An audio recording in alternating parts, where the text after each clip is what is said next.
Great, thank you. 1 second, I just closed it, so give me 1 minute to pull it back up here.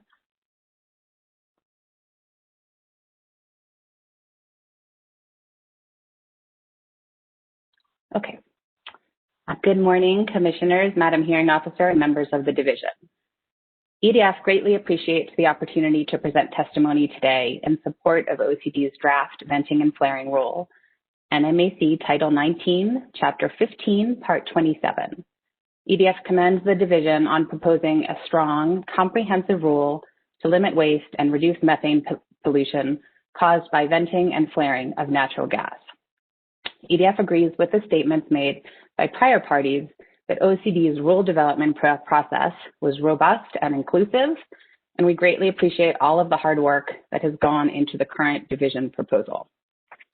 EDF will present 3 witnesses today who will testify in support of the OCD rule and targeted improvements suggested by EDF. Many of our suggested improvements are supported by climate advocates. Since the time that EDF filed its pre-hearing statement, OCD has accepted a number of our suggested revisions, and we thank the division for considering and accepting these changes. Specifically, we support OCD's revisions to the following provisions: changing the definition of delineation well to exploratory well and conforming edits where this term appears throughout the rule, requiring that methods operators use to measure or estimate volumes of leaked or released gas discovered with alarm technologies are consistent with methods operators use to report vented and flared volumes in 28.7B56C. Also allowing the division to request the operators retain a third party to verify any data or information collected or reported pursuant to the venting and flaring rules. And lastly, the division added requirements related to best practices the operator plans to use to minimize venting during active and planned maintenance, and information on the anticipated volumes of liquids and gas production, and a description of how separation equipment will be sized to optimize gas capture to the gas management plan requirements. So again, we thank OCD for including those suggested revisions in the current draft rule. As you heard from OCD and climate advocates, OCD has a statutory duty to prevent waste and address pollution from oil and natural gas facilities under the Oil and Gas Act. We strongly support the rule's ban on venting and flaring of natural gas during drilling, completion, or production activities that constitute waste, as set forth in Part 27.8.A, as an essential provision to implement these authorities. We similarly strongly support the rule's stated preference for flaring over venting, other than where flaring is technically infeasible or would pose a risk to safe operations, and venting is safer than flaring. This provision reflects the current OCD policy to prefer flaring over venting, increases safety, and reduces methane emissions. EDF will present 3 witnesses today who will testify in support of the draft rules and suggested improvements. The key areas we will focus are as follows. First, opportunities to further reduce venting during completions by requiring operators capture or combust rather than vent emissions during the initial flowback stage of completion. Second, opportunities for further reducing waste and pollution by narrowing the instances when an operator may flare or vent during production. Specifically, we have a few suggestions to address liquids unloading activities, venting or flaring from exploratory wells, and venting during Braden head testing. Third, opportunities to minimize the incidence of unlit or partially lit flares, which vent methane to the atmosphere rather than destroying it. Specifically, we suggest increasing and making certain the time frame by which operators must retrofit flares with auto-igniters or continuous pilot lights, adding a requirement that an engineer certify that all flares or combustors will have sufficient and consistent heat flow and heat content to achieve the manufacturer's design destruction efficiency. And lastly, that all flares and combustors used during completions and production be enclosed and have a design destruction efficiency of 98%. Fourth, opportunities to strengthen the gas management plan requirements by requiring operators submit additional information regarding anticipated safety risks that could result in venting during drilling, and procedures the operators will use to reduce the frequency of well liquids unloading events. Fifth, opportunities to clarify how OCD will exercise its discretion in issuing a determination as to whether or not to approve or deny an APD when an operator cannot certify that it will be able to connect to a gas gathering system with sufficient capacity to transport 100% of the anticipated volume of natural gas use on the first date of production. And sixth, last, an opportunity to increase the compliance with various certifications that the rule requires by requiring the rule add a requirement that such certifications be signed by an official with accountability over the operations or activities subject to the submission.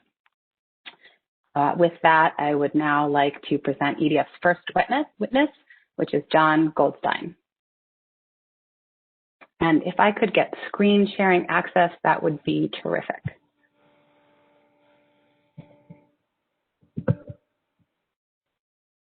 Now I'm unmuted. Good morning, Mr. Goldstein. Would you raise your right hand, please? You swear or affirm that the testimony you're about to give will be the truth, the whole truth, and nothing but the truth?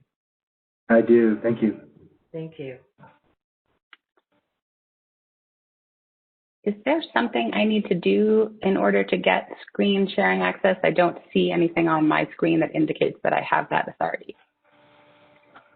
Bottom near your unmute and mute button. Oh, I see share. It's okay. Perfect. I got it. I think it's a grayed out. Does that mean?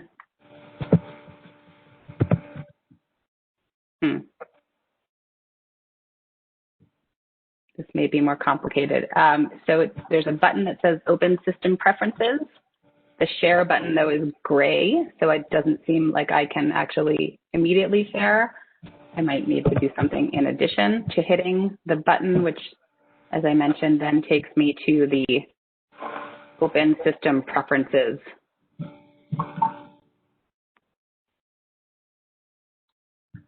Oh, perfect. Now it says you are the presenter. Okay, great. Go ahead, John. I'll figure this out, hopefully, as you are talking, and if not, we'll have to break between you and David. No worries, Elizabeth. Okay. Good morning, Madam Hearing Officer and Commissioners. It's a pleasure to be here and speak to you this morning. Elizabeth, do you want me to introduce myself? Yes, that would be great, John. If you could introduce yourself and just provide a brief summary of your current employment and your prior work experience. Sure. So I am currently Director of Regulatory and Legislative Affairs with Environmental Defense Fund. I've been in this position since 2012. And as an EDF employee, I work as part of our energy program on oil and gas regulatory efforts at the state and federal level. This includes work on air quality, methane, and venting and flaring rules in states including Colorado, Wyoming, Utah, and North Dakota, and also work on federal EPA and BLM methane rules. And prior to joining EDF, I worked in New Mexico state government for 7.5 years as Cabinet Secretary of the Energy, Minerals, and Natural Resources Department, as Deputy Secretary of the state's Environment Department, and in a number of other roles at the Environment Department and in the Governor's office, all under Governor Bill Richardson. Terrific. Thank you, John. And can you describe some of your educational background, please? Sure.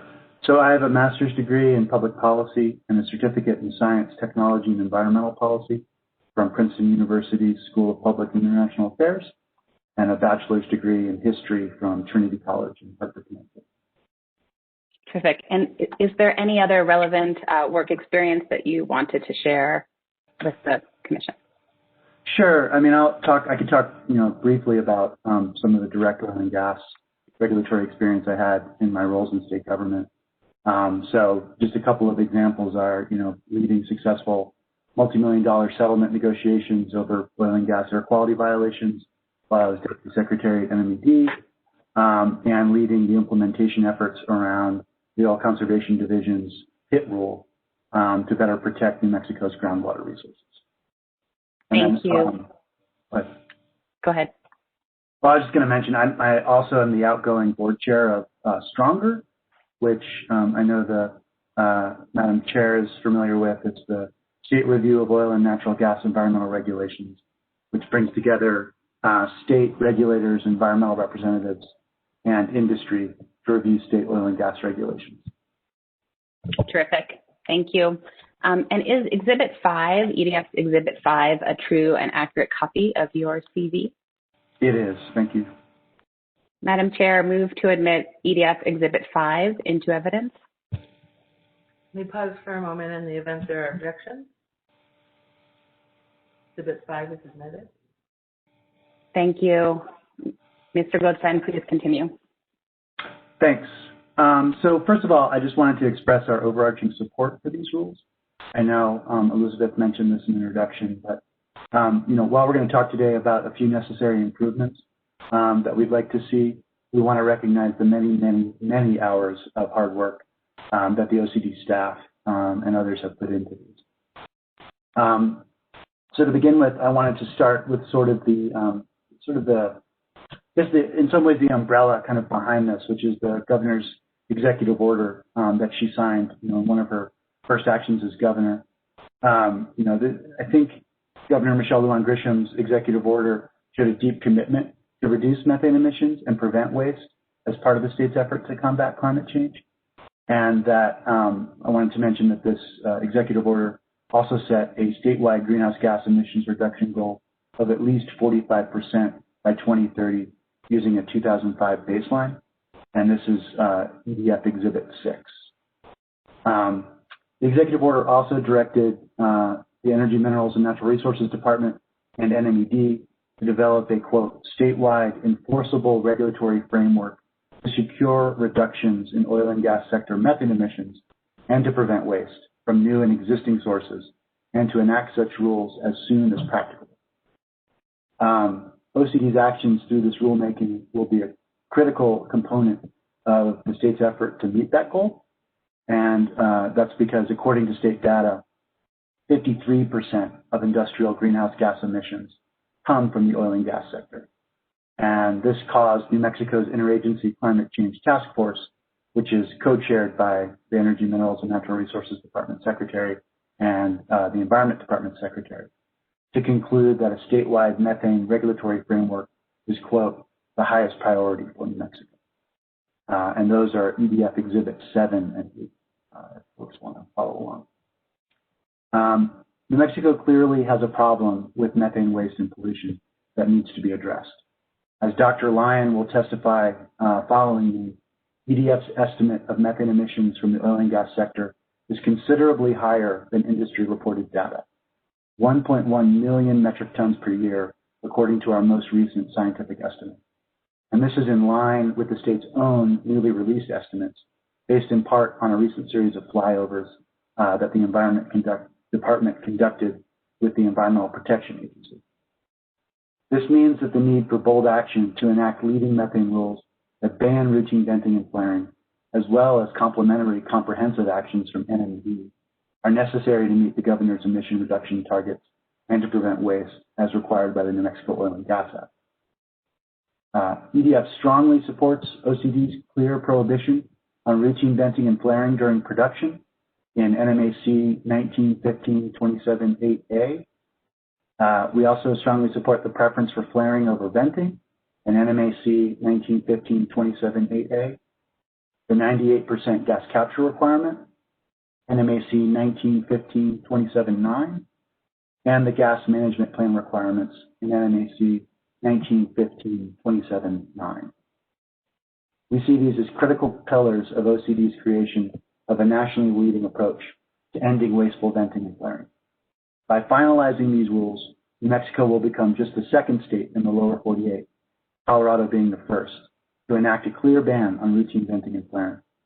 And the 98% capture requirement will put New Mexico in the vanguard on this issue as the first state to enact such a strong percentage requirement.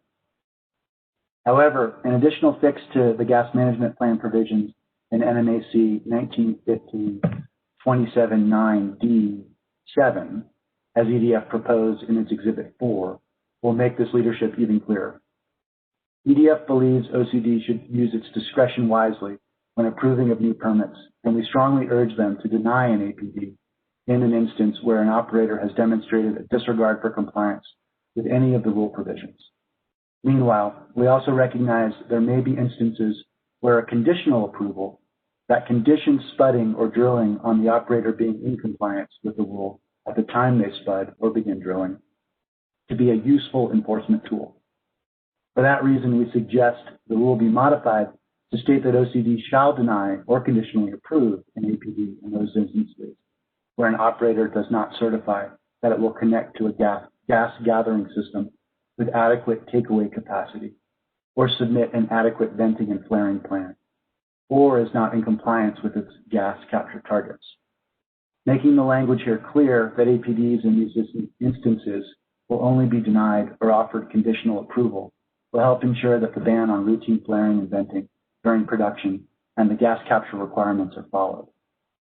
A clear regulatory statement that APDs will be denied or conditionally approved to ensure compliance, if these provisions are not met, will also make them and the state's capture requirements easier to enforce with limited staff and clear to all parties. OCD's proposed waste reduction measures also have a very important role to play in securing critically needed funds for state and local budgets. EDF calculated that operators through systemic venting, flaring, and leaks waste at least $271 million worth of natural gas annually. This includes about $75 million from flaring alone. This calculation is based on EDF's estimate that operators waste 102 billion cubic feet of natural gas a year, valued at $2.57 per million British thermal units. A conservative estimate, as gas at the Henry Hub is more like 287 today. I'd like to note that these figures have been updated from our pre-hearing statement based on the availability of more up-to-date data, but these updated numbers are also included in our Exhibit 9. Natural gas that is not wasted can be used or sold, putting more money in operators' pockets and contributing taxes and royalty payments to the state and local governments in New Mexico. EDF estimates that the state of New Mexico is losing as much as $43 million a year in state tax and royalty revenue due to the wasteful practices of venting, flaring, and leaks of natural gas. As long as this waste is allowed to occur, this means that money that would be collected through taxes and royalty is not available to fund schools, infrastructure, and other vital public services. This is yet another reason we feel that these nationally leading waste rules are so necessary. Thank you, Madam Hearing Officer and Commissioners, and I'll turn it back over to Ms. Pranias. Thank you, John. At this point, I'd like to move into evidence EDF Exhibits 6 through 9. Looks like my screen might be frozen, though. All right, thank you. Let me pause for a moment in the event there are objections to EDF Exhibits 6 through 9. Megler, Madam Hearing Officer. Yes, sir. I don't have an objection to number 9, but the headers on the hard copy and in the electronic copy cover a lot of the text. I want, so when you read this, much of what's been written has been wiped out. So is there a way for EDF to provide a better copy? Thank you for that question, Commissioner. So I believe the one exhibit you're referring to that has, it's hard to read, we had to download from our website various pages. I don't believe that anything is missing from that, but I am happy to double check. That is the only PDF, I believe, that should be difficult to read, although I apologize if it's hard to read them. I'm looking at my screen. Is it just the website references that's difficult to read? No, every page in Exhibit 9 has a header. Every header covers information from Mr. Goldstein. Important information. Well, I will happily try to get you a clearer copy and the rest of the Commission Exhibit 9 in a different format.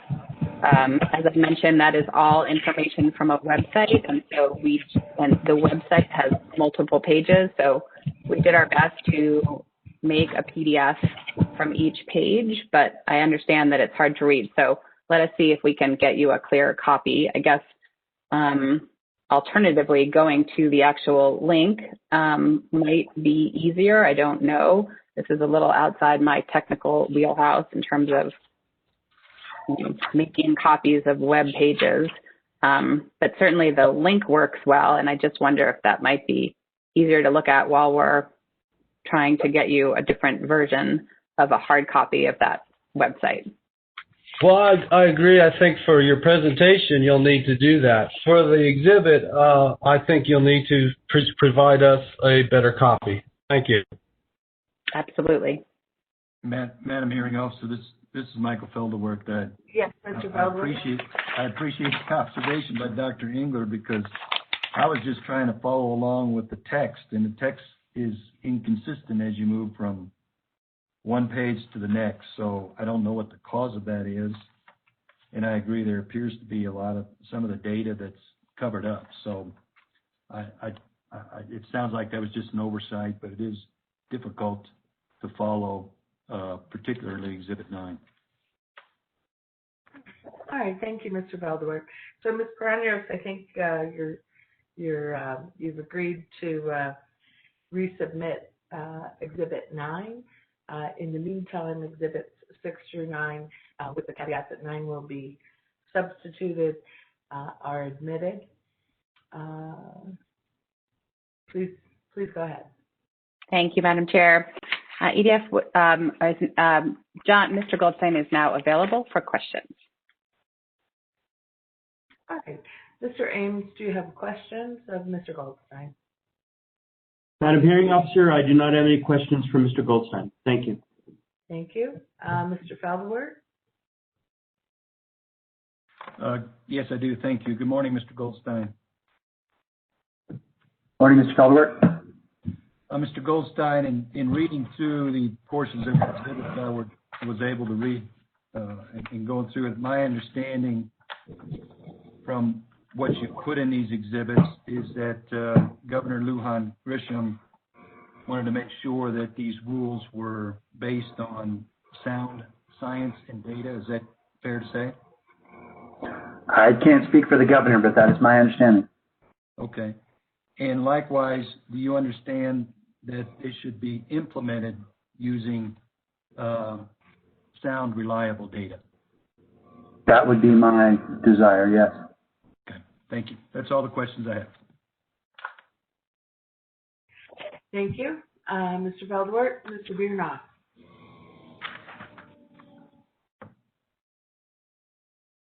Mr. Biernoff, do you have questions for Mr. Goldstein? Let's move to Ms. Bach. Ms. Bach? No, Madam Hearing Officer, thank you. All right. Commissioner Engler, questions? Yeah, thank you. Good morning, Mr. Goldstein. Can you hear me, I presume? I can hear you great, Commissioner. Good morning. I do have questions, and it is related to Exhibit 9. I'll go to the page on methodology. Sure. Now, I do believe some of this methodology Dr. Lyons is going to talk about later. Is that correct? That is correct, Commissioner. But since it's your exhibit, could you walk me through a little bit of this methodology that you have here? I think that I will, since Dr. Lyon is going to be presenting right after me, and since Dr. Lyon led a lot of the technical data collection that underpins this, if it's all right with you, I might defer to David on that. But if you have like specific questions, I mean, particularly when it comes to some of the financial estimates, which I probably maybe am better to speak to than David, I'd be happy to do that. So on the calculation reductions from the state's proposed rules, where you have a calculation with regards to stripper wells you cannot talk about that? I'd be happy to talk about that. That primarily, though, goes to the Environment Department's exemptions in their draft rules released in July. Go ahead. So there's no. So it's okay. So that's not relevant to us. No, I mean, I think the what we did there was try and estimate the exemptions and their impact on the ability to address methane and VOCs from wells in New Mexico. And the estimates that we used there were based upon the Environment Department's proposed exemptions in their rules, which I know are not a subject of this hearing, and I don't think really impinge upon the stripper well exemptions as much, to the extent that there are any in these rules. But we are considering, specific special, stripper wells, or defining them and either having them as an exclusion or not for this rulemaking, correct? That is my understanding, yes.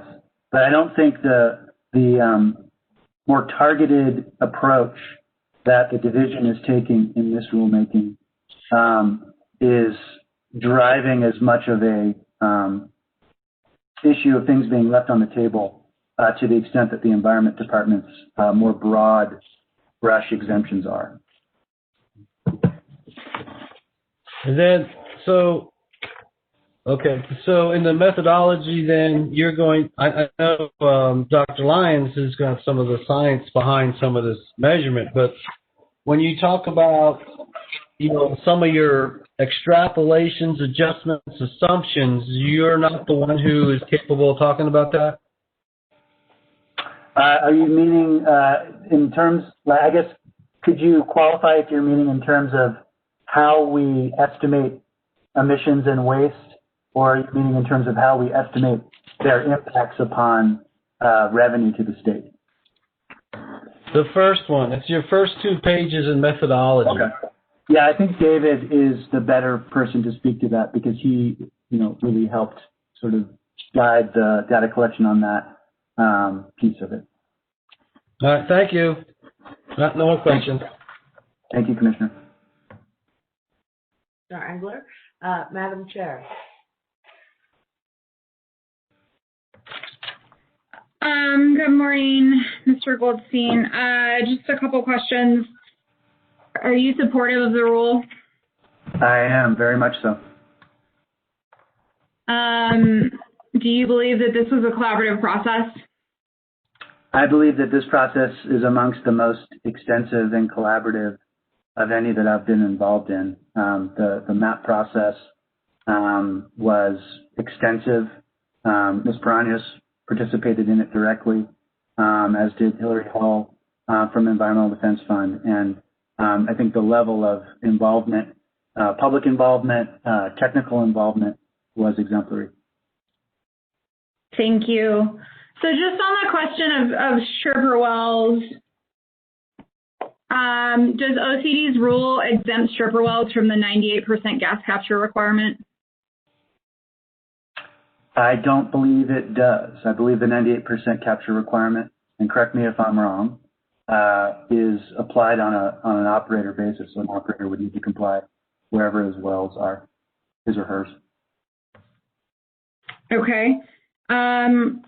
Do you know what the exemptions are in this rule for stripper wells?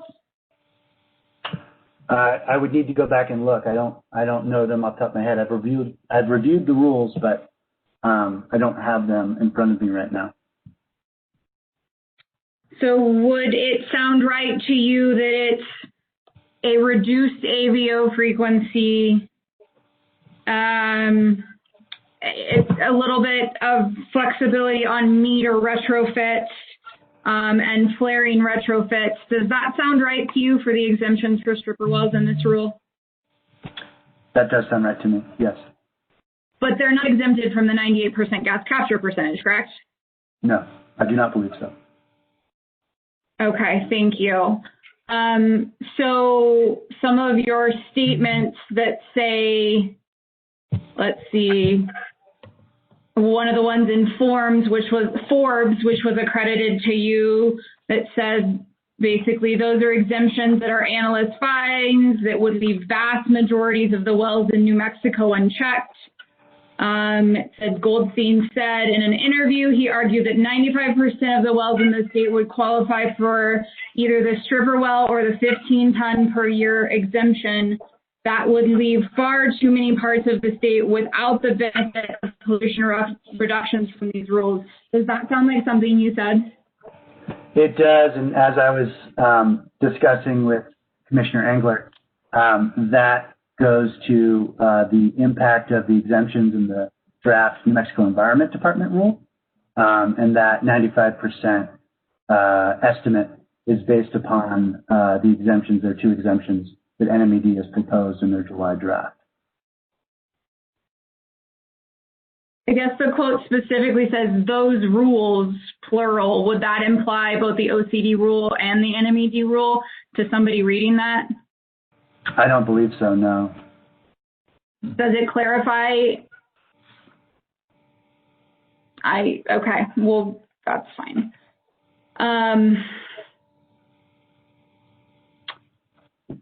Were you a part of any of the public comment, either Monday, Tuesday, or any of the mornings or afternoons of this week or last week? I did not provide public comment. I have listened in to different pieces and parts of the hearing as my schedule allowed, and I caught some of them. Did you hear the dozens of people who referred to the OCD rules as having an exemption for 95% of the wells in the state? I did not.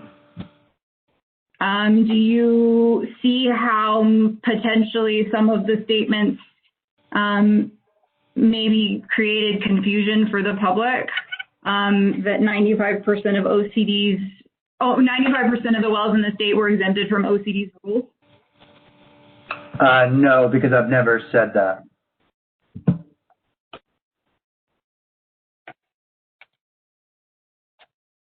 Okay, thank you. Thank you. Chair, Commissioner Kessler. Yes. I can. Hi, Commissioner. Hey. Good morning. I apologize for the baby noises in the background here. No problem. Pandemic care issues. I had a question about your methodology where you discussed the impact of venting and flaring on state royalty. Are you the correct person to ask those questions? Sure, I can take a stab at that. Okay, great. Can you just review that methodology and tell us how you arrived at the numbers you did? Sure, let me just pull that up. So, first of all, we, and Dr. Lyon will speak to this, we attempted to estimate, the scope and scale of the problem in New Mexico, realizing that there hadn't been a comprehensive look at that. And we've updated those numbers very recently to look at, what has changed in the past couple of years. So our first estimate was based on a 2017 baseline year, and the update was adjusted for 2020 using more current data, including continuing data collection efforts that we're doing in the Permian Basin. And so based upon what we were able to estimate for venting, flaring, and leaks in New Mexico, we then took a look at what that meant from a sort of a financial perspective for the state. And those estimates were based upon looking at a couple of different ways that the state collects revenue from natural gas. So since methane is the primary component of natural gas, we converted the methane numbers into MCF of natural gas and pinpointed as best as we could where what land type the emissions or the waste were coming from, and then used that to try and ascertain how much revenue would have been collected, whether that be federal royalty when it was on federal lands, where those royalty payments, 49% of them are returned to the state, whether that be state trust royalties or tax from where the state collects its different taxes. And I can give you the different percentages that we use for those, if that's helpful. That's because what I'm wondering, well, my question, I guess, is twofold. Are you aware that the State Land Office has varying royalty rates for various state leases? Yes, I am, and that is an issue. In Exhibit 9, if I have that number right, we tried to do our best estimate on that. I believe we talked to somebody in the State Land Office, and I'm trying to find where it is now. I just was going over this. And came up with an estimate of 19%. And this, I'm sorry, it wasn't the State Land Office. It was a phone call with staff on the Legislative Finance Committee. Okay. And are you aware that the State Land Office has also commissioned a similar type of report through the acronym is BBER. It's through UNM, the Better Business, something Business Bureau, Economic Center. So that information might also be helpful to EDF. The numbers are slightly different, but have you reviewed that report? I have not, but I would be happy to. And as I said earlier, we updated these for newer emissions numbers and are always willing to update them for newer and better data. So I'd love to review that and see if there's ways that we can improve upon this. Thank you for your presentation and appreciate the review of royalty issues. Thanks. Thank you, Commissioner. Commissioner Kessler. Ms. Baronios, do you have any follow-up with Mr. Goldstein? Just a couple questions. So, John, if I heard you correctly, both the NMED rule and the OCD rule have provisions that apply to stripper wells. Is that correct? Right, or provisions that don't apply, as the case might be, yes. And in the OCD rule, there are some provisions that apply to stripper wells. They don't necessarily exempt the wells from the regulation, but they treat those particular facilities differently than non-stripper wells. That is my understanding, yes. And so is it possible for members of the public potentially to get confused between which rule has what impact on stripper wells, since there's two rules that recently came out by New Mexico agencies? They both have stripper well provisions. They just apply differently. I'd say that it's very easy, not only for members of the public, it's very easy for people that even have experience in these issues to get confused at times. In taking a comprehensive approach, which I think is an appropriate one, and I think what the two agencies have done here is try and create rules that dovetail together. But yeah, I mean, these are complex issues. Oil and gas regulations can often be difficult for members of the public to fully comprehend. And yeah, I think misunderstanding and confusion can result. Great, thank you. And just to clarify, I believe what you testified to is the EDF analysis that shows that 95% of wells in the state would not be covered applies to the NMED rules, and that analysis did not actually apply to the OCD rules. Is that correct? Right. That percentage is based upon our analysis of the draft exemptions in the Environment Department's rules, correct? Thank you, John. No more questions. Thank you. All right. Thank you, Ms. Baronios. Is there any reason not to excuse Mr. Goldstein? He may be excused. Thank you very much. Thank you.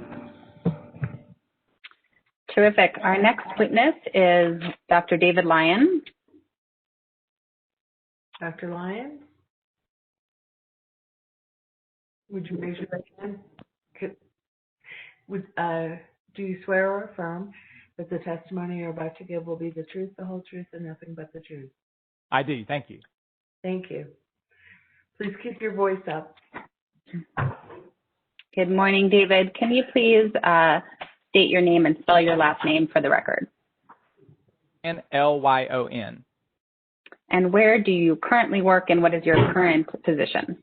I'm a scientist at Environmental Defense Fund. And what do you do in this role? Primarily, I work on scientific research on oil and gas methane emissions, including the quantification and mitigation of those emissions, but also work on evaluating technologies to detect and mitigate emissions and policies for reducing emissions. Great. And how long have you worked for EDF? Since 2012. And what did you do prior to working at EDF? I worked at the Arkansas Department of Environmental Quality, where I was a program manager managing the state's air pollution emissions inventory program. And can you provide a brief summary of your educational background, please? Yes, I have a Bachelor of Arts in Biology from Hendrix College, a Master's in Science and Forestry from the University of Kentucky, and a PhD in Environmental Dynamics from the University of Arkansas.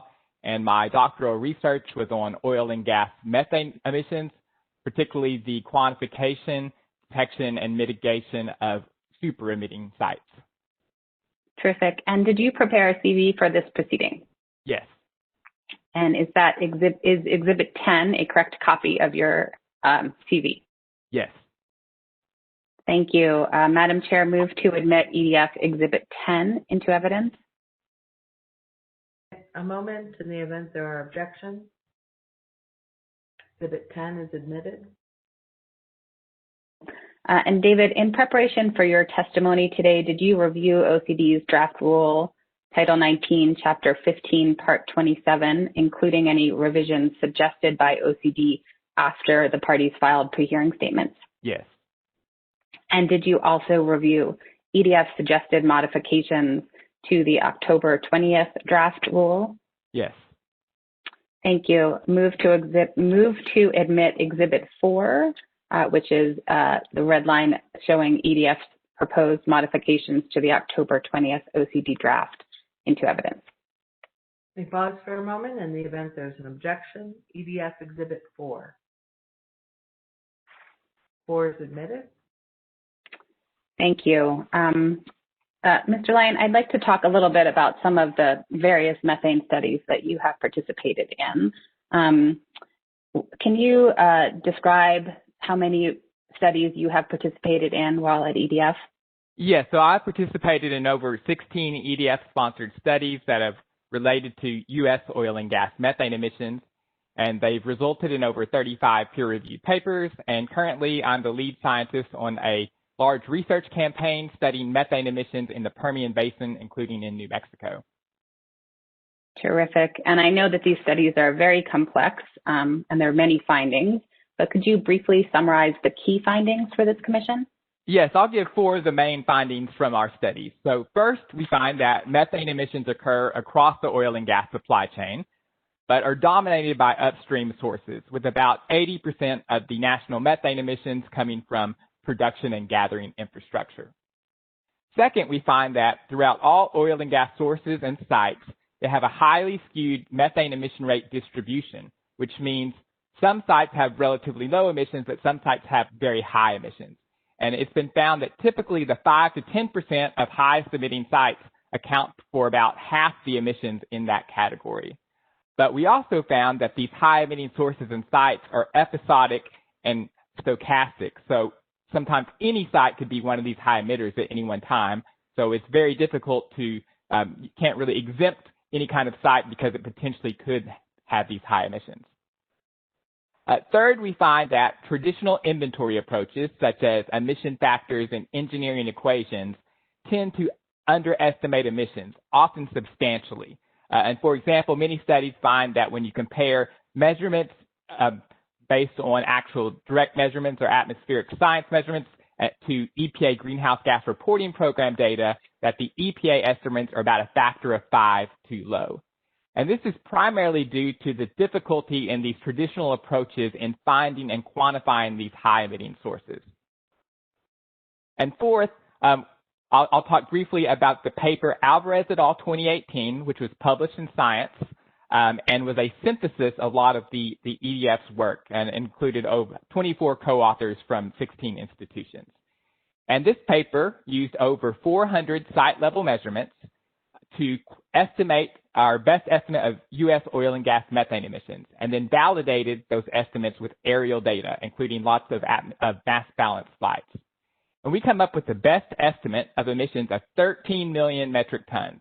And this is over 80% higher than EPA's current estimate in the greenhouse gas inventory. Thank you. And I'm sure you've heard some questions today about EDF methodology and estimating methane emissions in New Mexico specifically. Do the findings, can you just talk a little bit about how EDF has estimated methane emissions in New Mexico and how those estimations link to the findings of the papers you just reviewed? Yes. So we've had a few studies that we've led and participated in related to Permian and New Mexico emissions. So the original studies did include some measurements from New Mexico in the San Juan Basin, but did not include any from the Permian Basin. But since the synthesis study, we have done a few studies that have focused on the Permian. So one is we had University of Wyoming use an EPA-developed ground-based method, Other Test Method 33A, where they drive a research vehicle downwind of sites, park the vehicle for about 30 minutes, and then measure methane concentration and wind direction and calculate the site-level emissions from the sites, and also use OGI to see if they can determine which sources are emitting from the fence line. So we hired the University of Wyoming to perform measurements of over 70 sites in the New Mexico Permian in the summer of 2018. And that data has recently been published in a paper in Environmental Science and Technology, Robertson et al. 2020, which estimates that emissions in the New Mexico side in the Permian are about 500 to 6,000 tons, which is 5 to 9 times higher than EPA estimates. But one important thing to note about this study is that it is only getting emissions from well pads and only those emissions that can be detected from near downwind locations. So any high elevated sources such as a flare stack or compressor station exhaust typically would not be measured with this approach.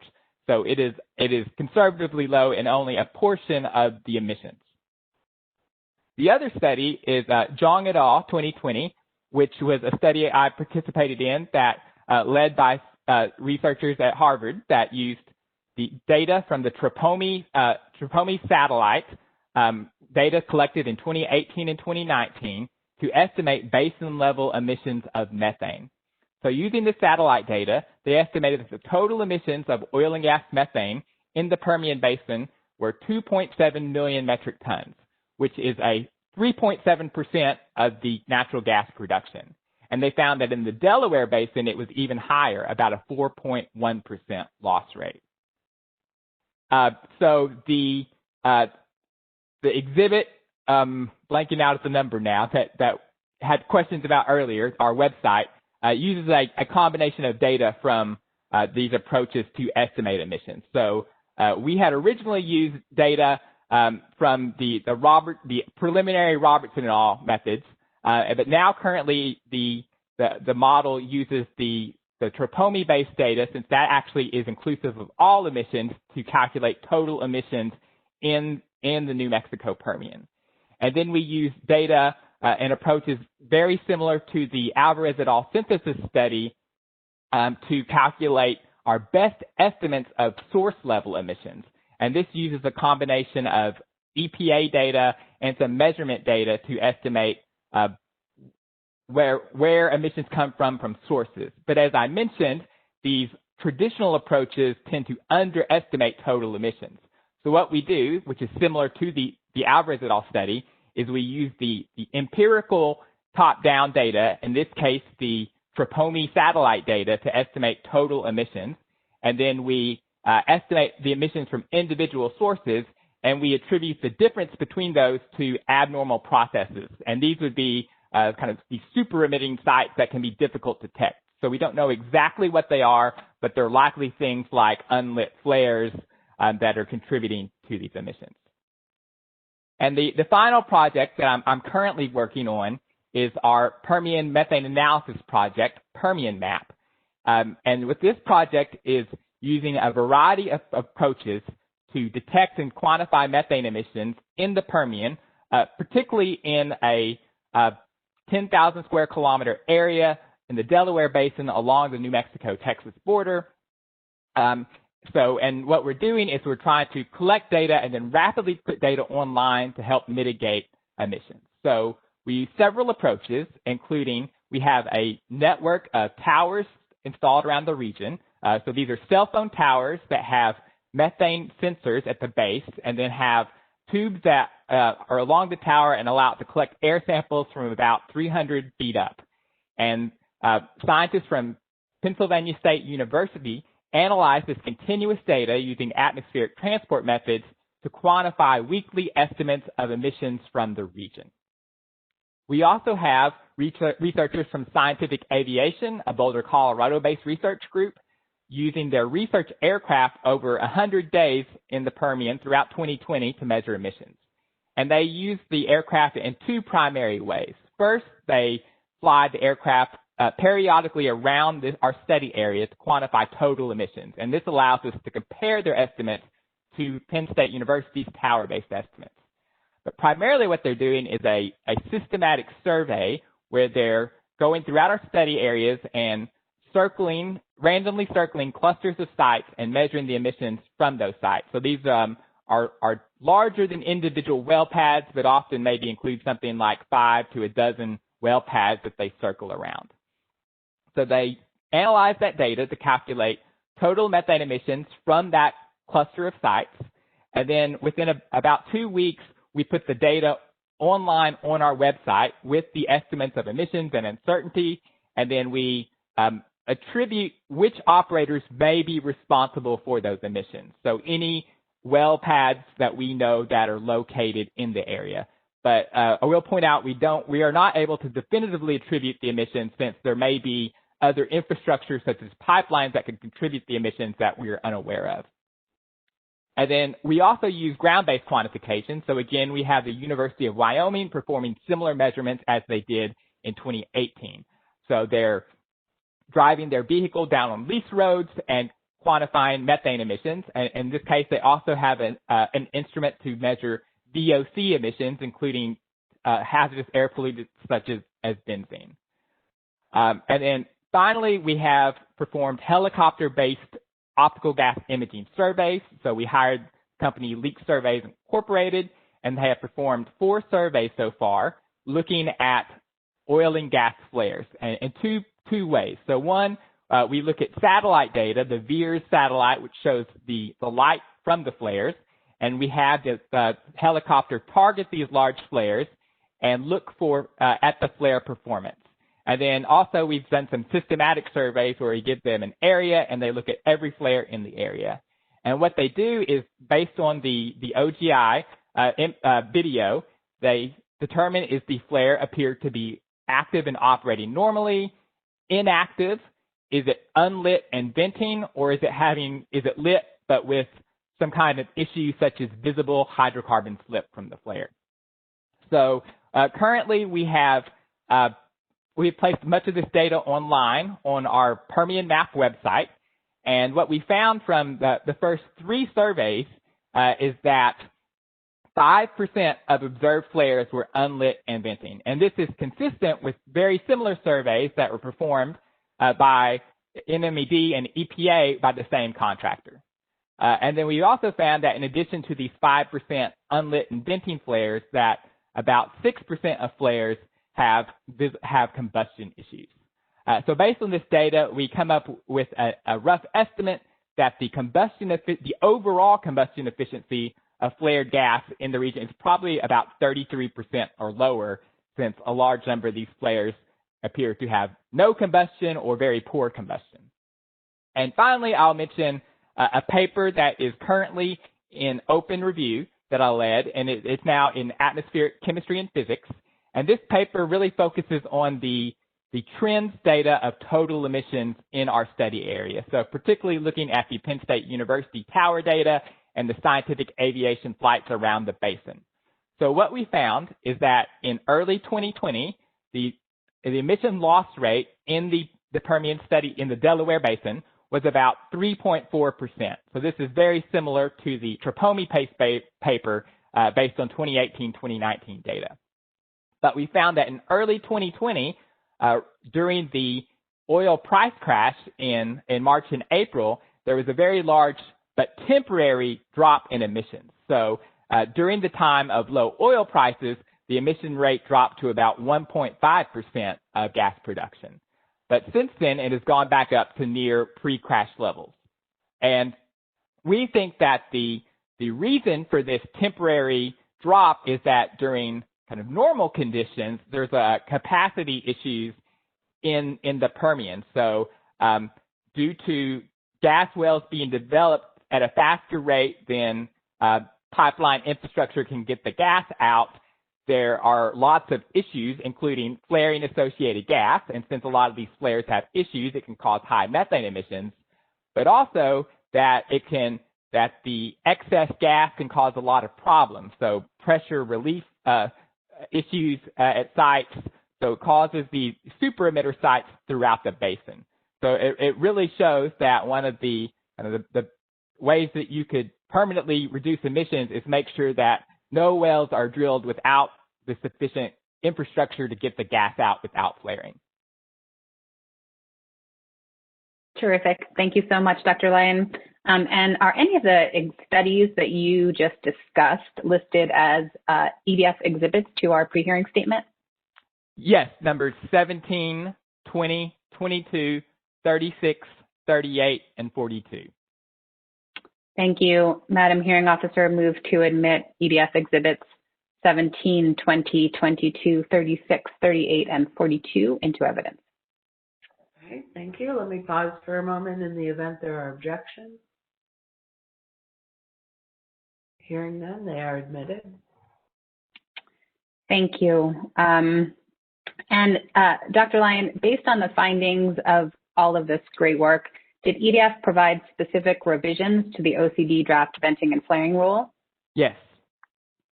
Great. And could you walk the commissioners through these recommendations, starting with our recommendation that all flares and combustors used during the completion and production phase be enclosed and have a design destruction efficiency of 98%? Could yes. you explain the basis for this? Mm-hmm. Thank you. Yes, so we found that 98% destruction efficiency is reasonable.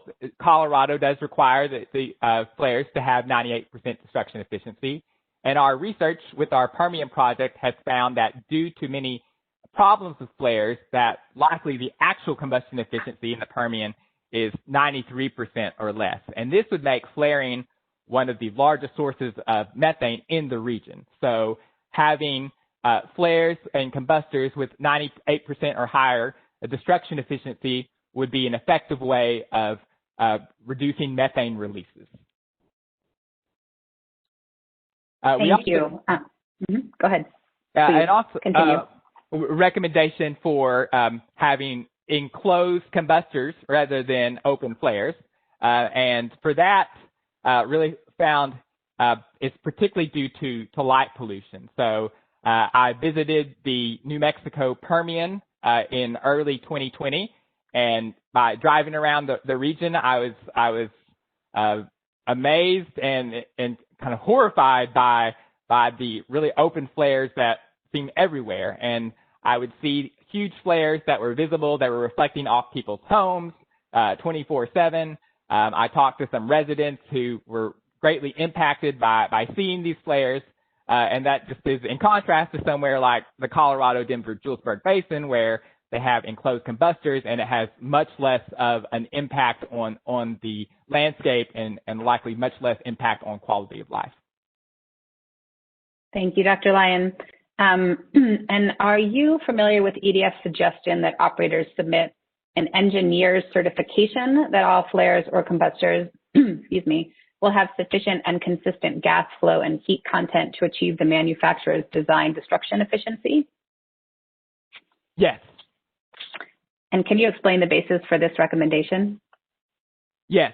So we found during our aerial OGI surveys of flares that we found many examples of flares that are unlit but appear to have an auto-igniter or continuous pilot light at its failing to ignite the flare. And based on the videos, what it appears there is that the gas flow rate or heat content of that flare is not capable of sustaining a flame. So the auto-igniter continuous pilot light is unable to ignite it. So because of this issue, it means that auto-igniters or continuous pilot lights may not be a sufficient solution in cases like the Permian, where there can be highly variable rates. So we recommend that an operator submit an engineer certification that evaluates the expected range of flow rates and heat contents that would be experienced by the flare, and assures that the flare is suitable for achieving the manufacturer's design destruction efficiencies throughout this expected range. Thank you. And are we recommending that a professional engineer sign that certification? No, we recommend that an engineer submits the certification, but not necessarily a professional engineer. Thank you. Now I'd like to turn to EDF's suggestion regarding retrofitting of flares and combustors with auto-igniters or continuous pilot lights in Part 27.8e, and specifically our recommendation that operators of low-producing natural gas wells or facilities equip flare stacks with an auto-igniter or continuous pilot light within 12 months of the effective date of the rule. Can you explain the basis for this, please? Yes, because these low-producing sites could also have these issues with flares going out. So installing the auto-igniters or continuous pilot lights would result in lower methane releases. And we believe that 12 months is a reasonable time frame to purchase these and install this equipment. Terrific, thank you. And can you explain the basis for the second recommendation on this slide here that provides a date certain by which operators of stripper wells or low producing wells must retrofit their flares?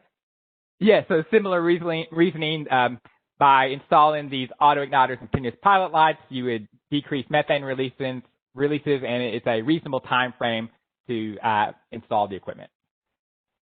Thank you so much.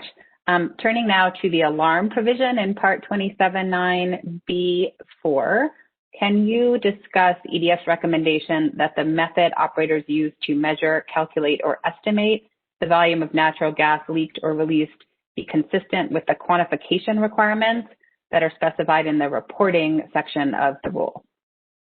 Yes, so emission estimation approaches do vary in their accuracy, and some of them have high or low bias. And so it's important that you have consistency in the approaches used to allow better comparisons. And by allowing consistent methods, it also decreases the risk of operators using approaches that would be biased in a way that would benefit them. So by making sure that you're using the same approaches, it really increases the comparability of the data.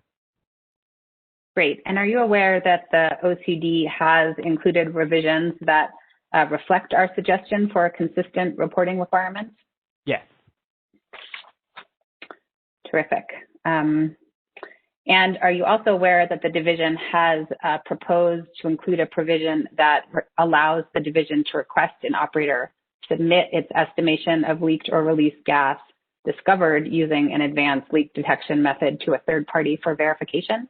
Yes. And do you support this suggestion? Yes. Terrific.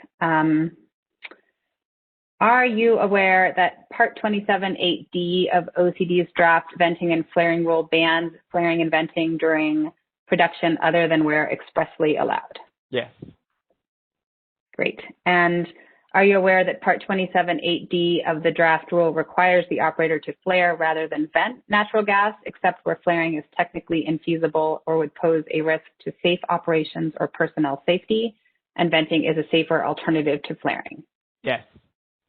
And do you agree with this stated preference for flaring over venting? Yes. And can you explain the basis for that preference? Yes, so compared to flaring, venting releases much higher quantities of methane and other hydrocarbons, including volatile organic compounds and hazardous air pollutants. So these releases can contribute to climate change, harm human health, and potentially pose a safety risk. So methane is the main constituent of natural gas, but also a powerful greenhouse gas, about 87 times the warming potential by mass compared to carbon dioxide over a 20-year time period, and is responsible for about a quarter of the planet's current warming.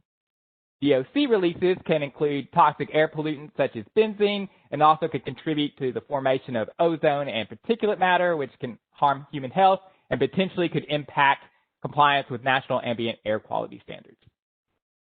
Thank you. So is it fair to say that venting poses increased safety, environmental, and public health risks over flaring? Yes.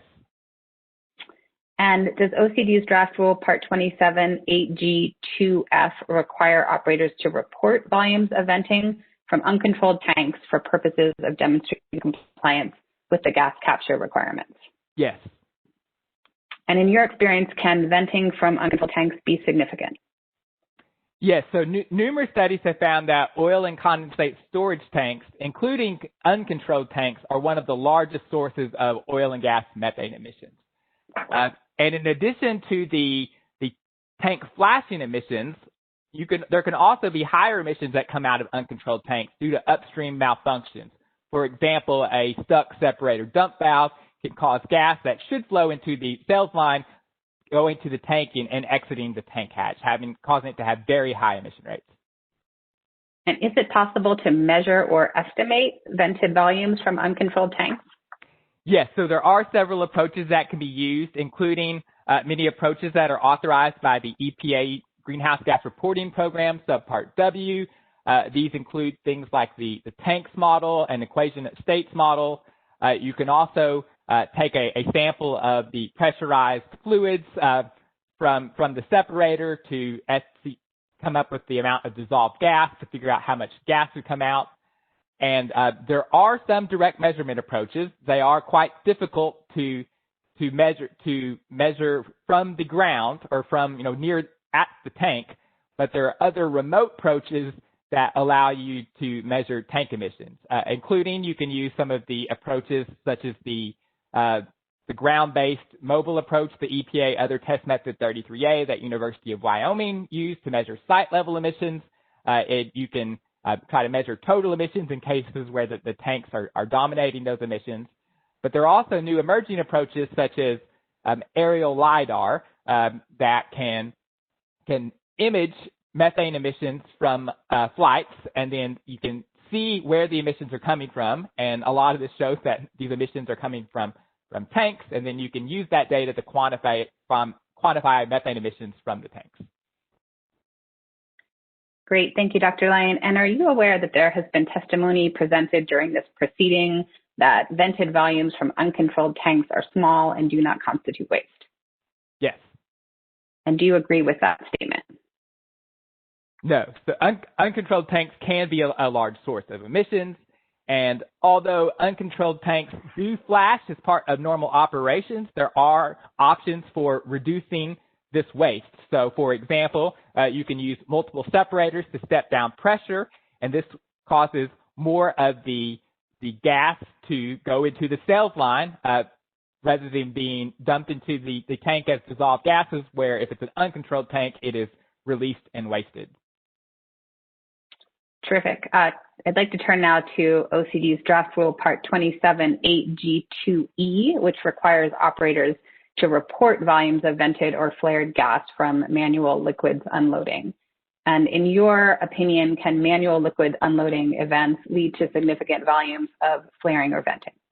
Yes, they can. And EPA estimates that nationally, liquids unloading without plunger lifts is responsible for about 100,000 metric tons of methane nationally. And are you aware of any ways to measure or estimate these volumes? Yes. So the Greenhouse Gas Reporting Program, Subpart W, does provide an engineering equation that can be used to estimate emissions from liquids unloading with and without plunger lifts. And also, there was an EDF-sponsored study, Allen et al., 2015, that used a combination, temporary stacks and flow meters to quantify emissions. And what this study found was that the subpart W equations, while had some inaccuracy at individual measurements overall had low bias, so showing that the subpart W method does work quite well on at least getting estimates of total liquids unloading emissions. Great. Now I'd like to talk about Part 27 8G2D, where OCD has proposed to require operators to report volumes of vented or flared gas from downhole maintenance activities such as workovers and swabbing. And in your opinion, can these volumes be estimated or measured accurately? Yes, they can be measured. Subpart W, again, provides some methods for well workovers, and then there are also some basic engineering equations where you can use the volume and pressure of gas in the vented volume to estimate emissions. And are vented and flared or vented volumes from these activities, can they be significant? Possibly. So EPA, the Greenhouse Gas Inventory, estimates about 20,000 tons of methane from well workovers, but I'll admit there is high uncertainty due to the lack of data. Terrific. Now I'd like to turn to OCD's draft rule 27, 8G2i, which requires operators to report volumes of vented or flared gas from normally operating pneumatic controllers and pumps. Do these type of equipment also have significant vented volumes? Yes. And what are some estimates of the vented methane emissions from pneumatic controllers and pumps? Yes, so EPA actually estimates that pneumatic controllers and pumps are the largest source of methane emissions, responsible for about 2 million metric tons of methane. I think it's likely that the EPA estimate is slightly too high for pneumatic controllers, but it likely is at least over 1 million metric tons, so one of the largest sources. And are there ways to measure or estimate these vented volumes? Yes, so Subpart W does provide some emission factors. There are also ways of directly measuring the emissions. Another EDF-sponsored study by University of Texas measured emissions with some flow meters. And I think there's also ways of at least assessing if there are issues with intermittent pneumatic controllers. So for intermittent controllers that are only supposed to emit during actuations, you can use OGI or possibly AVO to assess if there is any emissions between actuations, and in that case, it would indicate that likely the emissions from that controller are much higher than the emission factor for normally operating controllers. Thank you. And now I'd like to discuss OCD's draft provision on Part 27, 8G2D, which requires operators to report volumes of gas vented from improperly closed or maintained thief hatches on controlled tanks. Does this source, can there be significant volumes of venting from improperly closed or maintained thief hatches on controlled tanks? Yes, so as I mentioned previously, several studies have found that tanks are one of the largest sources of methane emissions, and this also includes malfunctioning controlled tanks in addition to uncontrolled tanks. So we have observed, particularly in aerial OGI surveys, many tanks that have either flares or vapor recovery units that have high emissions, and it appears to be due to problems with the control system. So, for example, the flare could be unlit, but we've also seen cases in which there appears to be fluids that are clogging the line between the tank and the flare, and this causes pressure, causes the gas to back up and come out the tank hatch or vents. Similarly, I've heard from several operators that VRUs can have issues if they're not properly designed or installed, and often it's the same thing where you have clogged lines, and rather than the gas reaching the VRU, it causes excess pressure in the tank and then comes out the tank hatch. Terrific. And do you think that there are ways to estimate or measure the volumes from improperly closed or maintained thief hatches on controlled tanks? Yes, but I will admit it can be difficult in certain situations. So The easiest situation would be if the control system completely fails, such as a flare going out or a VRU being completely blocked. So the emissions would come out the tank hatch or the Anardo valve. So in that case, it essentially is the same as an uncontrolled tank. So you can use the same approaches, such as the equation of state models, to estimate what the emissions are, assuming 0% control. But it's more tricky if the emissions are partially controlled. And that, or in other cases, it may be you have upstream emissions, such as the stuck dump valve, that causes the emissions to be even higher than uncontrolled tanks. So for these approaches, I think you can use some atmospheric science approaches. So as I mentioned previously, the mobile ground-based measurements, such as OTM-33A and aerial LIDAR, and there are some vendors that are developing quantitative OGI approaches. So these can be approaches that can be used to estimate large source-level emissions from sources such as controlled tanks that are difficult to directly measure. Thank you, Dr. Lyon. And so it sounds like a summary of your testimony would be that it is possible to estimate or measure volumes of flared or vented gas from the categories that we just discussed. So those are closed or maintained thief hatches on controlled tanks, liquids unloading activities, downhole workover activities, normally operating pneumatic controllers, and pumps. Is that an accurate, would you agree with that statement? Yes. Great.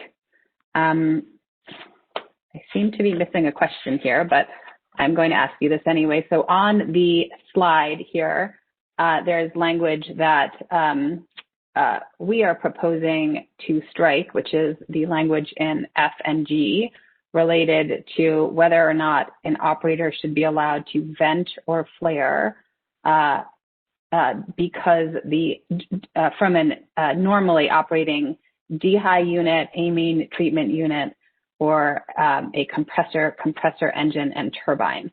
Can you just explain why we have some concerns with allowing an exception for operators to vent or flare from these pieces of equipment?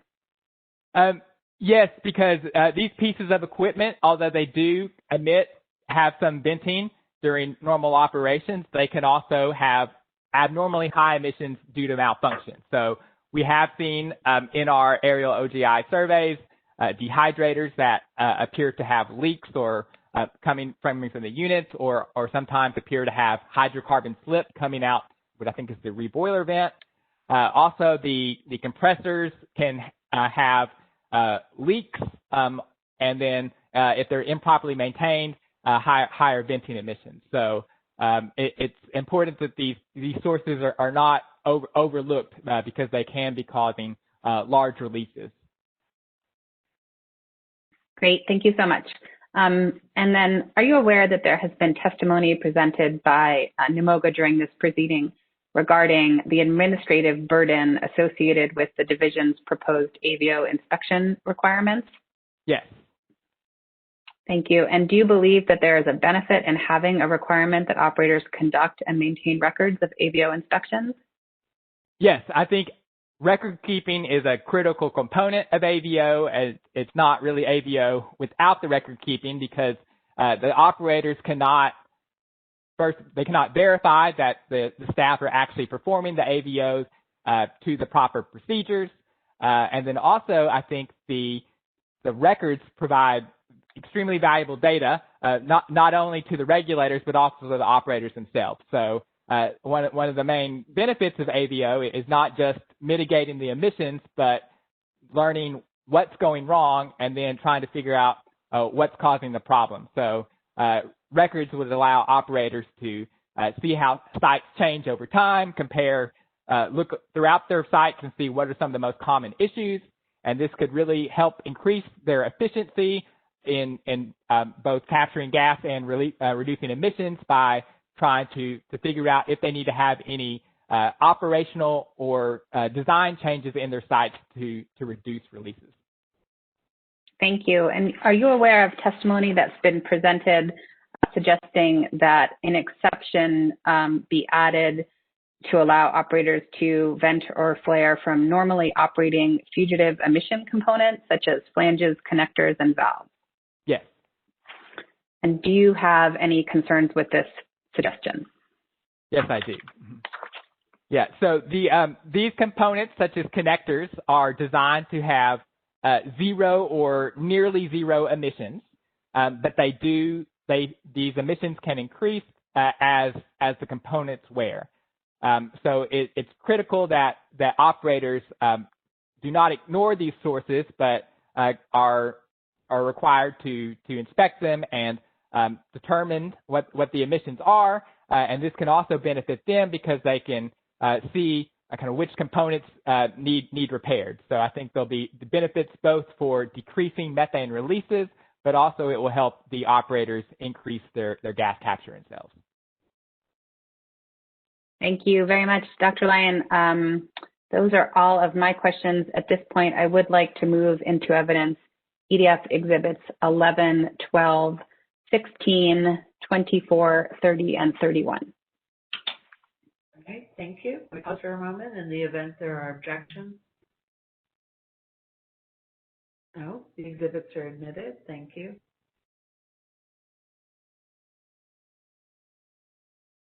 Dr. Lyon is available for questions. All right, thank you. Mr. Ames, do you have questions for Dr. Lyon? Sorry, can I interrupt? Would I be able to go first, please? Oh, certainly, Madam Chair. Go ahead. Okay, thank you. Sorry to go out of order. I just thank you, Mr. Lyon, for your time today. I just have a couple quick questions. One, are you supportive of the rule? Do you believe that it was a collaborative process? Yes. Thank you. Maybe let's just start on the slide that's up. I think I just heard you said, that during normal operations, maybe dehives or amines, compressors, et cetera, can have venting as a part of that, but there can be issues with malfunctions, et cetera. So I guess my question is, the language here says normal operations of dehy units, amine treatment units, normal operations of compressor engines, and turbines. I guess does that seem to cover your concern? Because it sounded like your biggest concern was malfunction. So I guess I'd just like to hear a little bit more on that. I think it partially allays my concerns. It's more about making sure there's sufficient guidance on what is normal operations, and that there's a process that requires the operators to determine if the emissions are normal or not. Okay. So maybe concern about ambiguity? Yes. Okay. All right, that's helpful. Thank you. Let's see. So I think your proposal, EDF's proposal, and correct me if I'm wrong, was asking for flare retrofits within, was it 12 months or 6 months? I can't recall. Oh, the retrofits, I 6 think months. it was 6, yes. Okay. I think we heard from, I believe it was, oh gosh, I can't remember, one of NMOGA's witnesses that on average it costs $6,000 to $10,000 to retrofit a flare. I mean, is there any concern from EDF that cost could be cost prohibitive for stripper wells and potentially force some companies out of business, which would then cause a orphan well problem or potentially cause an orphan well problem? I've not studied the economics of it much, but there may be cases, yes, where the retrofit would cause the well to no longer be profitable, but I can't speak on kind of what the overall effects would be. Okay. In looking at the 6 months, did EDF do any sort of analyses on like the availability of this technology?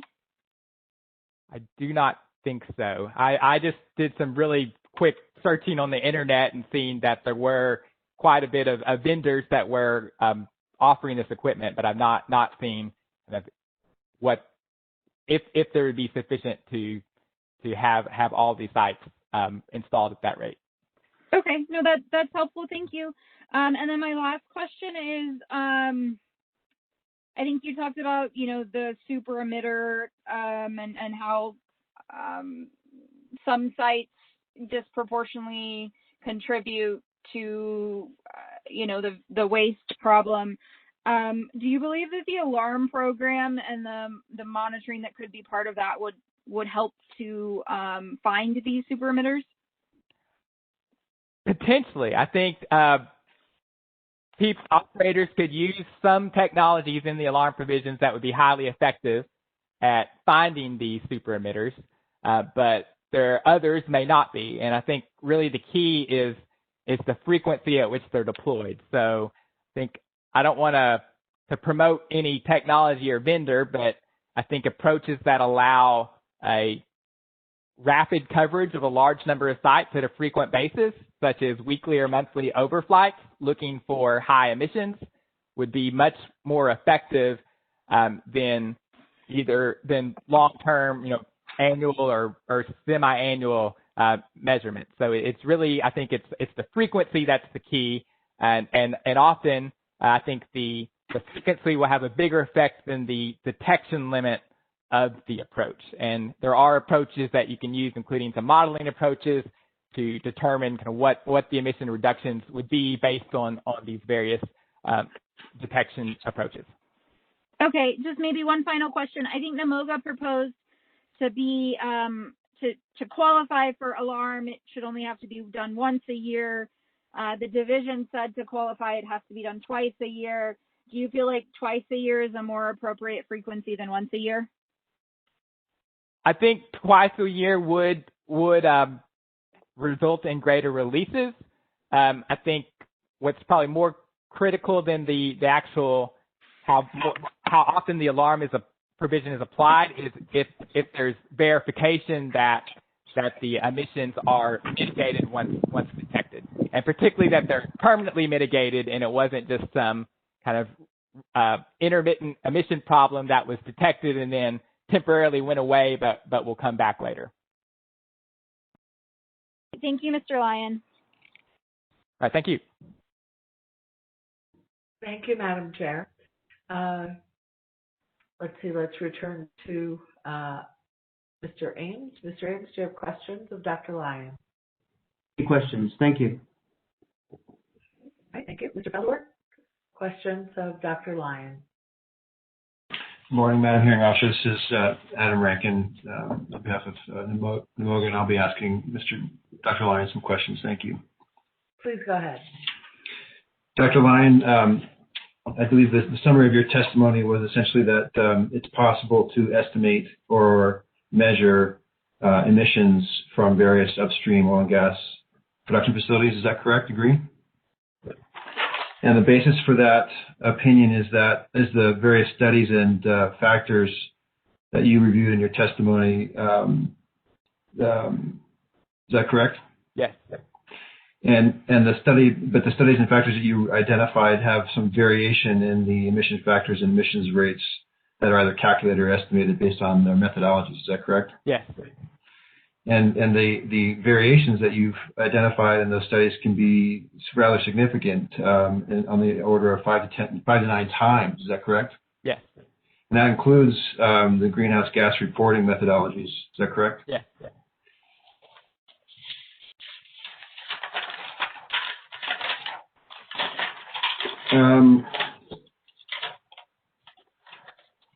And when I refer to the greenhouse gas reporting methodologies, I'm specifically referring to subpart W and get the right language. Subpart W in 40 CFR part 98. Do you understand that? Yes. Okay.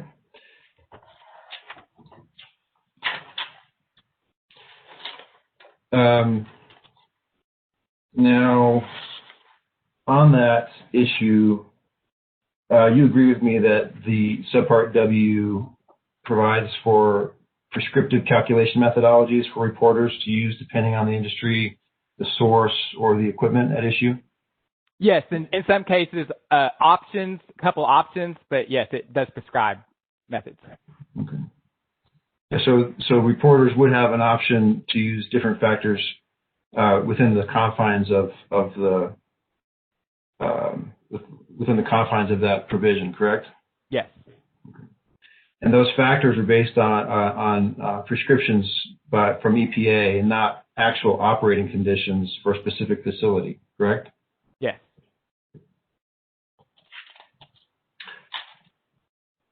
And I think I heard you say in your testimony that you agree that EPA's engineering equations for this reporting are often inaccurate for quantifying emissions from individual sources? Some of them, yes. Okay. And I think you testified, and to be clear, in particular, you addressed that, you discussed in your testimony, I believe, for manual liquid unloading, that the EPA factors are often inaccurate, correct? Sometimes on an individual basis, but overall that it does not have much bias. Okay. I'm just going to, if you, I'm not sure who the host is, but maybe it's Mr. Lampkin or Mr. Rose-Cross. Can I have the opportunity to share my screen, please?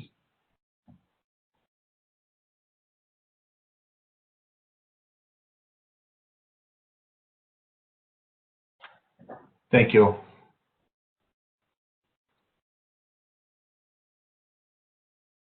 Mr. Lyon, I'm going to share. I think this is, I have a statement, and maybe actually testimony. You can tell me where it came from once I get it up on the screen.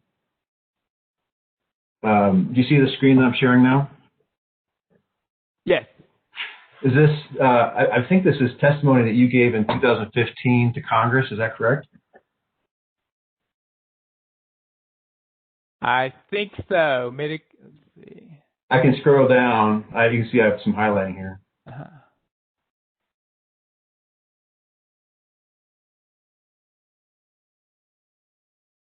Got it. Yes. Is that correct? In 2015, you gave this written testimony to Congress on this issue relating to methane emissions from liquid unloading? I think that's the one I gave. I'm not sure if that's the testimony or comments to EPA. Okay, I'll represent to you that I found this. I pulled this down from, and I couldn't tell because I wasn't able to back into where it was, but I found this on a congressional website on this related to such testimony. So I can't tell you exactly. I couldn't, unfortunately, in the time I had, figure out exactly where it came from. So I wanted to confirm with you if your understanding was that it was testimony you gave to Congress in 2015. Yes. Okay. So at the time, I think this is essentially what you stated here, but I just want to make sure I understood it because I think in this statement it's a little bit more concrete. And I've got the language highlighted here. And I'll just read it into the record. The vast majority of reported emissions are estimated with EPA's engineering equations, which are often inaccurate for quantifying individual events. Did I read that portion correctly? Yes. But previous research has reported that the method has low bias overall and therefore should be relatively accurate for estimating national emissions. Did I read that correctly? Yes.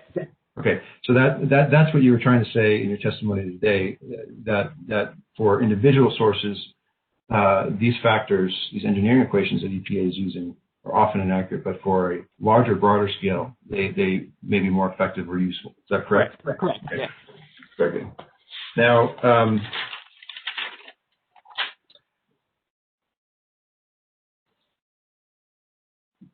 a related matter, I think, and I mentioned this before, but I want to make sure I understood it right, because Dr. Lyon, you're very fast.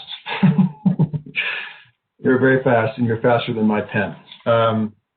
But I think you testified about a recent study in New Mexico and in Texas that was measuring emissions from various sources using various techniques. I think both, I don't recall exactly the techniques, but the bottom line from that study was that you concluded or opined that the emissions factors from the greenhouse gas reporting methodologies were 5 to 9 times off what your study suggested they were. Is that correct? That is from the Robertson et al. paper, and I believe the 5 to 9 times comparison was to estimates based on the EPA National Emissions Inventory rather than the Greenhouse Gas Reporting Program. Okay. And those are using different emission factors or equations to make those determinations? Some different factors, but they do share a lot of similar factors. Okay. Now, and I think I heard you testify that for the greenhouse gas reporting methodologies, there can be a high inaccuracy or a low inaccuracy. It depends on the factors or the particular provision or equipment. Is that correct? Correct. Okay. So having a range of factors on a scale of 5 to 9 times isn't very. You agree with me that it's not very accurate for production accounting purposes. Correct. Now, in EDF's proposal, however, I'm going to go ahead and share my screen here again. And I'm going to direct you to Section F, subparagraph 5. EDF is proposing, despite these inaccuracies or concerns, to require operators in the division to rely on subpart W to estimate, and in this case, EDF uses the word calculate, volumes of gas vented and flared. Is that correct? To have that as an option, yes. Okay. Now I wanted to ask you about the word calculate. EDF proposed to delete the term may estimate and use the words shall calculate. Now in the subpart W provisions, are those factors that are being used, I think you told me that those factors are not based on actual operating conditions for a specific facility, correct? The emission factors, no, they're not. So, so subpart W does not actually calculate the actual volumes of vented or flared gas from that particular source for operation. Agree? I don't think I follow the difference between calculate and estimate. Well, let me ask it this way again. Let me get you off that question just to focus on what I'm asking here. Subpart W, right? It's not, the methodology that's being employed is not calculating the actual volumes of gas vented or flared from a particular source that an operator would be using using that methodology to report on. Agree? I mean, it can be used to calculate the emissions from individual sources. For example, the pneumatic controller emission factors could be applied to individual pieces of equipment. I guess what I'm trying to get at is it's you're not actually measuring the volumes from that piece of equipment. It's using a factor, correct? In most cases, there are a few options that do allow direct measurements, but they're not many and they're not widely deployed. So yes, most of them are estimates or calculations. Okay, now I want to kind of loop back and scale back a little bit here. I want to ask you more generally about the greenhouse gas reporting. Is it your understanding that subpart W was not created to enforce any emissions limitations? Yes, my understanding it was more to provide data on greenhouse gas emissions of the largest sources nationally.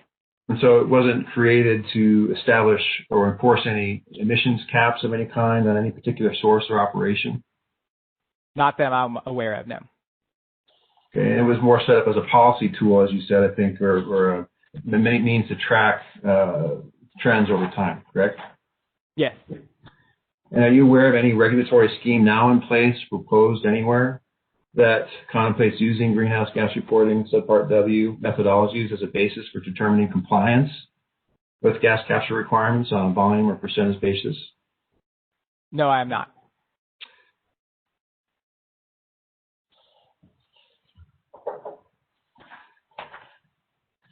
Let's see. I think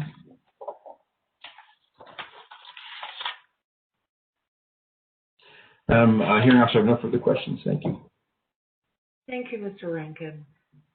Mr. Biernoff, do you have questions of Dr. Lyon? Madam Hearing Officer, I don't have any questions of Dr. Lyon, but I certainly appreciate his very informative and very interesting testimony. Thank you. Ms. Fox? No, and thank you, Dr. Lyon, for your testimony. Thank you. Commissioner Engler?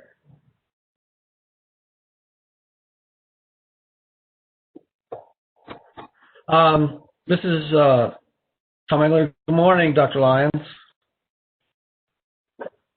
I do have questions. I'll try not to take too long on this.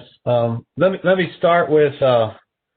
I actually read every one of these papers that were put into this binder. I'm not an environmental scientist, but I found this work very interesting. I guess I want to clarify on some of this work that's done to help me understand. I'll start with I think you stated it. The Alvarez paper is kind of like an assessment, or it's kind of a summative type paper about various methods of measuring methane emissions. Is that true? It's more of a synthesis of our earlier papers to come up with the best estimate of U.S. oil and gas methane emissions. Now, I took that paper to somewhat verify the different methods between bottom up and top down. Is that reasonable or correct or not? Depends how you define the bottom up and top down. So what it finds is that the site level based estimates, such as using that other test beds of 33A, like University of Wyoming, ends up being similar to larger scale basin level measurements using aircraft to fly around an entire region and calculate emissions, but are higher than the more kind of traditional equipment and component level based emission inventory approaches. But so I know this one, and then there was Schneising and et al.'s remote sensing. They were using satellite data, correct? Yes. So to be able to demonstrate that the satellite data on a larger scale was accurate, it seems to me that and this Alvarez were trying to show that on that scale, using some bottom up or site level measurements and comparing with the top down was reasonably accurate. Yes? Yes. In your knowledge, experience, has anybody on the top down, whether it's the satellite has a certain amount of resolution. Has anybody tried to do more detailed verification instead of very wide, large scale? Take a smaller site or sites or aerial component and look at a comparison between a site level and, say, a top down. Yes, there has been some. I'm trying to think if anything's publicly available now, but we are currently working on, we've had some large emitters that were measured by the scientific aviation using their mass balance approach flying around a single facility. And the sites were also quantified by various satellite approaches. So we are now comparing them into seeing how accurate the satellites are at quantifying individual site emission rates. But most of the satellites are focused on kind of larger regions rather than individual sites. Well, yeah. Would you agree with me that the problem, one of the issues in the science here is the scaling or scale up or scale down process? Yes. And therefore, that's going to be a key area to try to get a little better numbers. Would you agree? Yes. On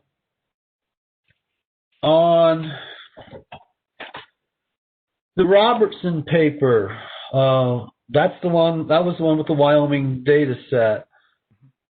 I have a clerical question here. many of these papers has supplemental information or SI that was not included in this, in these exhibits. I guess I would make a friendly request to have that SI data. Do you know what I'm talking about? Yes. Some of them are very large files, such as zipped OGI videos, but yes, we could send at least electronic copies of the supplementary materials. Yeah, I don't want paper. I understand. My question about the Robertson work. Well, again, I appreciate. I find the science and the work very interesting. Again, this was an attempt to really looking at venting emissions, correct? It's looking at total emissions. So this approach can't quantify source level emissions, but they can anecdotally see if there's any major sources using their infrared camera from the fence line. But the number they get is the total emissions at the site. Is that including flaring then too, or not? It potentially could include flaring, but I think in most cases the flare stack would be high enough that they would not pick up those emissions from their vehicle. Right. Okay. So it could, but I think it was more targeted towards venting. My question and concern with regards to the Robertson work, when you get down to the details, they split up. They had so many measurements that were deemed accurate. They split between complex and simple sites. And so when I read and get down to the end of this, for New Mexico, there were 29 complex sites and 17 simple sites. And I think that work was done quite well. But my question to you is, do you believe that it's reasonable to extrapolate that small a number to a basin scale of thousands?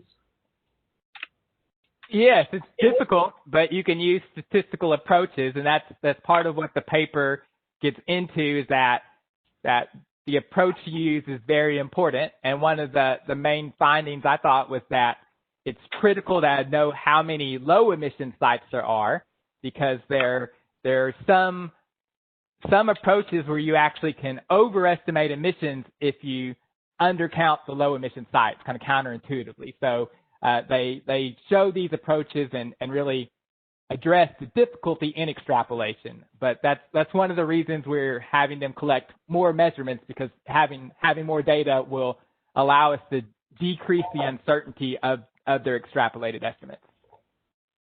Yeah, I think that what you're saying there, the uncertainty is the problem, and more data obviously would be helpful, because if I go to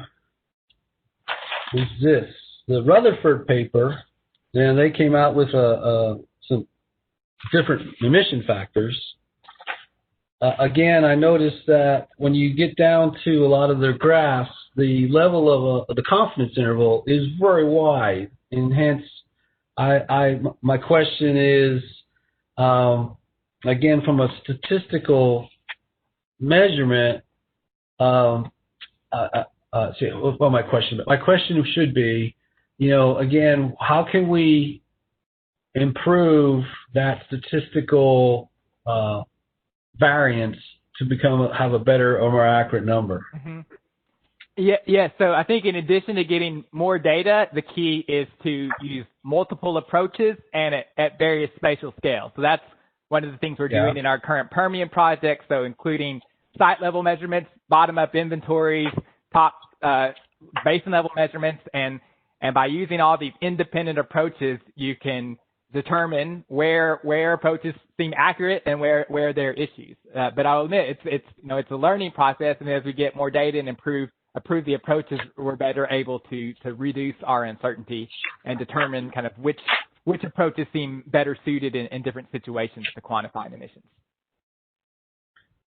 I got one more question. This is completely different from all that. In the EDS proposal for rules, and I'll read this to see if I can find it. Okay, it's under the statement where operators shall submit to the division an engineer's certification that all flares or combustors will have sufficient and consistent gas flow and heat content to achieve the manufacturer's design destruction efficiency. My question, both the gas flow and heat content will change over time. Is that correct? Correct, yes. So when you're asking for a certification, you're asking for a one-time at the initial design stage with the idea, with the knowledge that that's going to change over time? Yes, and now thinking about it, I think the language maybe could be better worded, that really what we're asking for is a certification that the flare installed would be suitable to achieve the combustion efficiency under the expected range and variability of the gas, the flow rates and heat content. And that could include maybe knowing what the range is and when it would be expected to need a change to a different flare if conditions would no longer allow that first flare to achieve the conditions. But not implying that it has to be a consistent flow rate, but just that the design of the selection of the flare considered that variability. Okay.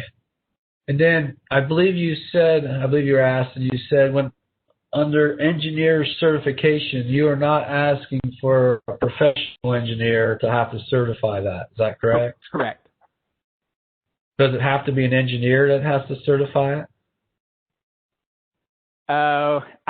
It needs to be a qualified person who can do engineering calculations, but yeah, I don't think I can't really speak on what kind of certifications or the qualification you need, but they would need to be able to determine what the expected variability of flow and heat rate would be from a well, and be able to do calculations to figure out what the flare destruction efficiency would be under those conditions. Yeah, I agree. I will admit, when I read anything that says engineer certification, to me that automatically assumes registered certified engineer. So I appreciate the fact that you guys clarified that. I have no further questions, and I do appreciate the work. Thank you very much. Thank you. Commissioner Engler. Commissioner Kessler, I'm guessing you have questions? I actually don't. I think mine have all been covered. Thank you. All right. Thank you. Ms. Paranos, do you have any follow-up? Sir, I just have just a couple questions for Dr. Lyon. Dr. Lyon, can you clarify whether or not, in your understanding, the alarm provision is a voluntary provision or a mandatory provision? Understanding is it's voluntary.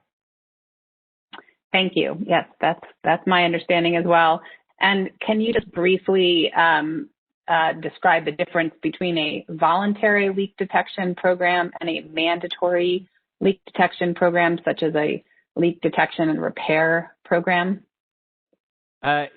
Yes, I mean, so in a voluntary program, they could choose not to use the alarm technologies, as opposed to a mandatory program, which it either prescribes certain frequencies or types of leak detection, or possibly it could have kind of performance standards. So could either require leak detection that would cause emissions or releases to be below a certain amount, or kind of similar to EPA Quad OA could say have it so you could have a process to have an equivalent program which would get equal or better emission reductions than the default prescribed, such as optical gas imaging. Great. Thank you for clarifying that. Those are all of my questions for Dr. Lyon. All right, thank you. All right, thank you very much, Ms. Bernios. If there's no reason not to excuse Dr. Lyon, I will thank you for your testimony, Dr. Lyon. All right, thanks for your time. So look, we need a break. We've been going 2 hours. Let's come back at 10:15. Thank you.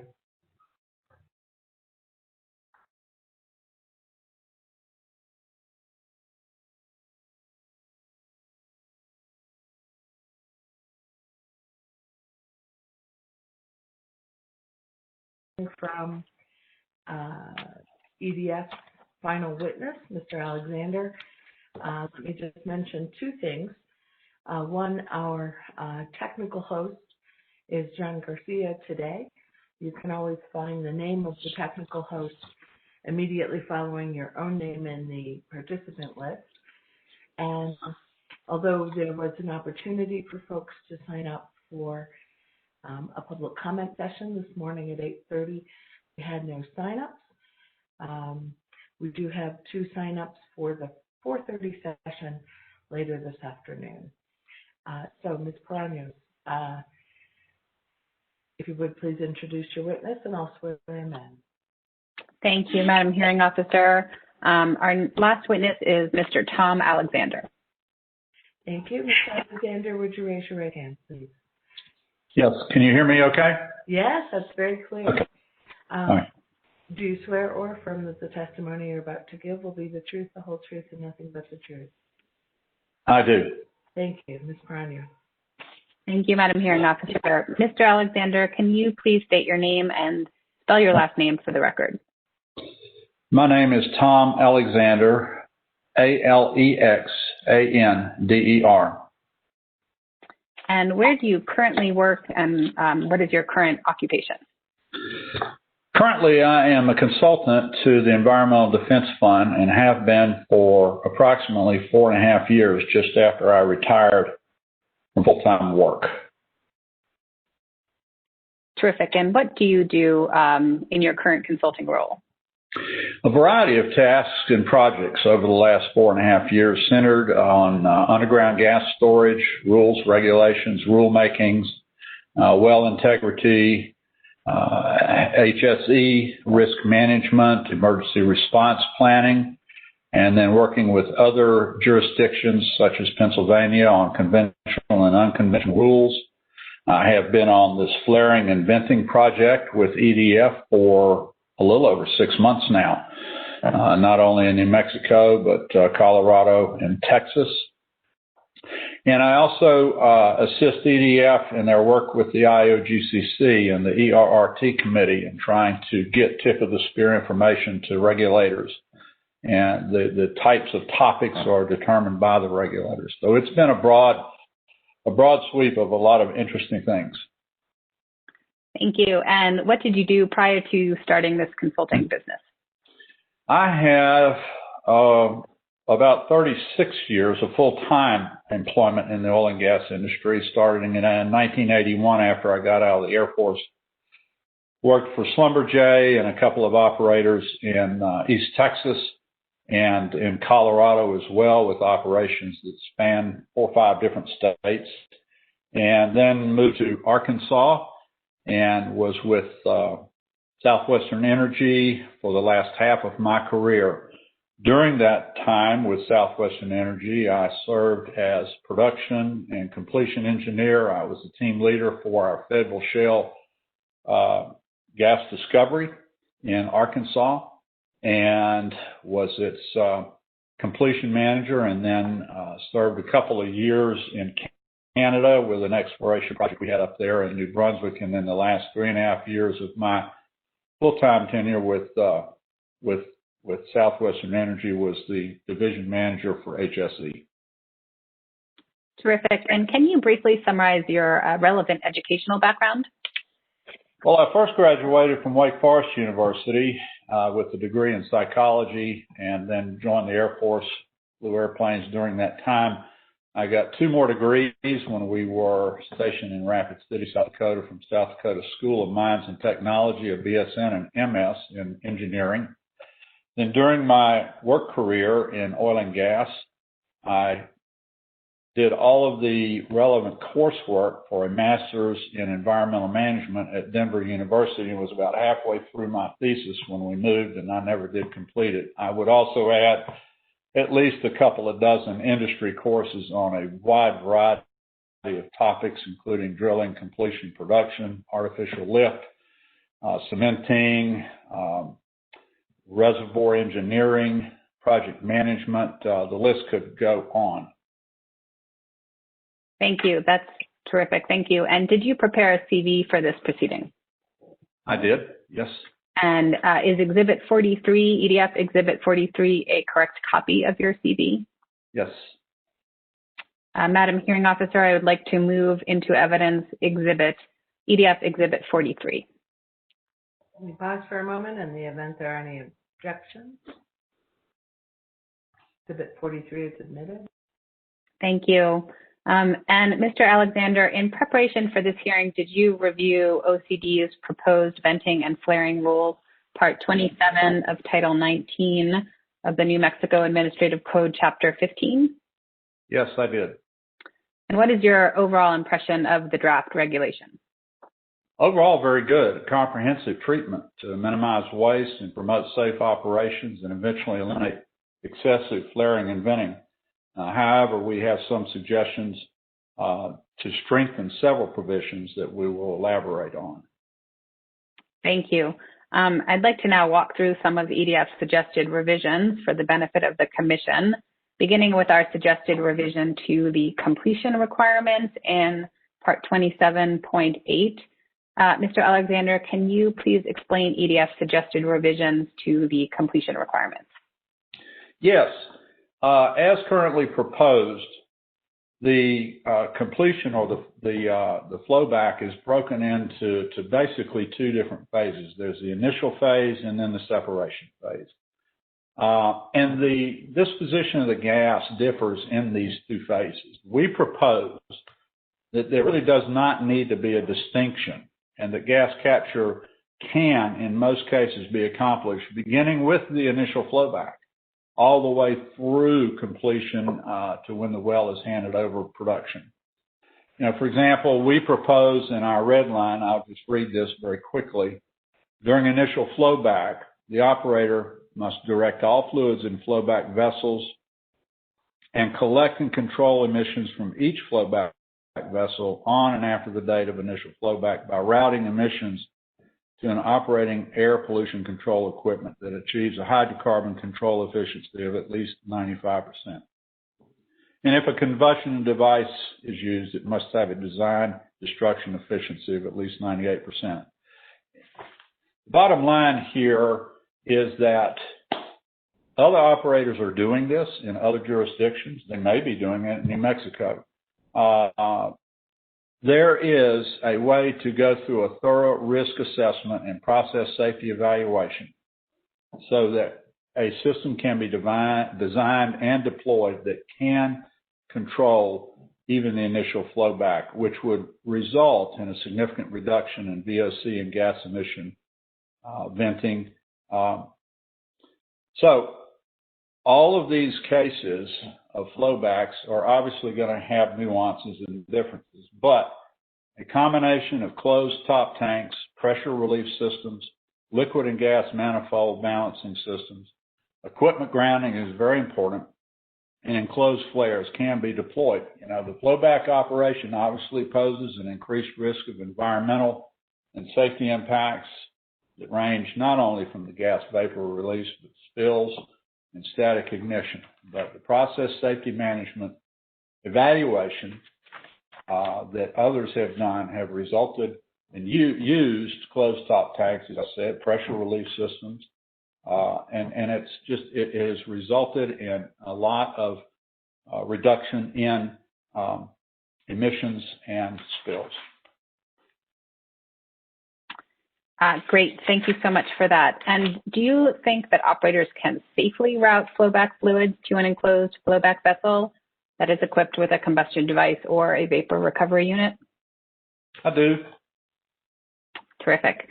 And what precisely about EDF's suggestion gives you this sort of comfort regarding safety?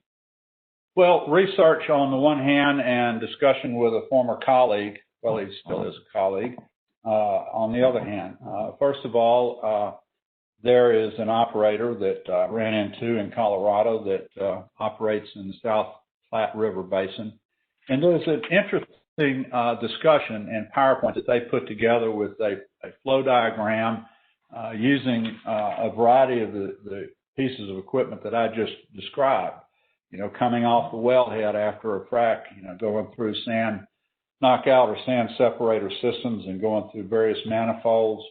And there are safety systems deployed, pressure relief systems deployed that allows these people to, in most cases, direct flow back and manage emissions rather than just venting them to the atmosphere. Another colleague of mine that I discussed with that has operated for many years in Pennsylvania in the Marcellus with Range Resources discussed with me how their production engineers solved this problem quite a while ago. So research and discussion with colleagues, I'm confident this can be done. Thank you, Mr. Alexander. And did we base our suggested revisions to the completion requirements in part on rules that have been adopted by another jurisdiction? Yes, we have, Colorado. Thank you. And I think you already touched on this, but EDF has suggested some definitions to accompany these suggestions. Could you briefly describe what is meant by the term air pollution control equipment as we have proposed that? It simply points to that being either a combustor or a vapor recovery unit, VRU. And can you explain what a VRU is? Well, in my experience with a VRU, vapor recovery unit, most of it was in Midwest City when I worked for another company, and we used them on storage tanks. We were drilling and completing a number of wells on a per pad basis, 6, 8, 10 wells per pad. I don't remember exactly how. And, you know, we'd have 8 or 10 large storage tanks. So there were a lot of emissions coming off of those tanks. We used vapor recovery units on all of those tanks with a small screw compressor to direct all of those VOCs and emissions down the pipeline instead of letting them leak to the atmosphere. Terrific, thank you. And does the OCD proposed draft that we commented on allow operators to use a combustion device during the completion and recompletion phase? Yes, in C2B in the October draft, that allowance to operators is there to use a flare in certain circumstances where it's unsafe to capture natural gas. Great. And is a combustion device a type of flare? Yes, OCD defines flare to mean the uncontrolled combustion, or the controlled, combustion of natural gas in a device designed for that purpose. Great, thank you. And so in your opinion, does the OCD October draft contemplate that an operator could use either a combustion device or a vapor recovery unit to control venting in the rule? Yes. Thank you. I'd like to now turn to EDF's suggestion that the rules require that any form that must be certified be signed by an official with accountability over the operations or activity subject to the certification or submission. Does the rule require the operator certify certain forms or submit a certification of certain information?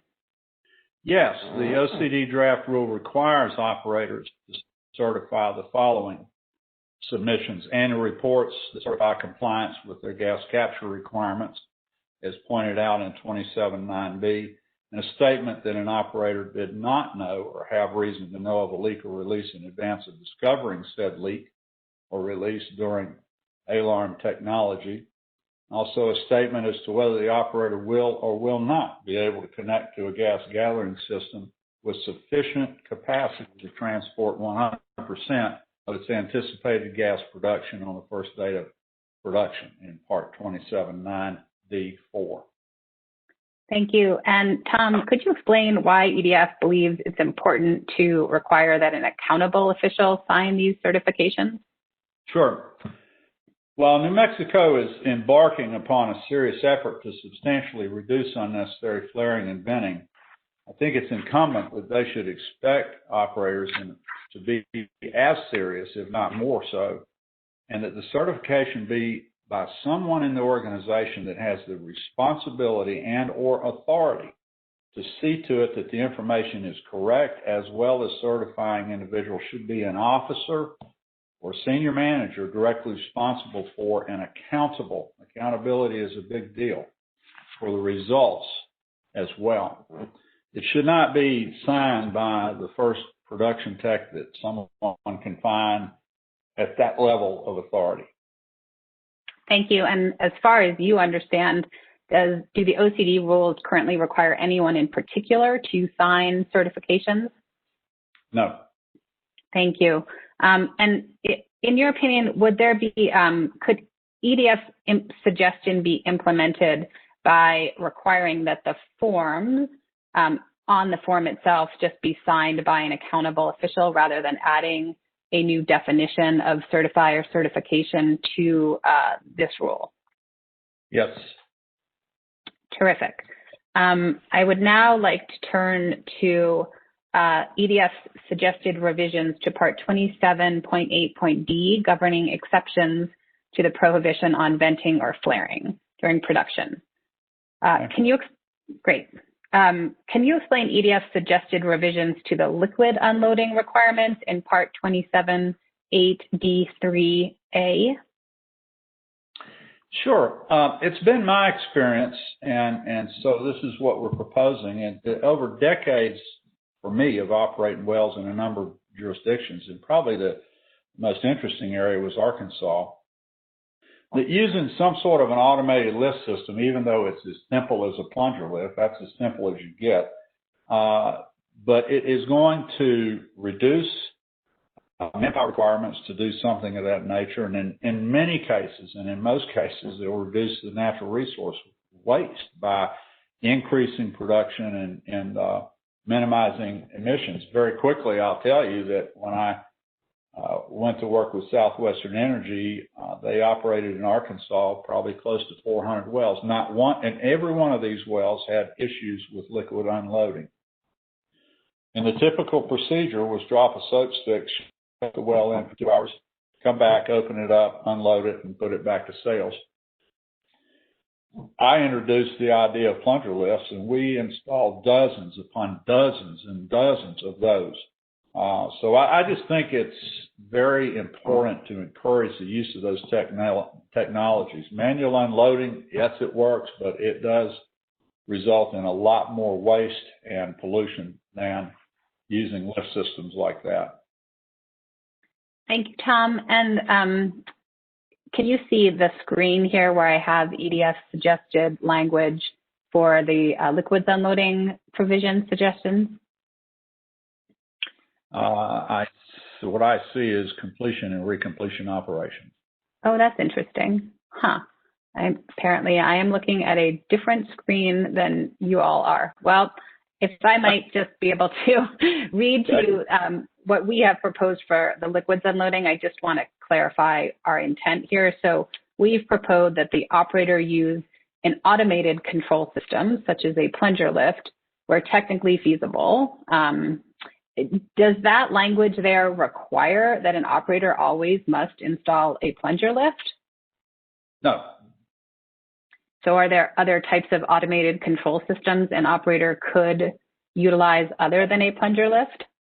There are.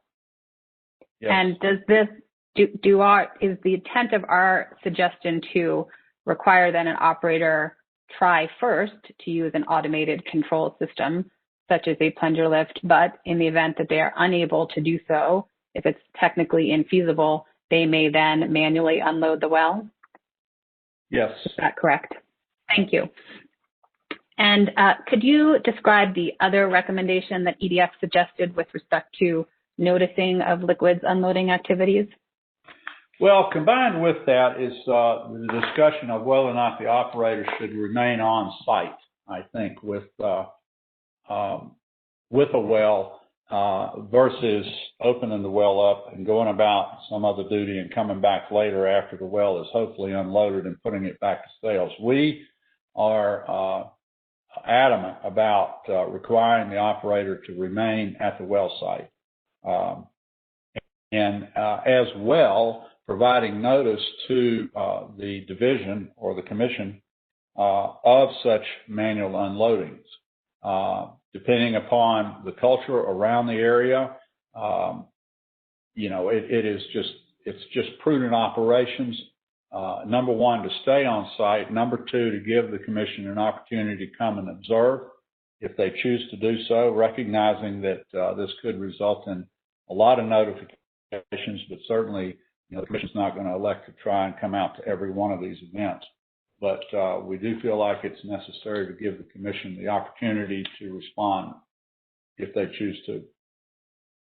Thank you, Tom. And so are we supportive of the division's draft rule, which requires the operator to remain on site rather than in close proximity during manual liquids unloading?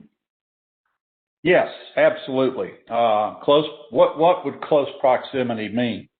Is it the next well over? Is it a mile away? I mean, that you can't define that. Just stay on site. That's prudent operations. It's unsafe to leave a well open to the atmosphere like that.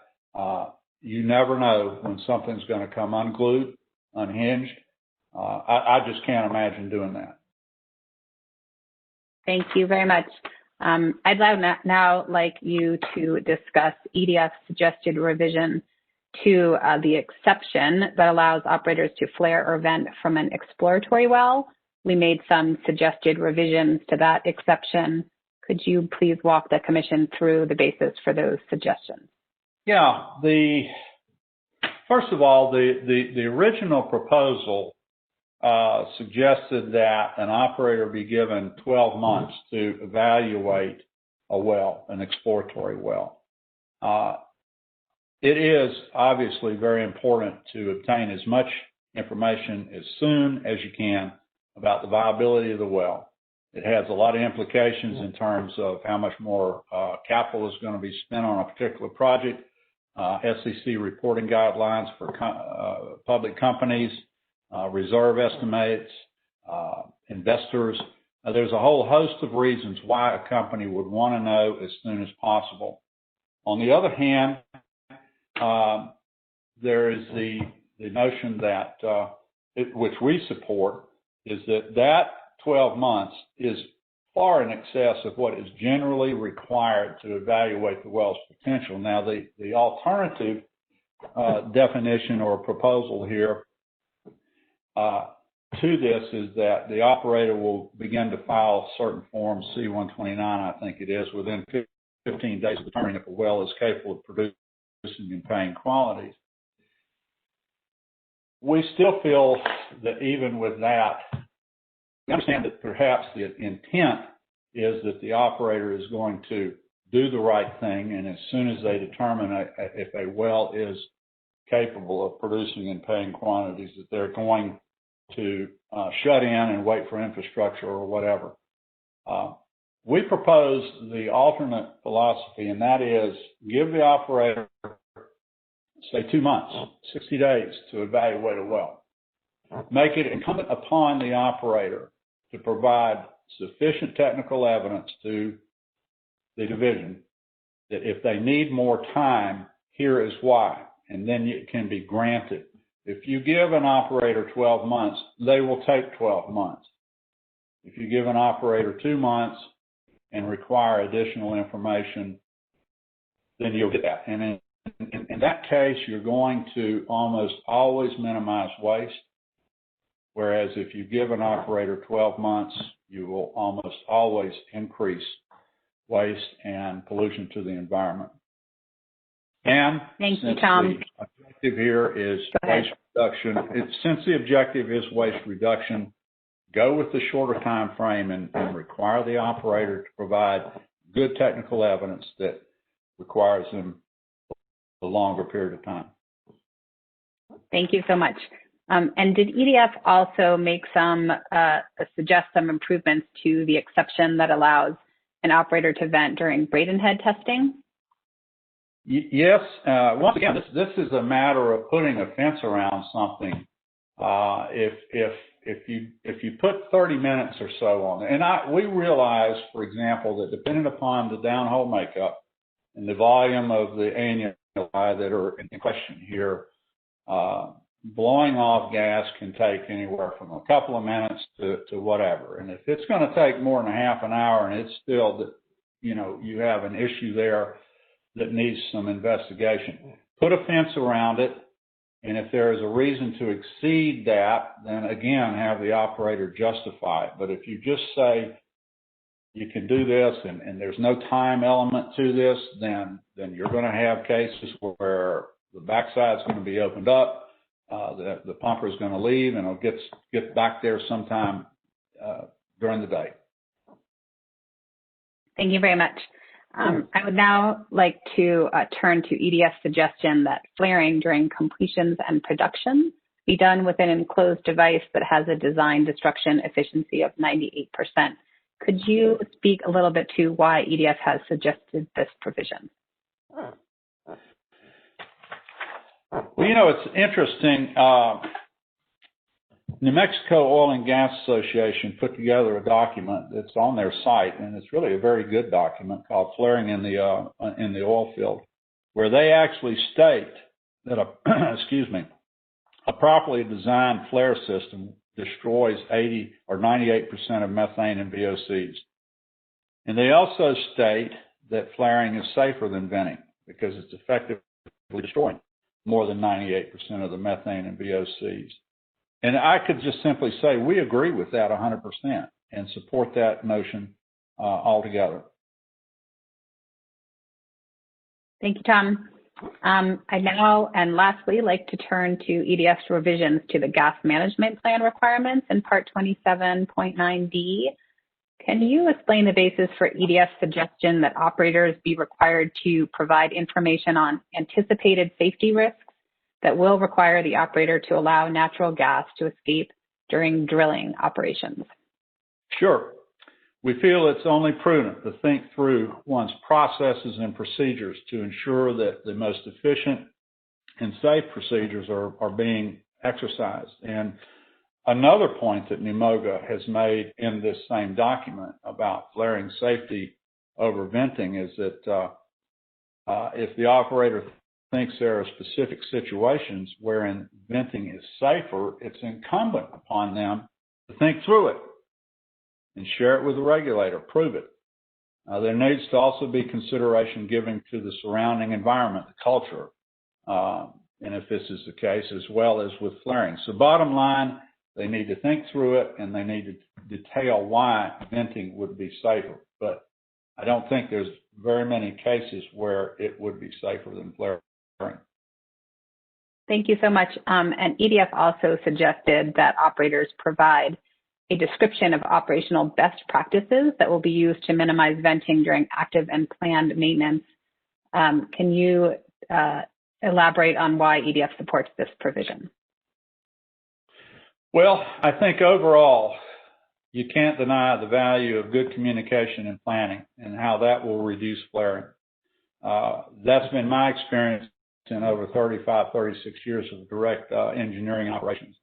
And it's actually a point, again, in this NUMOGA document where they directly state that communication and planning reduces flaring. So going through the process and procedure to evaluate what you're doing, why you're doing it, will not only reduce flaring, but it's probably going to, from time to time, provide new opportunities to do things more efficiently and thus less waste. Thank you for that answer. And EDF also suggested that the gas management plan include procedures the operator will employ to reduce the frequency of well liquids unloading events. Can you please discuss why we think this is an important component of a gas management plan? The process, again, of examining one's own processes and procedures and seeking out better alternatives ought to be a part of any operator's culture. And documenting such can't be a burden.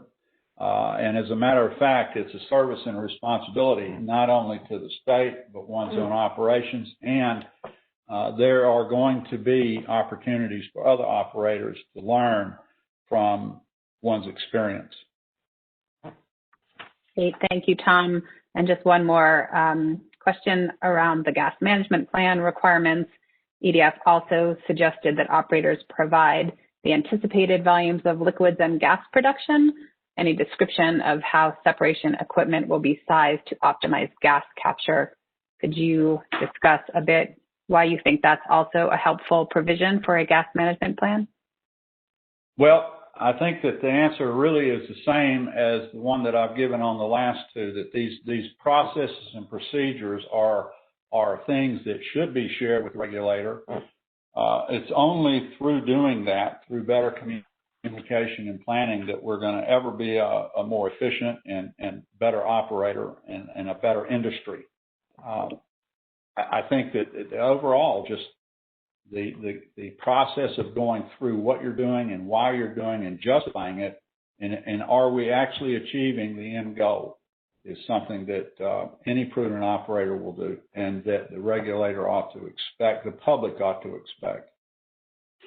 Thank you. And were these four components of a gas management plan, have they been recently adopted by another jurisdiction into their rules?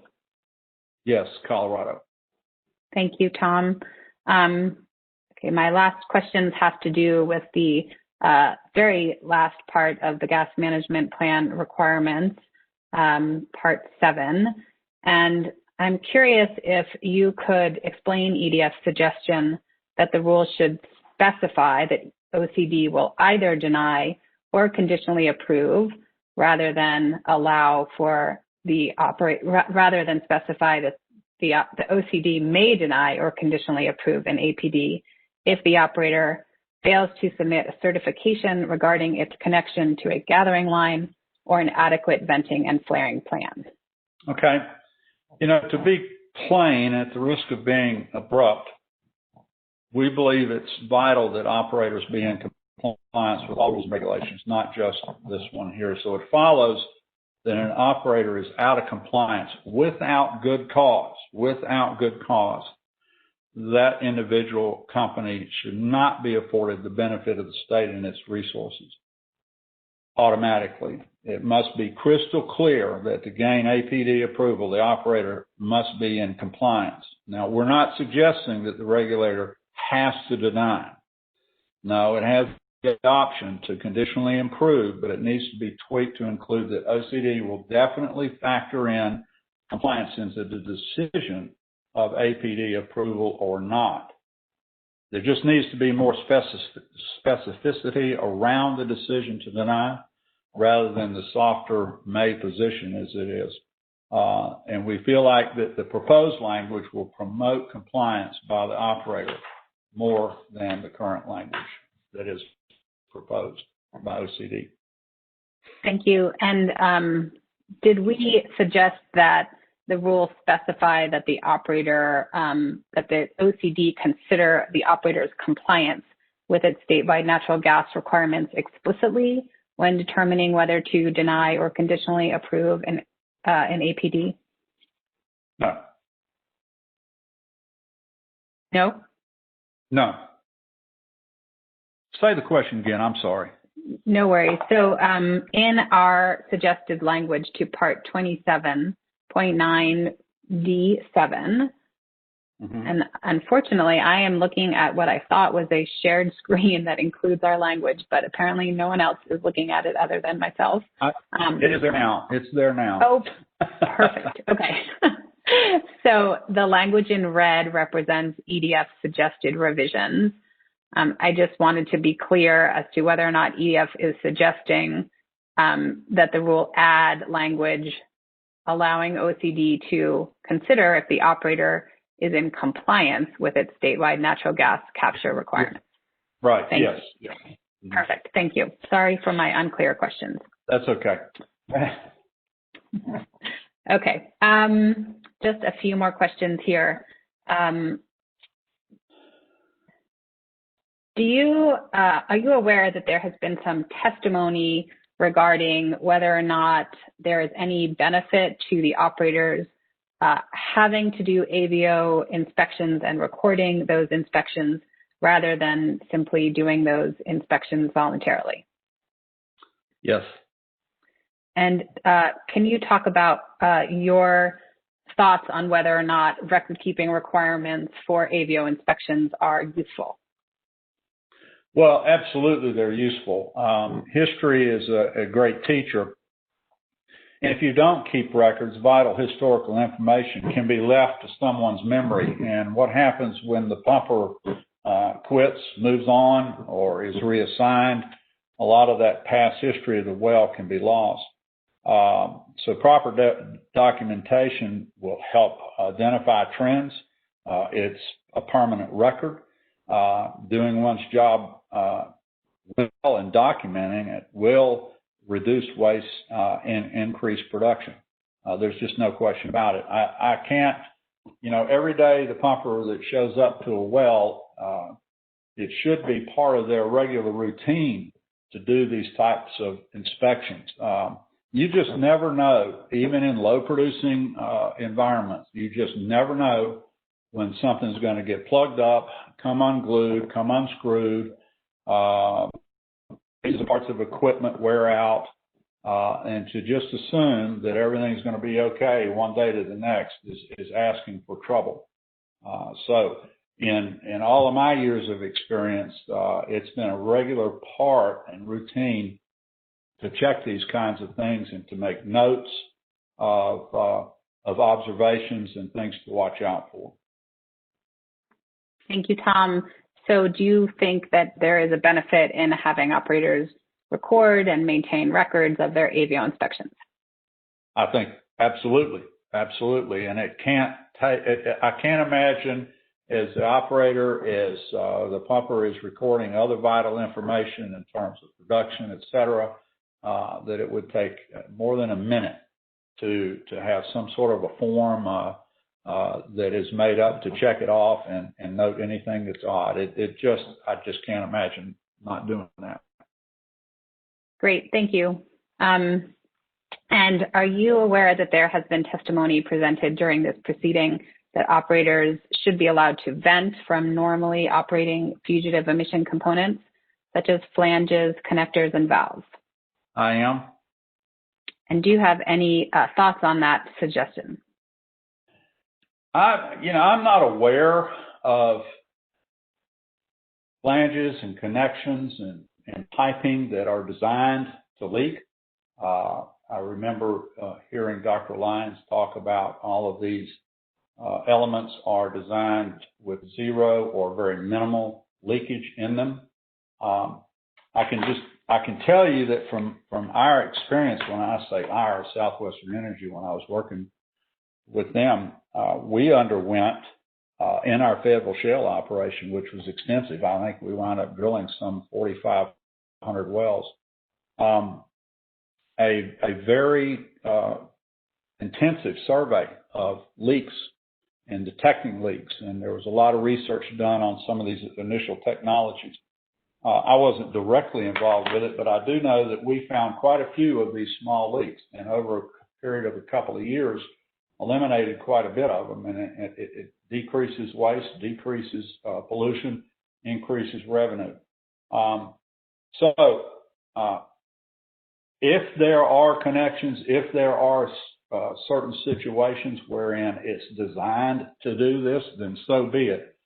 Otherwise, I think every effort should be made as an operator to detect it and fix it. Thank you, Tom. And are you familiar with the provision in Part 27.8D of OCD's draft rule that requires the operator to flare rather than vent natural gas, except where flaring is technically infeasible or would pose a risk to safe operations or personnel safety, and venting is a safer alternative to flaring? I am. And do you support this provision? Yes, it's well documented that venting is more destructive to the environment than flaring. Methane versus CO2, there's no question. Nobody in the scientific community questions that. The issue though, is often more one of economics and expediency, and that really should not come into play as any kind of a driver in this decision. Safety can be an issue as well, depending upon the gas composition, prevailing winds, or other meteorological conditions and topography. So I just would like to reiterate, and NUMOGA states it in their document that I've referred to a couple of times, that flaring is more safe than venting. So that is our position. We agree with NUMOGA on that as well. Thank you, Mr. Alexander. And just one last question. Are you familiar with the OCD's recent changes to the definitions of stripper wells? I am. And do you have any thoughts on the new definition of a stripper well? You know, it's an interesting proposal. I've never seen it before, to address only the gas end of this equation. We feel like both oil and gas needs to be included in the definition and or the understanding of what is considered a stripper well. Otherwise, we think there's going to be some results from this, some unintended consequences. You know, for example, if you're relying only on the amount of gas a well makes to make a decision on some exceptions that well might enjoy, such as AVO inspections and when flare stacks need to be retrofitted, et cetera. What's the case for a well that's making 100 barrels of oil a day and 45 MCF a day? So that falls into that category. So economics cannot be part of the decision as to whether or not you've got the money or the well makes enough money to properly retrofit. So we feel like the definition should include both oil and gas.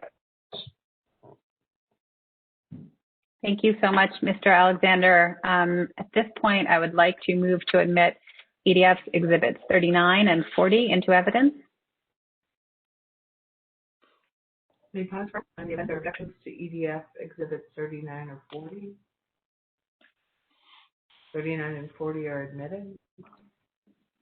Thank you, Madam Hearing Officer. And that finishes up Mr. Alexander's testimony. He is now available for questions. Thank you very much, Ms. Barrios. Mr. Ames, do you have questions of Mr. Alexander? I just have a couple questions. Good morning, Mr. Alexander. Hi, how are you? I'm fine, thank you. Good. You said, I think you said more than once, that reduced emission completions can capture the gas in most cases. And I was wondering, you know, most cases means less than all, right? Yeah, does this have to do with the initial flowback? Yes. Yeah. So my question for you is, in what cases can reduced emission completions capture the gas, and in which cases can't it? Well, what I'm pointing to here is, let's just say, for example, you've completed a well and you've done your due diligence and you have outfitted this well to capture all emissions or deal with them properly as opposed to venting on flowback. And I am well aware, have been, you know, completion or party to completion of thousands, literally thousands of frac jobs in the flowbacks, that you can't predict everything. So when you put together this design where you have some release systems, safety provisions or pressure release systems, you're going to have some cases where the system that you've designed may be overwhelmed, for example. There has to be a safety release or a pressure release system. So that would be the case that I'm talking about there. Does that make sense? Yes. And are you suggesting that EDF's proposal with respect to reduced emission completions provides sufficient flexibility to accommodate those cases in which it wouldn't capture the natural gas? I do. The terminology, I believe that we actually put in there that the vessels would be outfitted with some pressure relief systems. That's all. Thank you. Okay. Thank you, Mr. Ames. Mr. Rankin or Mr. Feldor, do you have questions, Mr. Alexander? Thank you, Madam Hearing Officer. Good afternoon, Mr. Alexander. Hi. Let's see, I do want to go back to that same topic, I think, generally that Mr. Ames was questioning about. If I might,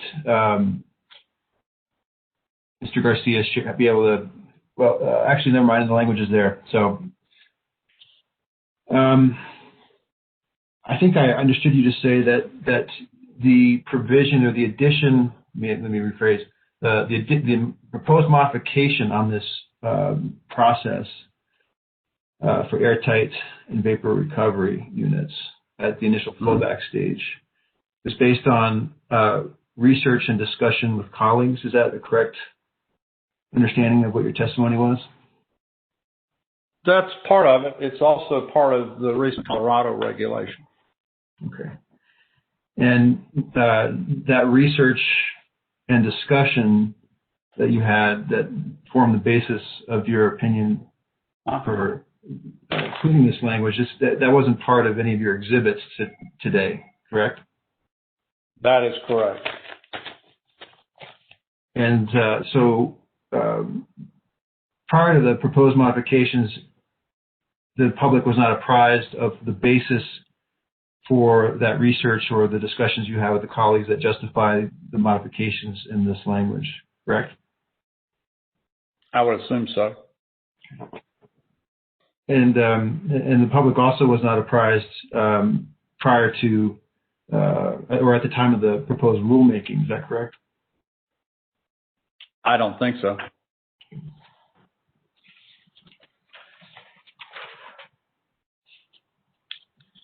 That's all the questions I have, Madam Hearing Officer. Thank you. Okay. Thank you, Ms. Rankin. Mr. Young, do you have questions of Mr. Alexander? Thank you, Madam Hearing Officer. I have a handful of questions for Mr. Alexander. Thank you, Mr. Alexander. You had testified on direct regarding 19.15.27.9b7, the provision that concerns possible denial or conditional approval of APDs, right? Yes. Okay, and with respect to that provision, do you see a danger in the current draft rules optional as opposed to mandatory denial or conditional approval language? Do I see a danger what? Yeah, I didn't do a great job of phrasing that question. The current language in the proposed draft rule at the section that I just mentioned uses the word may rather than shall, right? Yes. Do you see any risk in that? You know, I don't. And if you look at this, so what the division's going to do is they will either deny or conditionally approve. So it doesn't back anybody into a corner. It just adds a little bit more specificity, and it that use of the word will, or if you wanted to use shall, really does advise the operator that we're going to look at your compliance. I think that it really, that's the point of it, is to make a point to the operator that your compliance is important. Okay. And you also, I'm sorry, were you finished? I didn't mean to cut you off. Yes, all done. Okay. And then you had also testified that, in your opinion, there are references in the rule that apply only to gas wells and not oil wells, and that's a potential concern. Can you let me know what portions of the rule that concern that you articulated applies to? Talking about stripper wells. Let me find that.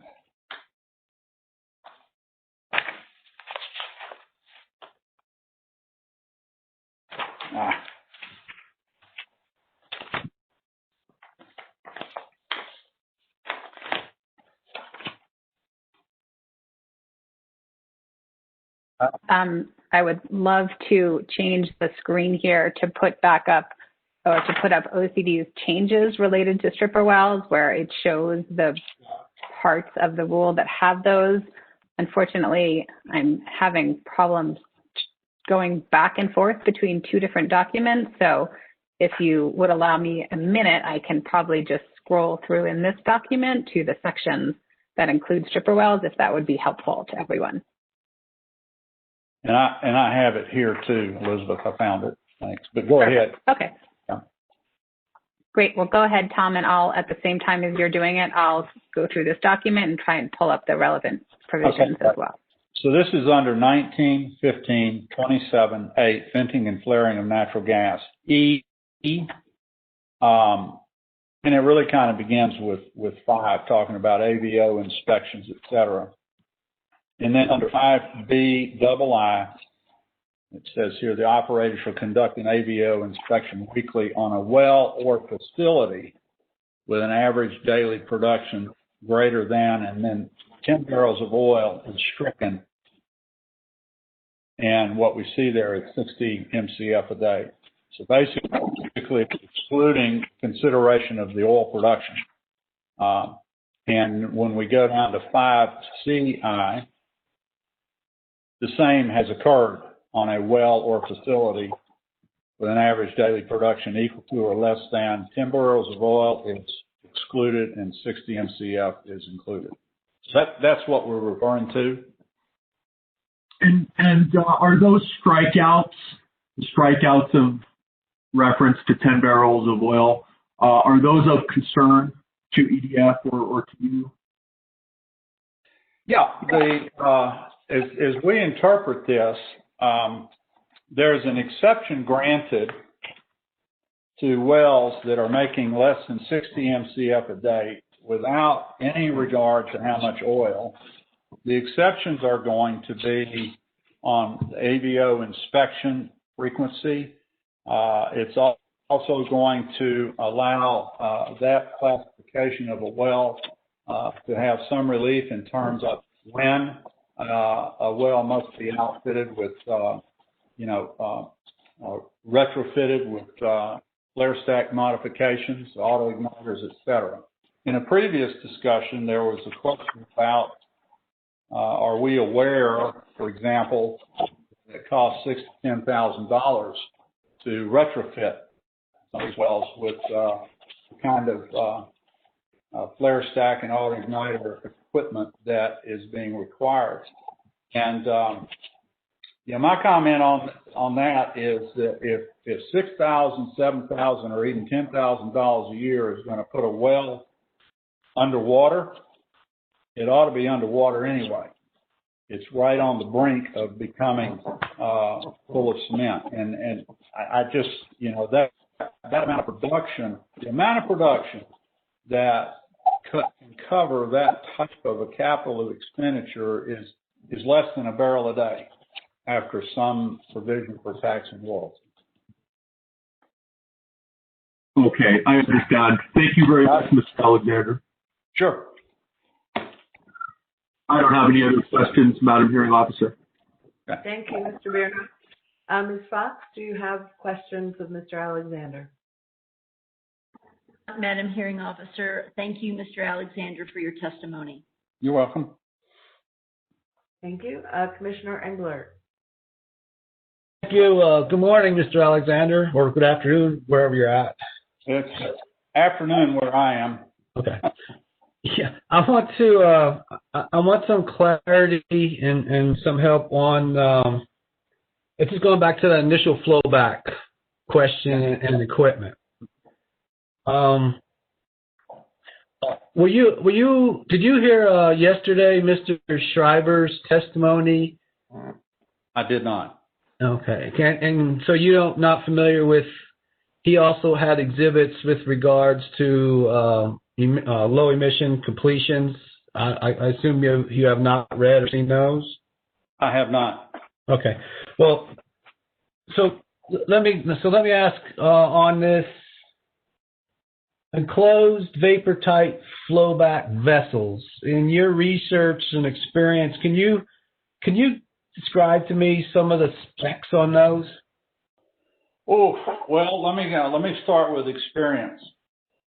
And I will tell you that when we discovered the Fayetteville Shale in Arkansas, it became immediately apparent that the typical way to flow back a well was not going to be acceptable.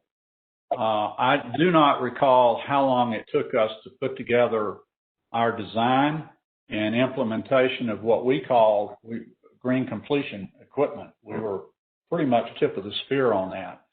But we quickly moved to that to handle the flow back of wells immediately. Now, we had the advantage, and I'll be frank with this, we had the advantage that we had, in almost all cases, infrastructure readily available. So going straight to sales was not an issue.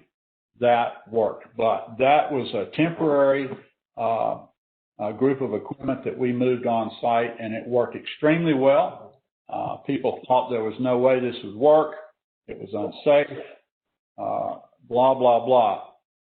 That was not the case. And we actually sold more gas by doing it that way than it cost us to do it. So the second piece of this question is my research. I found an operator in Colorado when we were working on the issue up there. They're called Bonanza Creek. They are currently operating in the South Platte River Basin. They provided a nice PowerPoint with a design schematic. Have I done it this way before? I have not. But it is something that is, looking at the schematic and the points that they made, it makes total sense to me. And then the other part of that piece that I would mention is discussing with an old colleague of mine with Range Resources up in the Marcellus. Once again, they had every reason to want to capture as much as they could as soon as they could. And they solved the problem. I don't have any schematics or specs from them. I can't give you, sizes of vessels and pressure ratings. But that would be something that would be easy enough to drum up. In your example, okay, Fayetteville, that's unconventional gas play, correct? Correct. And as you said, you had infrastructure in place, so you did have gas sales lines ready to go, right? Correct. Okay. In the Marcellus from Range, that's also a gas play, correct? And they've got a fair amount in most of those areas of condensate. You bet. Yes, I agree. Yeah, those wells make a ton of condensate too. And the other example was what, South Platte? South Platte, yes. That's gas too, I believe, right? I'm not that familiar with the characteristics of the basin. Okay. Well, it's not, it's not a dry gas. So like the basins in Arkansas, that's dry gas. Up in Colorado, that's not a dry gas basin. I can tell you that. No, I agree. It does have some condensate. Well, let me ask this hypothetical. If I have an oil well that's just been multi-stage fracked, and I've got 5,000 barrels of fluid coming through from my frack, oil and water, is there a vessel that is enclosed, vapor tight, that will be able to handle that? I think so. For 5,000 barrels a day? A day. Yeah, I think it can be designed to do that. Absolutely. Well, I wouldn't mind designing it, but I haven't seen an example, and that's why I was asking you for your expertise and research. I haven't heard an example yet that does this. I can't give you a specific example. Okay. I did have another question, but I forgot what it was. Oh, I know. Different question. This is on the natural gas management plan in D, and I know one of the requests from EDF under little d, any anticipated safety risks that will require the operator to allow natural gas to escape, and it says during drilling. So only during the drilling is when you're asking for that, is what way I read that. Is that correct? Can you, let me find that. It's, please. It's, 27.9. Oh, I hate this. What is it? A, B, C, D, 1, little d. Got it.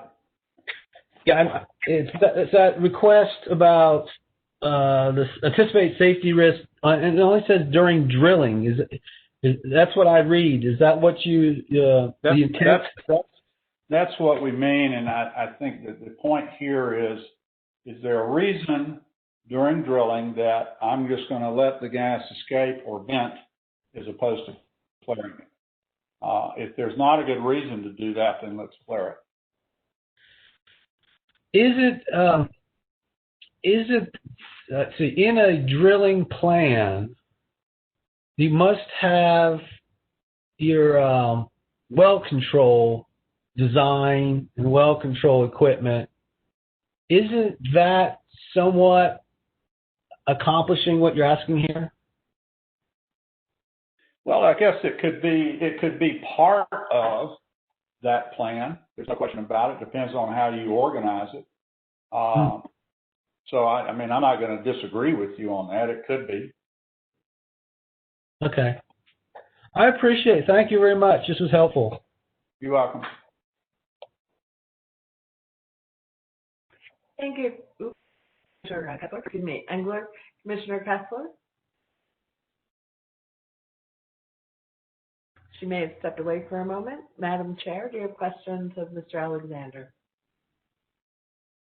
Just a couple. First off, do you support the rule? I do. I'm not sure your involvement, but to the extent you were involved, do you feel like the rule making process was collaborative? To the extent that I was involved, yes, I do. Okay, thank you. So I think back in 27.9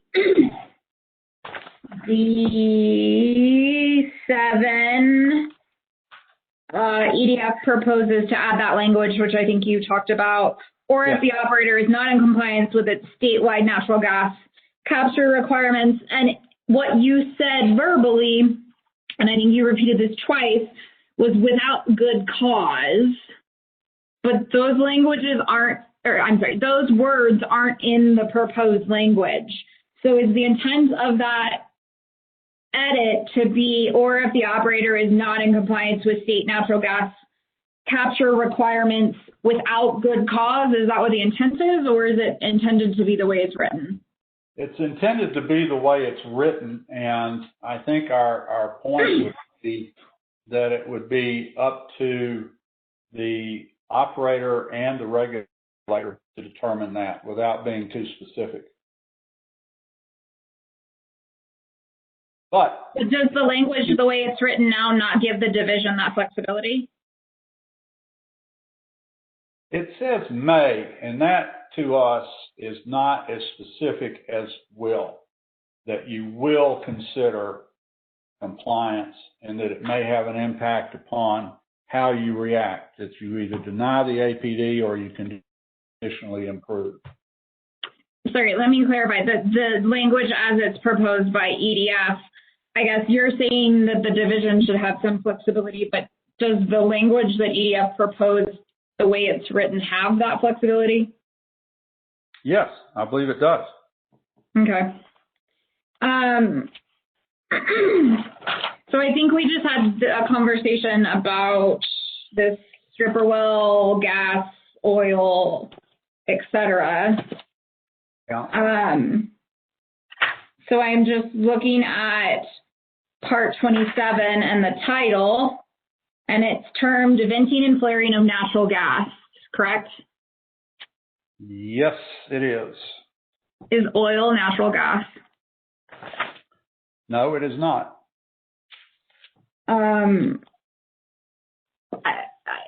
I guess I'm maybe struggling a little bit to see where the concern is. Maybe if you could elaborate a little bit more, that would be helpful.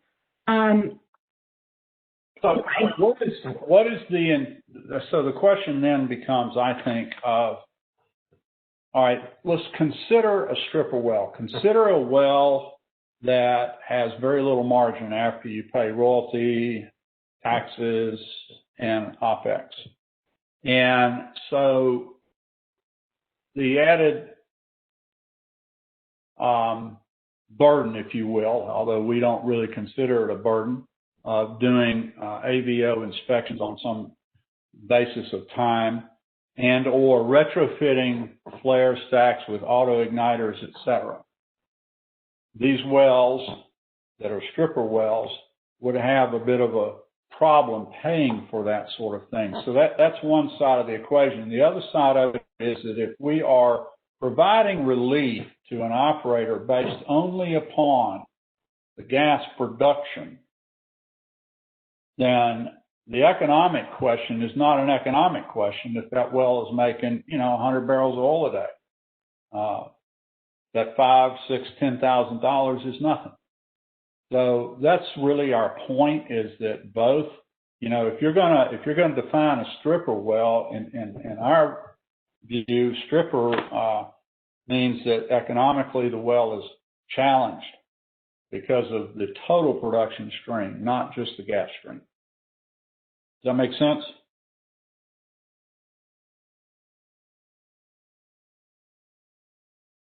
I think. Sorry, I muted myself. I'm sorry. Yeah. Okay. I mean, I think I see where you're going.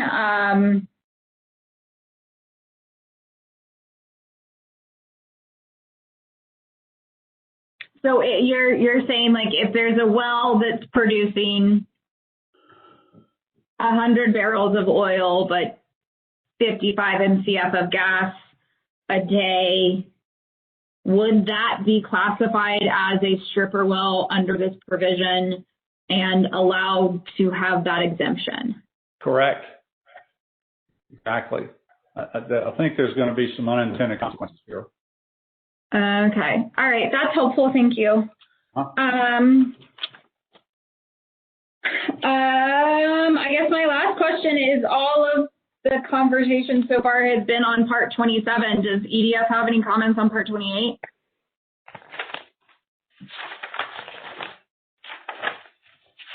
Which is the midstream version? I don't. And I think Elizabeth is nodding as well. Okay, I can't. She's not one of the pictures on my screen at the moment. Yes, Madam Chair, we only submitted comments on Part 27, not Part 28. Okay, I just wanted to confirm that. So would that imply that EDF is good with Part 28? No, we have no position on Part 28. Okay. All right, that's all of my questions. Thank you. Sure. Madam Chair, Ms. Parners, any follow-up? Yes, just a few questions, Tom. I thought it would be great because I think there's a little confusion about EDF's suggestion to Part 9D7 in the Natural Gas Management Plan, if we just clarify our suggestions. So I'm going to read, we have two suggestions for this Part 7. One is adding a element of the rules compliance to the, explicitly adding it to the determination when an operator, sorry, I keep saying that, when the OCD is determining whether or not to approve or conditionally deny or conditionally approve an APD. And so we added the language that is in red, in our red line, which just makes it explicit that a factor that OCD should consider is whether or not the operator is in compliance with their natural gas capture requirements. Is that your understanding of that particular addition in red? Yes. Thank you. And then we made one other change, and that was to strike the word may and replace it with the word will, so that the rule provides two options, and only two, for the OCD when determining what to do with an APD. One is to deny it, and the other is to conditionally approve it. Is that accurate? Yes. Okay, thank you so much. I just thought we should clarify that. I have no more questions for Mr. Alexander. Ms. Pranios and Mr. Alexander, is there any reason not to excuse Mr. Alexander? No reason on my end. All right, thank you. Thank you very much, Mr. Alexander. You're excused. You're welcome. You all have a very nice day. Thank you. Let's see. Ms. Fox, I believe we would go back to the continuation of the presentation by climate advocates. Can you give us a roadmap in terms of order of witnesses? Next witness will be Charles DeSalen, and he's anticipated to go for about an hour. Then Natalie Eddy, Mario Atencio, Kendra Pinto, David McCabe, Leslie Fleischman. Thank you for that, Ms. Fox. It is about 11:30. What do you think? Is it preferable to take a lunch break now and come back so that we're not interrupting Mr. DeSalen? I'll defer to Mr. Bach on that. Mr. DeSalen is his witness. I personally am okay with getting started now, but I would defer to Mr. DeSalen. I think he's the most important. Harley, are you on? Yes. Sure. Let's get started now. All righty. Let's do that then. Mr. DeSalen, would you raise your right hand, please? Do you swear or affirm that the testimony you're about to give will be the truth, the whole truth, and nothing but the truth? Yes, I do. Thank you. Mr. Bach. Thank you, Mr. DeSalen.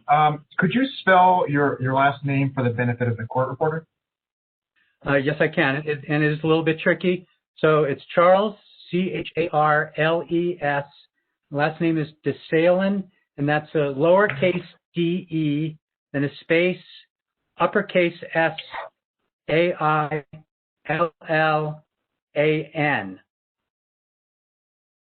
Thank you, Mr. DeSalen. And where are you currently employed?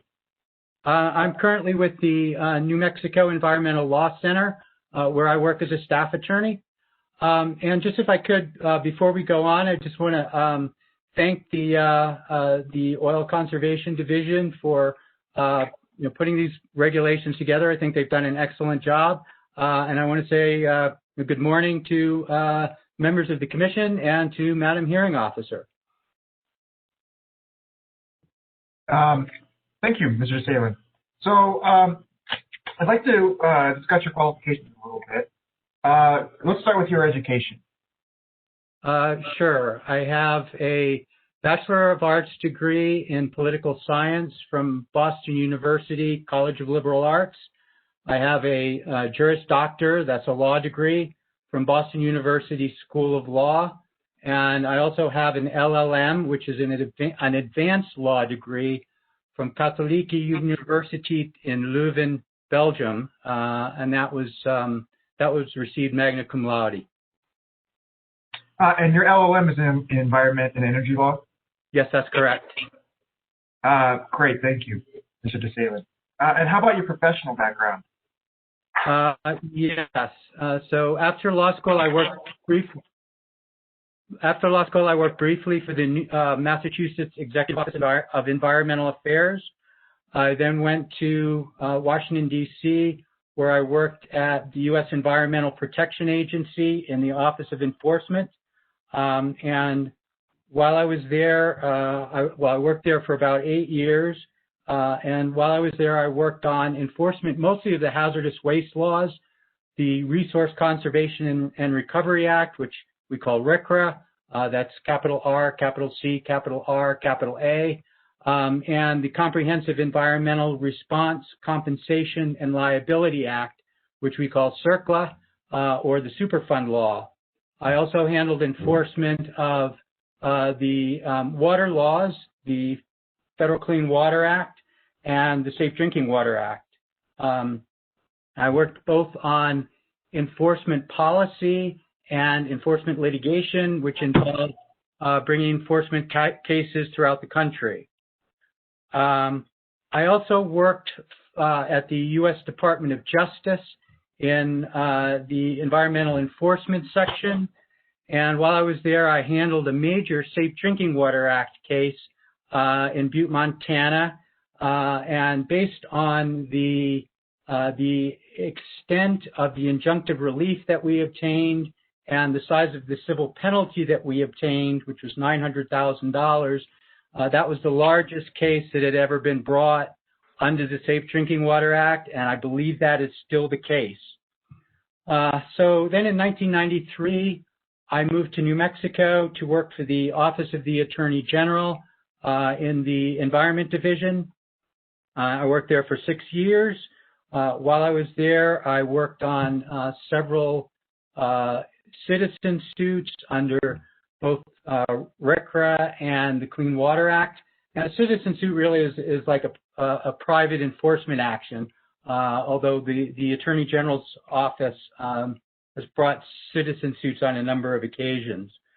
I also represented the New Mexico Environment Department on some groundwater permitting issues, and I represented the Natural Resource Damage Program in bringing claims for damages, injuries to the state's natural resources. And while I was at the AG's office, I also worked on the reauthorization and amendment of CERCLA, Superfund law. So I was the head of a work group on Superfund reauthorization through the National Association of Attorneys General. I presented testimony before congressional committees on 5 occasions. And what we focused on, since this is an organization of attorneys general, was mostly enforcement issues, liability, the liability of the federal government for federal facilities, and natural resource damage claims. From there, I went to the New Mexico Environment Department, and I worked at the Environment Department for about 14 years. And my work there included enforcement matters included the cleanup order for Los Alamos National Laboratory in 2005, as well as cleanup orders for Sandia National Laboratories and the Giant Bloomfield Refinery. I also handled a number of enforcement actions, a variety of different enforcement actions under the New Mexico Hazardous Waste Act, the Air Quality Control Act, the Water Quality Act, and the Radiation Protection Act. I also handled several permitting matters, including the groundwater discharge permits for the Molycorp mine up in Cuesta, which is now the Chevron mine, and the groundwater discharge permits for the Chino mine and the Tyrone mine down in Grant County, and the hazardous waste permit for Los Alamos National Laboratory. After that, I went to work for the Interstate Stream Commission for about 4 years, and then most recently, I've been at the New Mexico Environmental Law Center. I've been there for a little over 2.5 years, and while I've been there, I've handled several citizen suits as well as several permitting actions. So altogether, I have more than 35 years of experience in environmental law, and the vast majority of that, almost all of that, has involved enforcement and permitting matters. Thank you, Mr. DeSalen. So in all of this time, which included working at really all of the major agencies that I'm aware of that do environmental enforcement, the Department of Justice, EPA's Enforcement Division, the New Mexico Attorney General, and NMED, and then these other experiences as well. How many enforcement actions would you say you've worked on? Yeah, that's kind of hard to say. For purposes of this testimony, I went back and tried to count them all, and my best estimate is at least 60, and I can say that for sure, but probably closer to 70, possibly more than that. And how many permitting actions? Not as many, probably about a dozen permitting actions, but those include permits, groundwater discharge permits, hazardous waste permits, air permits, National Pollutant Discharge Elimination System permits under the Federal Clean Water Act, mining permits, and state engineer permits. And some of those cases were pretty big. The groundwater discharge permit for the Tyrone mine was litigated for more than a decade. And this rulemaking, you were involved, I believe you served on the Methane Advisory Panel, is that correct? Yes, that's correct. Mr. DeSalen, please refer to Climate Advocates Exhibit 19. Is that a copy of your resume? Yes, it is. Accurate and up to date? Yes, it is, although there's one point that I'd like to make, kind of a minor point, but on page 4, it says that I am the board president of Conservation Voters New Mexico, and actually last month we unanimously elected a new president for the year. So I am no longer the board president. I'm a past president, and I'm still on the board, but I'm not currently the board president. Okay, thank you for that, Mr. DeSalen. So in your opinion, Mr. DeSalen, is enforcement a critical factor in achieving the substantive goals of a regulatory program? Yes, absolutely. Enforcement is very important to ensure compliance with any regulatory program. Most of the environmental laws, both at the federal level and the state level, provide for various mechanisms that the enforcement agencies or the implementing agencies can use to enforce the laws and the regulations and to enforce permit conditions for permits that are issued under those laws. Now, I can just go through them real quickly here. The first mechanism is to assess civil penalties for violations of the law or the regulations. The main purpose of civil penalties is deterrence. And there are a couple of different components to deterrence. First of all, there's specific deterrence, which focuses on the violator that is the subject of the enforcement action. And so if an operator is in violation and the agency brings an enforcement action and assesses a penalty, the likelihood is that operator will be more careful in the future to remain in compliance. And then the second component is general deterrence, which focuses more on the industry as a whole. So again, if the agency brings an enforcement action and assesses a significant civil penalty against the violator, word's going to get around pretty quickly, and other operators in that industry are going to find out about it, and they're likely to be more careful and more diligent in making sure that they remain in compliance because they realize that they may be the next target of an enforcement action. So that's the first mechanism that the agency has is to assess civil penalties. The second mechanism, which I won't really discuss, is criminal fines and penalties, and that can include jail terms. But that's a completely separate area of the law that I have no experience with. The third mechanism... Mr. DeSalen, I'm sorry to interrupt. Mr. Bach, we have occasional feedback from you. If you would mute Mr. DeSalen speaking. I do apologize. And while we have this little quick break, I did notice I don't have the ability to share. I may just pull up some rule language later when we get into that. So we put in that request. Oh, now I'm a presenter. Great. And sorry, I'm following along on my paper, Charlie. So sorry for the background noise. Okay. Please go ahead, Mr. DeSalen. Thank you.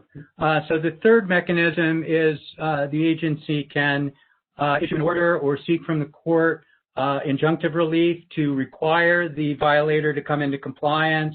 And then finally, the agency can a lot of times seek cleanup. So that's most common under the hazardous waste laws, but there are also other provisions in some of the other statutes, such as the Clean Water Act. And under each of these mechanisms, three of the four mechanisms that I just referred to, criminal fines being the exception, but under the other three, the agencies can choose to bring an administrative action or issue an order, or go to court and seek judicial relief. So, Mr. Salin, could I just interrupt you there? Are there factors that are critical to allowing for effective enforcement? Critical to allowing effective enforcement? Yes, there are a couple of considerations that are very important, that are really critical. And the first is that the regulations or the permit conditions that are being enforced must be clear and unambiguous. So regulations and permits must be written using precise words. Open-ended or vague and amorphous requirements are difficult or impossible to enforce. And if the permit or a regulation allows a period of time for an operator to come into compliance, the starting date and the ending date of that period has to be stated very clearly. These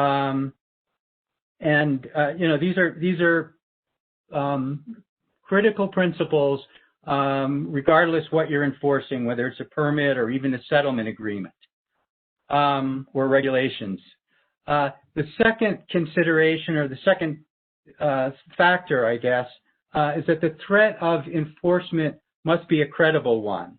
If the operators realize that the agency is not enforcing the law, if it doesn't have the adequate resources to enforce the law, if it doesn't have the political will to enforce the law, then the deterrent effect of enforcement, the deterrent effect of civil penalties will wither away. Thank you very much, Mr. Salin.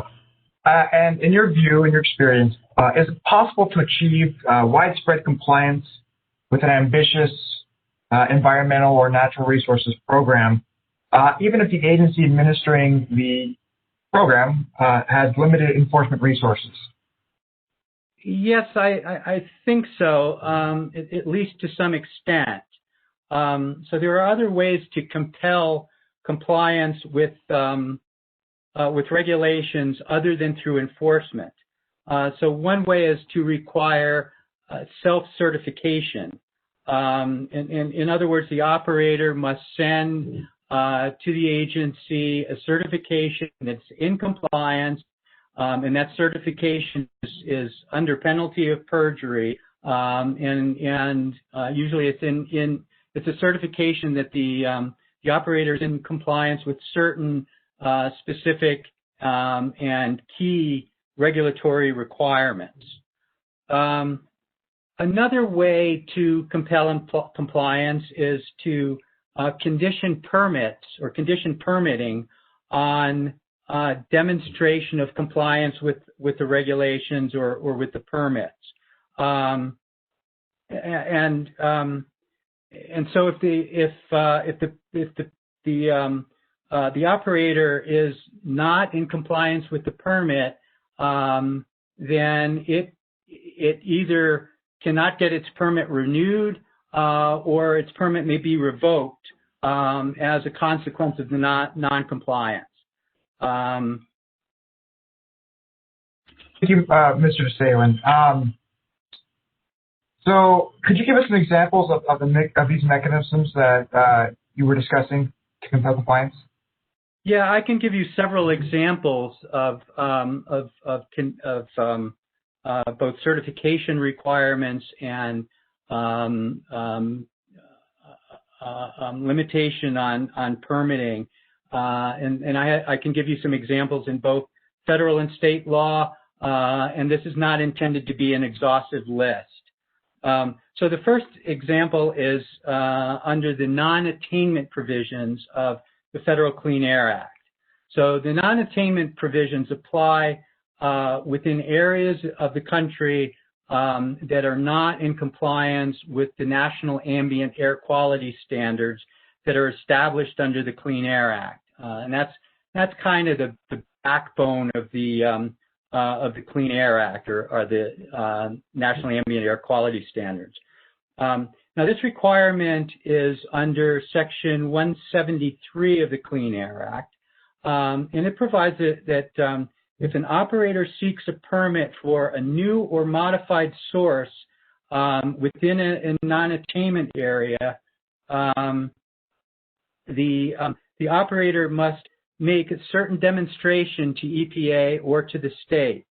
To get a permit, the operator has to demonstrate that all of the sources that it owns or operates, and all of the sources that an affiliated company owns or operates are in compliance with the emission requirements of their permits. And unless that demonstration is made, EPA or the state must deny the permit for the facility in the non-attainment area. Thank you, Mr. DeSalen. And that provision is included as Climate Advocates Exhibit 20. Is that correct? Yes, that's correct. That's Section 173 of the Clean Air Act, which is codified at 42 U.S.C. Section 7503. And I downloaded that document from Lexis a couple of weeks ago, so it's up to date. Thank you, Mr. DeSalen. Can you proceed with your second example? Sure. So another example is in the New Mexico Water Quality Act, which is implemented by the New Mexico Environment Department as well as by other what are called constituent agencies. And I want to point out that the Oil Conservation Division is one of the constituent agencies under the Water Quality Act, so it has some familiarity. Now, under Section 74-6-5, subsection E of the Water Quality Act, that provides that the Environment Department or other constituent agency shall deny a groundwater discharge permit if, among other things, the discharge would cause or contribute to water contaminant levels in excess of state or federal standards. And Mr. DeSalen, that provision is Climate Advocates Exhibit 21, is it not? Yes, that is Section 74-6-5, New Mexico statutes annotated, and the relevant provision is subsection E, and that's a capital E in parentheses. And again, I downloaded that from Lexis a couple of weeks ago. Thank you, Mr. DeSalen. Madam Hearing Officer, I see we have about 10 minutes. Is it good if we just go until noon? Oh, absolutely. Mr. DeSalen, if you have a stopping point that you see is logical, but I would suggest we just get going because we're making progress. So, Mr. DeSalen, could you tell us about the third example that you want to discuss today? Yes, the third example is in RCRA. That's, again, the Resource Conservation and Recovery Act, which is the federal law governing the regulation of hazardous waste.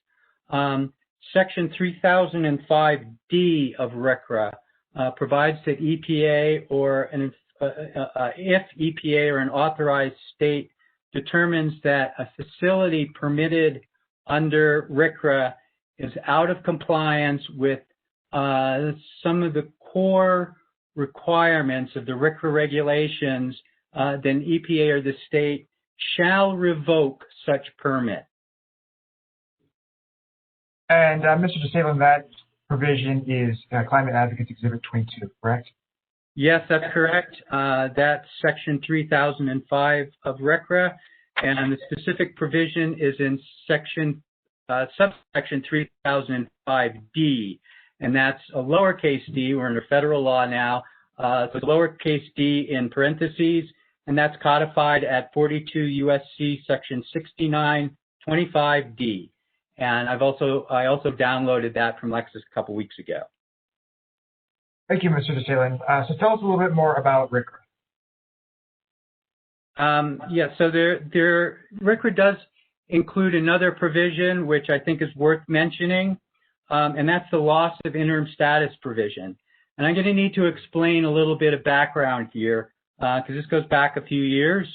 But when Congress passed RCRA in 1976, and RCRA requires all hazardous waste treatment, storage, and disposal facilities to obtain permits in order to operate, in order to carry out their hazardous waste management activities. Now, when Congress enacted RCRA in 1976, it recognized that it would take many years for all of the operating hazardous waste facilities to apply for permits and for the agencies to issue the permits. So Congress created a concept that it called interim status, I'll explain how it worked. It allows facilities to continue operating without a permit pending action on their permit. So if a company was in existence at the time that the permit regulations were issued, and that actually was in 1980, and if the facility notified EPA of its hazardous waste activities, that it needed a permit, and if it submitted to EPA or the state the preliminary part of its permit application, known as the Part A, then that facility received interim status to continue operating pending action on its permit application. It was sort of a temporary grandfathering of companies, operators that were in existence at the time that the regulations went into effect. And EPA issued regulations for interim status facilities, sort of basic operating requirements for hazardous waste management facilities. And those regulations included financial responsibility requirements, and they also included groundwater monitoring requirements. So then we'll move forward to 1984. In 1984, Congress passed sweeping amendments to RCRA in the Hazardous and Solid Waste Amendments of 1984, which we refer to as HSWA. When Congress was in the process of debating and drafting the HSWA amendments, the General Accounting Office, or GAO, which is now called the Government Accountability Office, came out with a report on RCRA compliance. And that report found that there were a large number of interim status facilities that were operating that were not in compliance with the financial responsibility requirements, or were not in compliance with the groundwater monitoring requirements, or both. So in the HSWA amendment, Congress included the loss of interim status provision, which, of course, we called LOIS. And that's in Section 3005C2 of RCRA. And it provides that every facility operating under interim status had to certify that it was in compliance with both the financial responsibility requirements and the groundwater monitoring requirements of the RCRA regulations by November 8, 1985. And that certification was submitted to EPA. And And if a facility that was operating hazardous waste, a hazardous waste facility did not certify, it automatically lost its interim status authority to operate. Now, after the lowest deadline passed, EPA mounted an enforcement initiative, filing lawsuits, approximately 40 lawsuits around the country for companies that were not in compliance with the lowest deadline. EPA required these companies to shut down their hazardous waste operations, and if that forced the company to shut down its other operations, that didn't really matter. The company had to shut down its hazardous waste operations regardless. And I worked on 2 of those cases when I was at EPA. One involving a aircraft refurbishing facility in Lake City, Florida. The other one involving an electroplating facility in Travelers Rest, South Carolina. Thank you, Mr. DeSalin. And the LOIS, or lowest provision that you referred to, that's Climate Advocates Exhibit 22. Yes, correct? That's in Exhibit 22, which again is 2005 of RCRA, and the specific provision is 3005 E2, which is codified at 42 USC section 6925 E2. Thank you, Mr. DeSalin. Do you think this is a good place to break for lunch? We could, or we could keep on going. I'm fine with continuing. We have 3 more minutes. Okay, let's do one more question. And I think it's actually kind of a natural breaking point, I think. So, well, if we're going to break this is a natural breaking point. I'm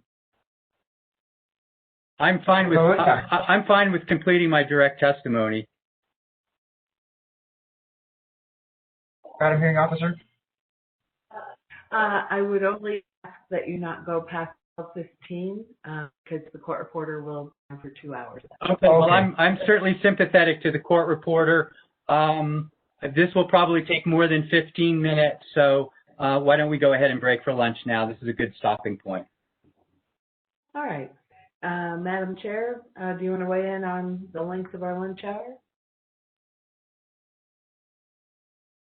Good progress. I would suggest 45 minutes to an hour. Maybe we can actually have an hour here.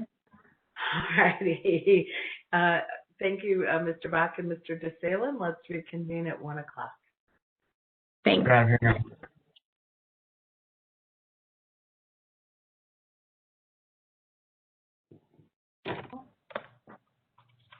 Thank you. We're back after a lunch break. And when we broke, we were in the middle of Mr. DeSalin's testimony. Mr. Bach and Mr. DeSalin, if you would please proceed. Hearing Officer. Mr. DeSalin, you hear me okay? I can hear you. Can you hear me? I can, but I'm not. Oh, there's your video. Okay. And could I again request the presenting ability, the sharing content ability? Thank you.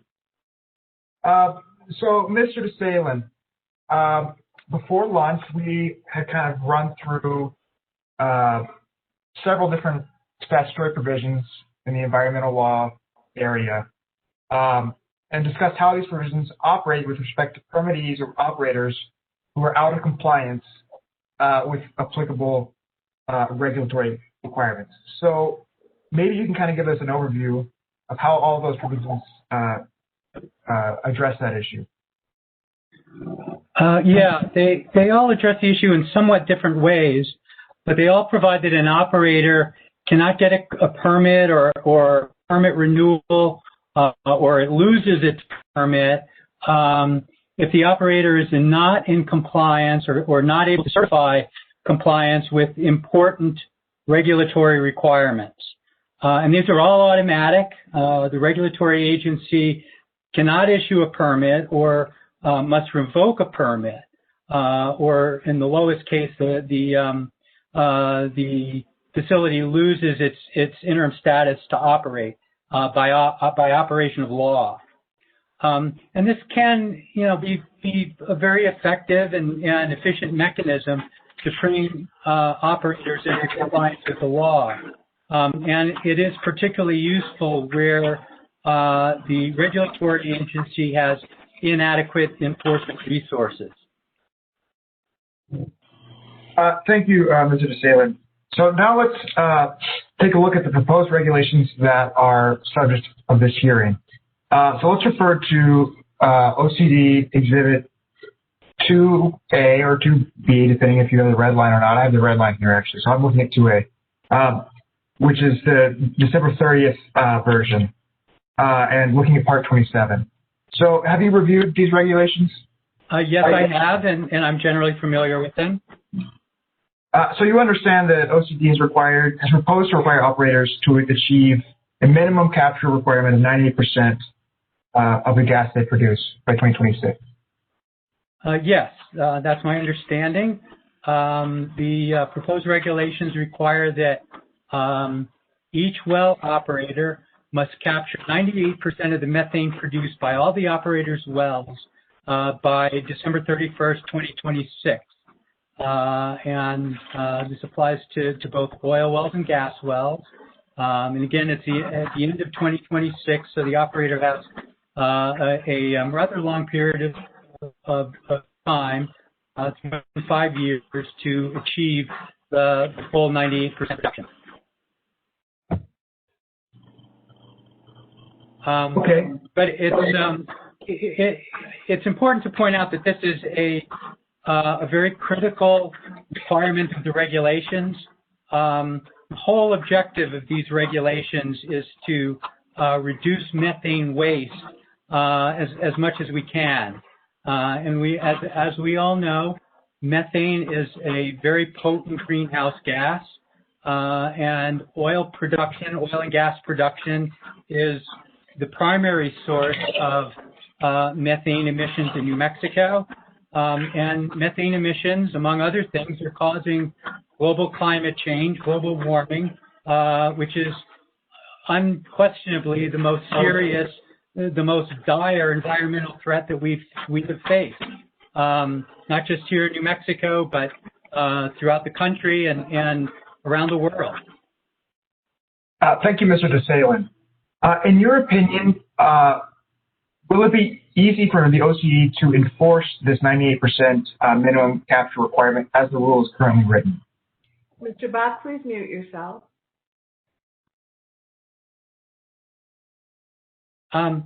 Unfortunately, the way that the regulations are written are not very conducive to enforcement.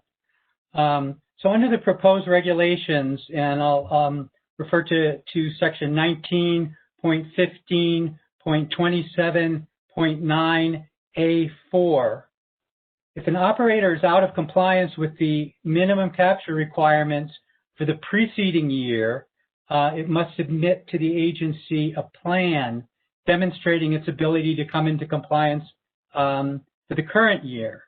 And it's important to keep in mind the timing here. So 2021 is the baseline year in which each operator reports its venting and flaring data to the agency, and that establishes its baseline. And then 2022 is the first year when an operator is subject to the minimum capture requirements. So we're going all the way to 2023 before we're actually would be addressing the non-compliance. Now, requiring an operator to submit a plan showing how it's going to come into compliance, that can be very appropriate in some circumstances, but submitting a compliance plan, even a very good compliance plan, is no substitute for actual compliance. And in my view, until an operator actually comes into compliance with the minimum capture requirements according to the schedule and the regulations, it should not be permitted to drill additional wells. to allow the operator to drill additional wells based on the contents of a compliance plan is very problematic. And I've seen this sort of approach before, and it tends to be fraught with delay and can be very protracted. So first of all, the agency staff needs to review the plan. And often it'll turn out that the plan is inadequate for one reason or another. So then the staff person will need to prepare a letter to the operator explaining why the plan is inadequate. And then that letter will need to be reviewed by other people in the agency, usually managers and often the attorneys. And then the letter gets sent to the operator, and invariably the operator disagrees with some of the conclusions or some of the assumptions, or maybe all of them, that are contained in the letter. And then the parties can wind up going back and forth on their disagreement several times.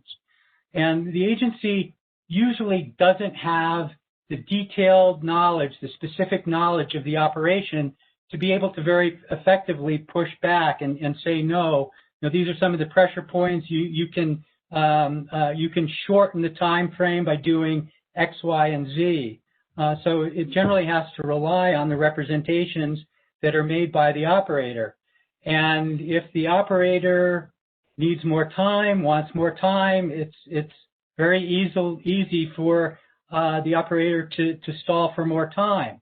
And I don't mean to imply that all of the operators are going to do that, but as we've heard in some of the testimony, there seems to be a consensus that not all the operators out there are prudent operators. And the economic incentive is almost always to ask for more time because it costs money to come into compliance. And the longer that an operator can put off spending that money, the better it is for the operator financially. So this process, even under the best of circumstances, can take several months, sometimes many months. And if you have an agency with inadequate staff or inadequate resources, it can go on for a very long time. It can be unworkable. So again, a compliance plan is no substitute for compliance. An operator should never fall out of compliance in the first place. The operator should meet the minimum methane capture requirements in the regulations according to the schedule regulations. And if the operator does not meet those requirements, it should suffer meaningful consequences. And that doesn't necessarily happen the way that these regulations are written. And I should go on here. There's another sort of layer here for operators that are submitting applications, APDs, to drill additional wells. So if an operator is applying for an APD to drill more wells and it's not in compliance, it has to submit another gas management plan for the new wells.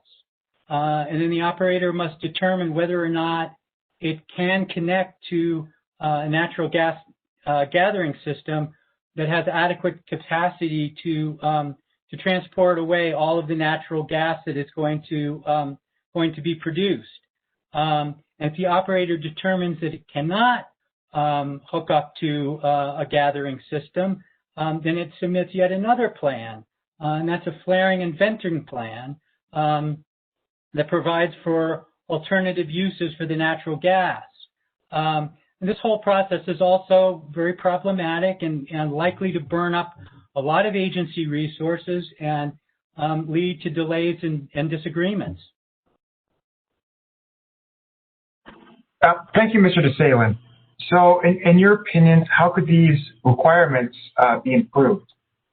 Yeah, I believe that the regulations need to create more finality and more certainty. They need to impose clear and automatic consequences for noncompliance. If an operator is not in compliance with the minimum capture requirements of the regulations, it shouldn't be able to drill any new wells, period. Thank you, Mr. DeSalen. And I would like actually to pull up, and I'm going to do so right now, Climate Advocates Exhibit 1, which is our red lines. Does that work? Yes. Can you read it? Yes. So I want to talk here about this provision, which is 1915-27-9 D7, and we renumbered it. So it's sort of a new provision, not the same as the D7 and the division's proposal. So does this provision align with your recommendations about how to improve the enforceability of the rule? Yes, this would require the Oil Conservation Division to deny any APD application for a permit to drill if the operator is not in compliance with the minimum capture requirements. And would this provision be difficult or resource intensive for the agency to implement? No, it would not. It would be automatic. There would be no reports or plans for the agency to review, and there would be little for the agency and the operator to argue about. It would be clean and simple. If the operator does not certify compliance, then boom, no more permits. And for most operators, if they want to drill any more wells, it would create a big incentive to come into compliance as soon as possible. And that incentive would apply regardless of what the agency does. And it would be much greater incentive than, coming into compliance pursuant to a plan. Thank you, Mr. DeSalen. Now I want to look, you spoke a little bit about this earlier, but I want to address again OCC's proposed 1915-27-984, which unfortunately jumps over the page gap there. But can you see that on the screen? Yes. Okay, just so folks can follow along.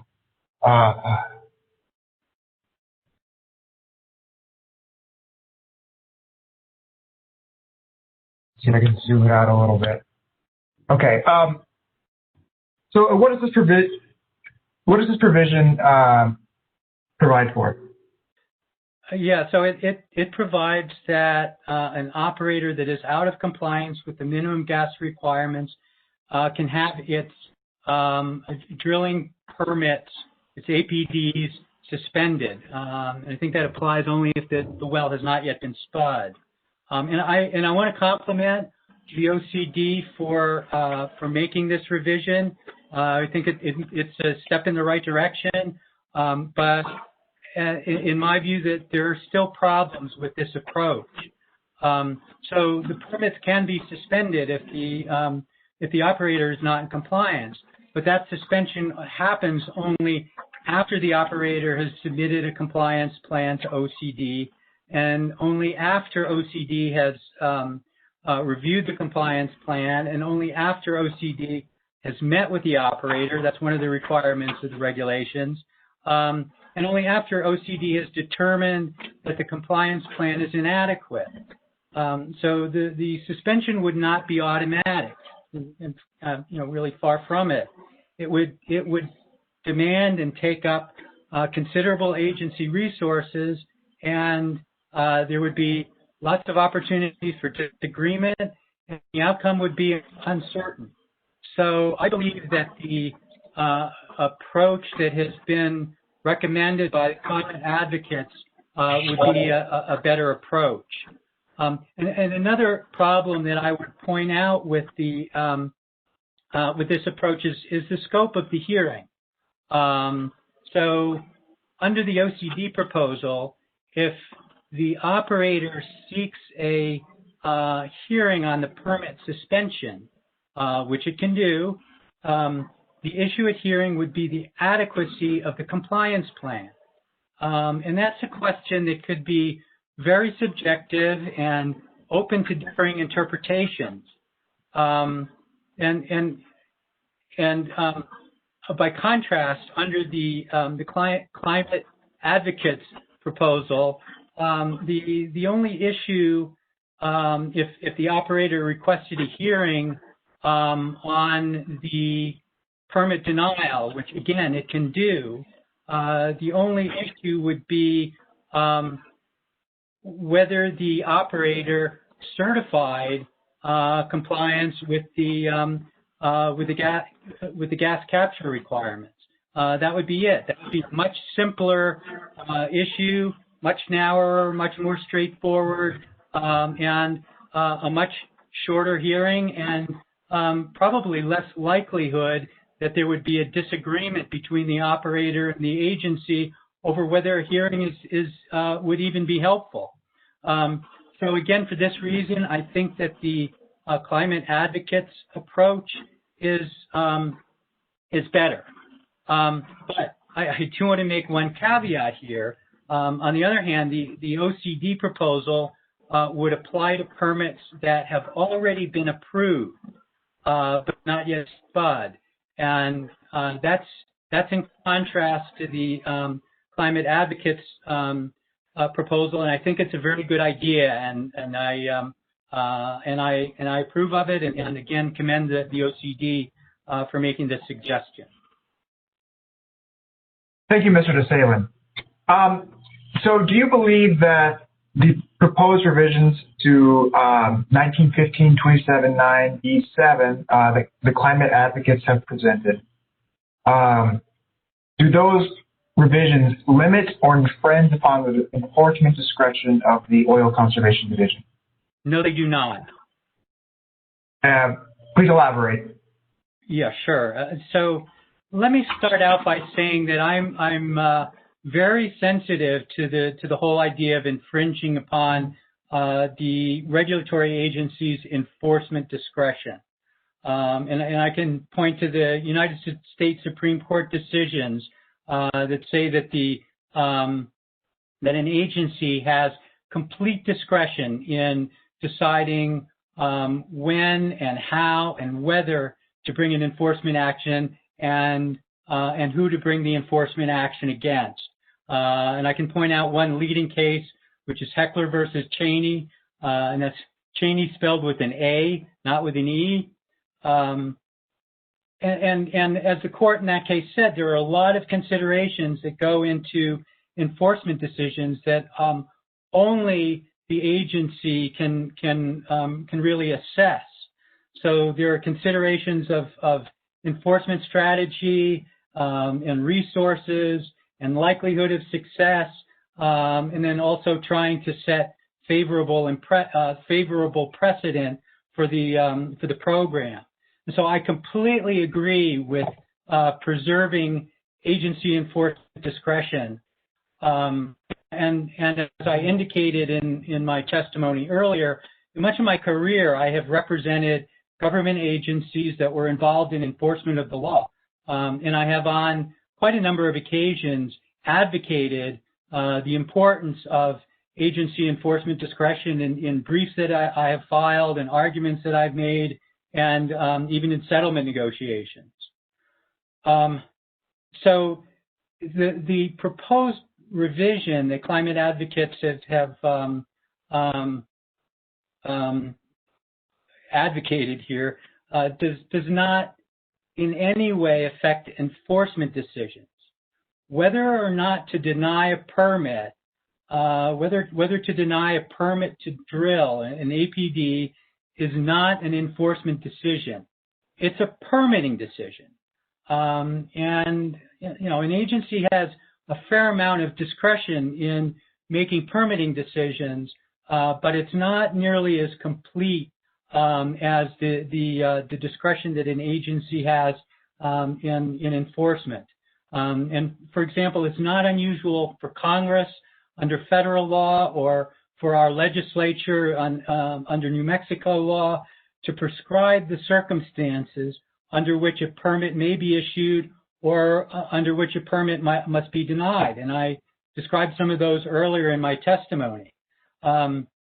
So the proposed revision, the climate advocates' proposed revision here does not in any way limit or infringe upon the enforcement discretion of the Oil Conservation Division.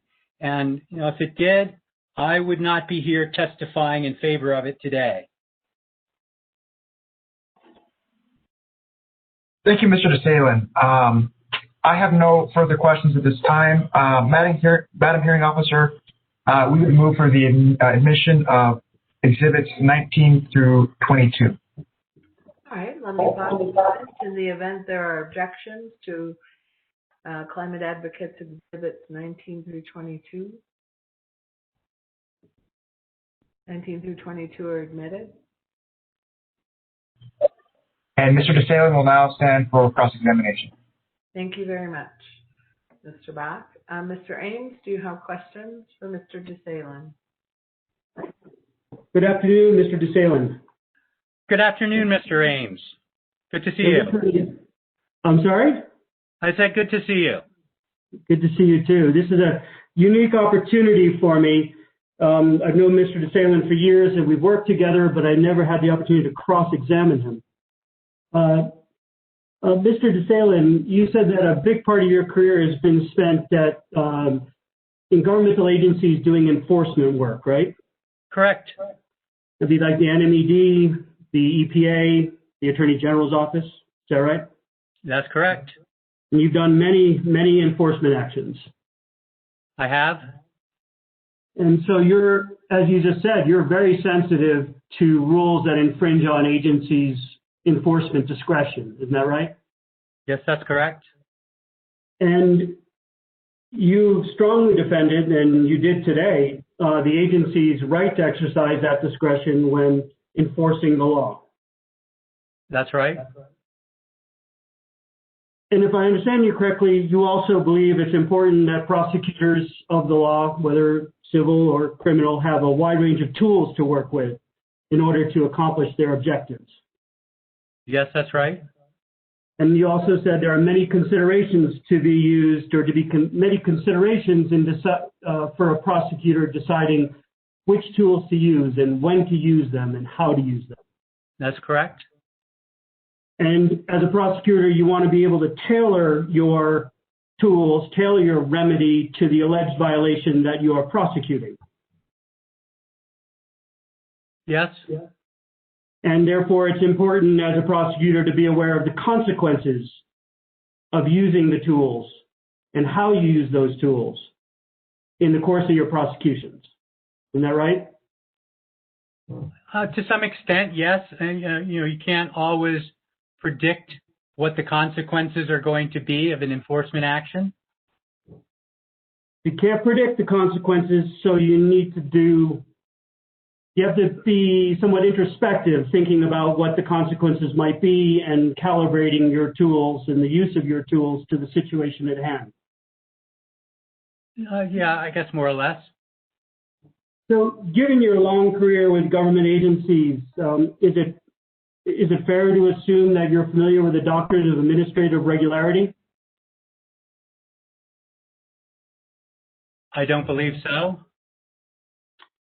Well, let me tell you what that doctrine is, and you tell me if you recognize it. It's a doctrine often applied in the courts that government officials will properly discharge their official duties in the course of making decisions in compliance with the intent and language of the statute and or rules applicable, with proper motives, that they won't lie, and they'll generally comport themselves as ethical professionals. Does that sound reasonable to you? Yes. Yeah. Sound like a reasonable presumption to be applied to administrative agencies in the normal course of their activities? Sure.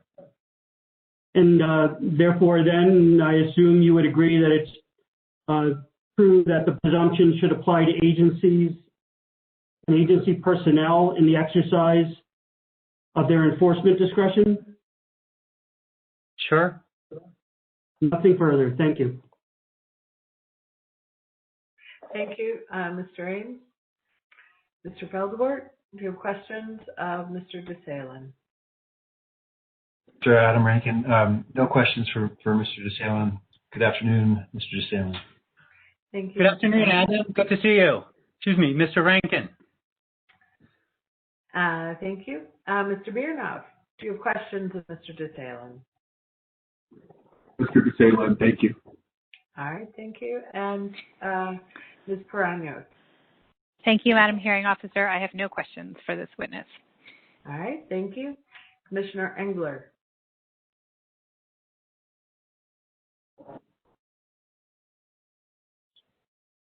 Okay, Commissioner Kessler. I don't have any questions either. Thank you, Mr. DeSalem. All right, Madam Chair. I just have two questions. So are you supportive of the rule? Madam Chair, yes, I'm very supportive of the rule. However, I do believe that there are certain ways that the rule can and should be strengthened and improved. But I think the OCD has done, and their attorneys have done an excellent job of putting this together. Thank you. Do you believe this was a collaborative process in putting this rule together? Yes, Madam Chair, it was very definitely a collaborative process. But if I may, I'd like to make one comment. And I'd like to preface this by saying that in the grand scheme of things, this is a minor point. And I'm making this statement in the spirit of trying to be constructive. But I do want to point out that in my view, the limitation on public statements to 2 minutes was unfortunate and I think unnecessary. I think a lot of members of the public care about this a lot and had more than 2 minutes worth to say. And I think the commission would have benefited from hearing some of those statements.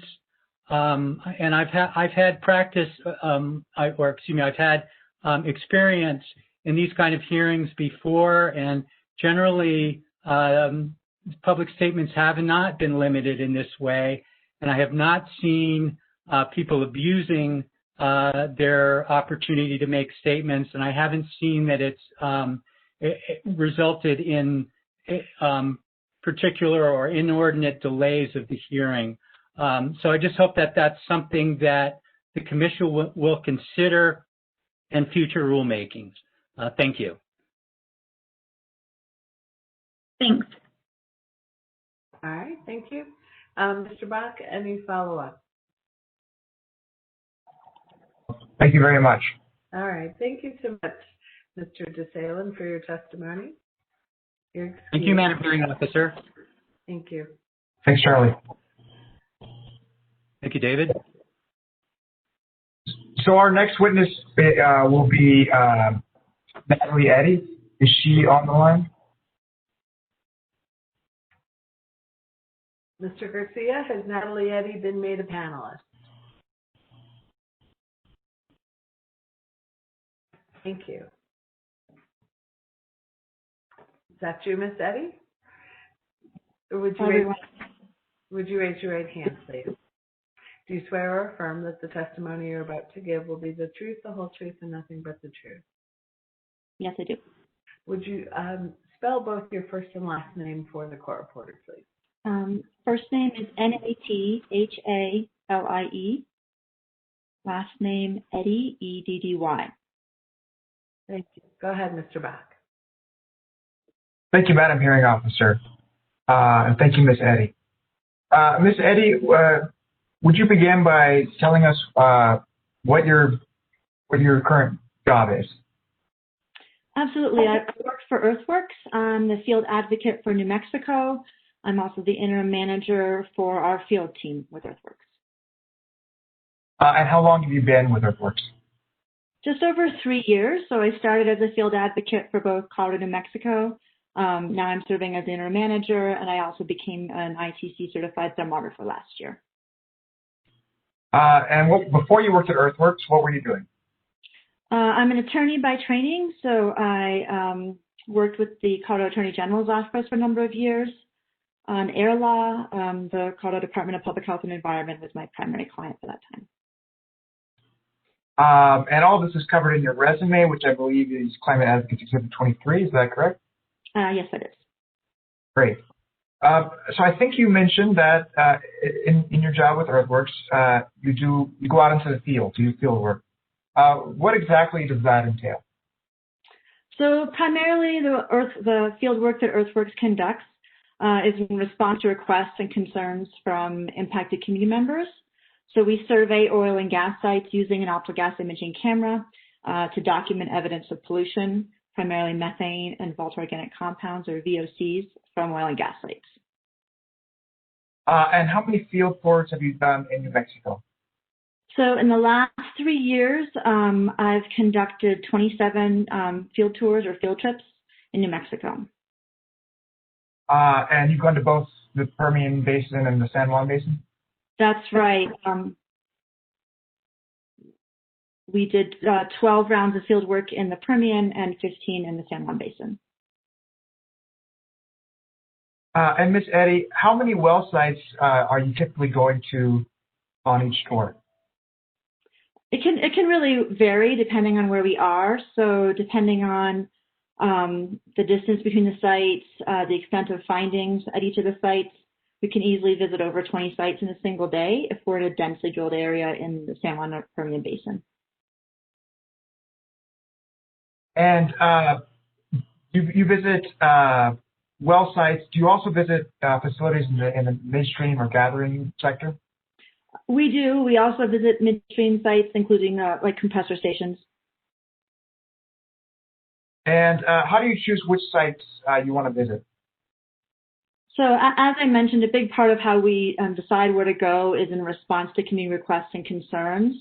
So if community members are concerned with odors or visible emissions or possible health impacts from oil and gas VOC emissions, they may ask us to go survey a site with one of our thermographers and the camera. So in addition, we also take a look at facilities that we know are expanding rapidly and tend to emit high emissions of pollution, and we determine which sites those are by researching publicly accessible information or hearing things from community members. And do you sometimes return to the same facilities? We do, and you know, drawing on our field findings and depending on the regulatory responses that we receive from our complaints, we often go back to the same sites to see if either the emissions or the site conditions have changed since we were last there. There are several sites in the Permian and San Juan basins where we filed 3 to 9 complaints in the last 3 years.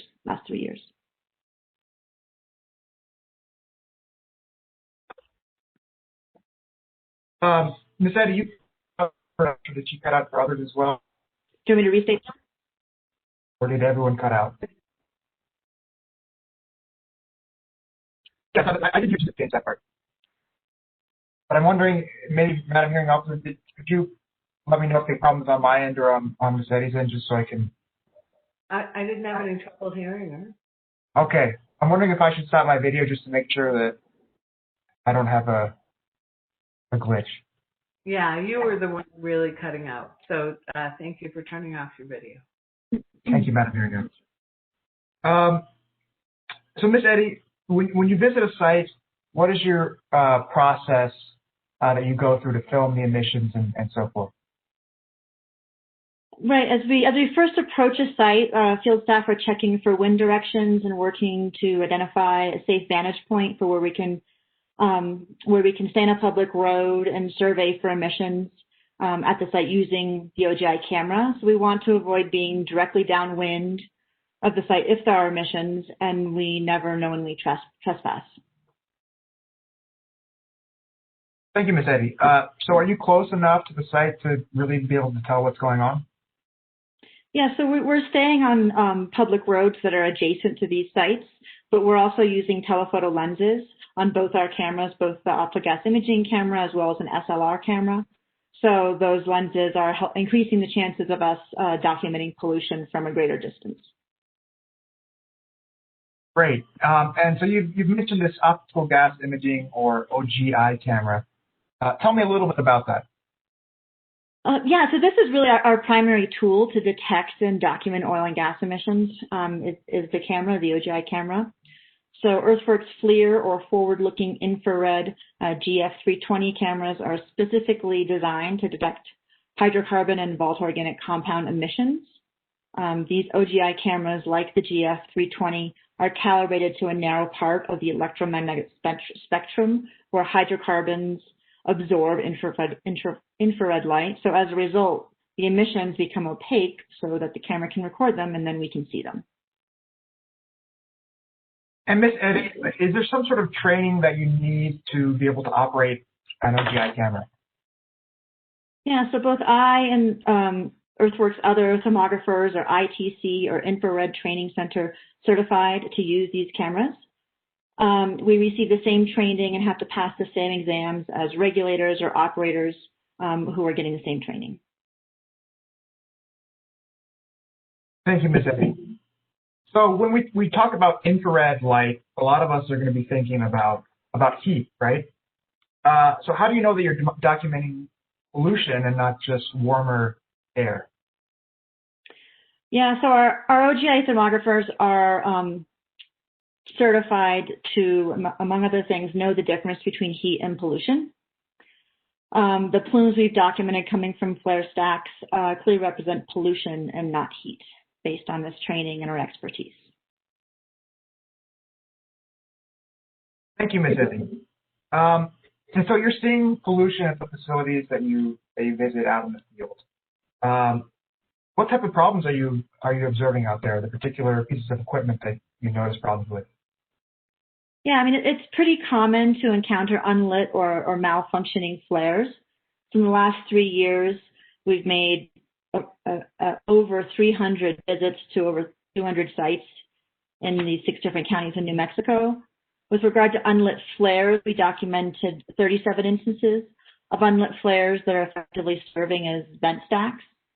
And to note, we've also documented 129 unlit flares in Texas.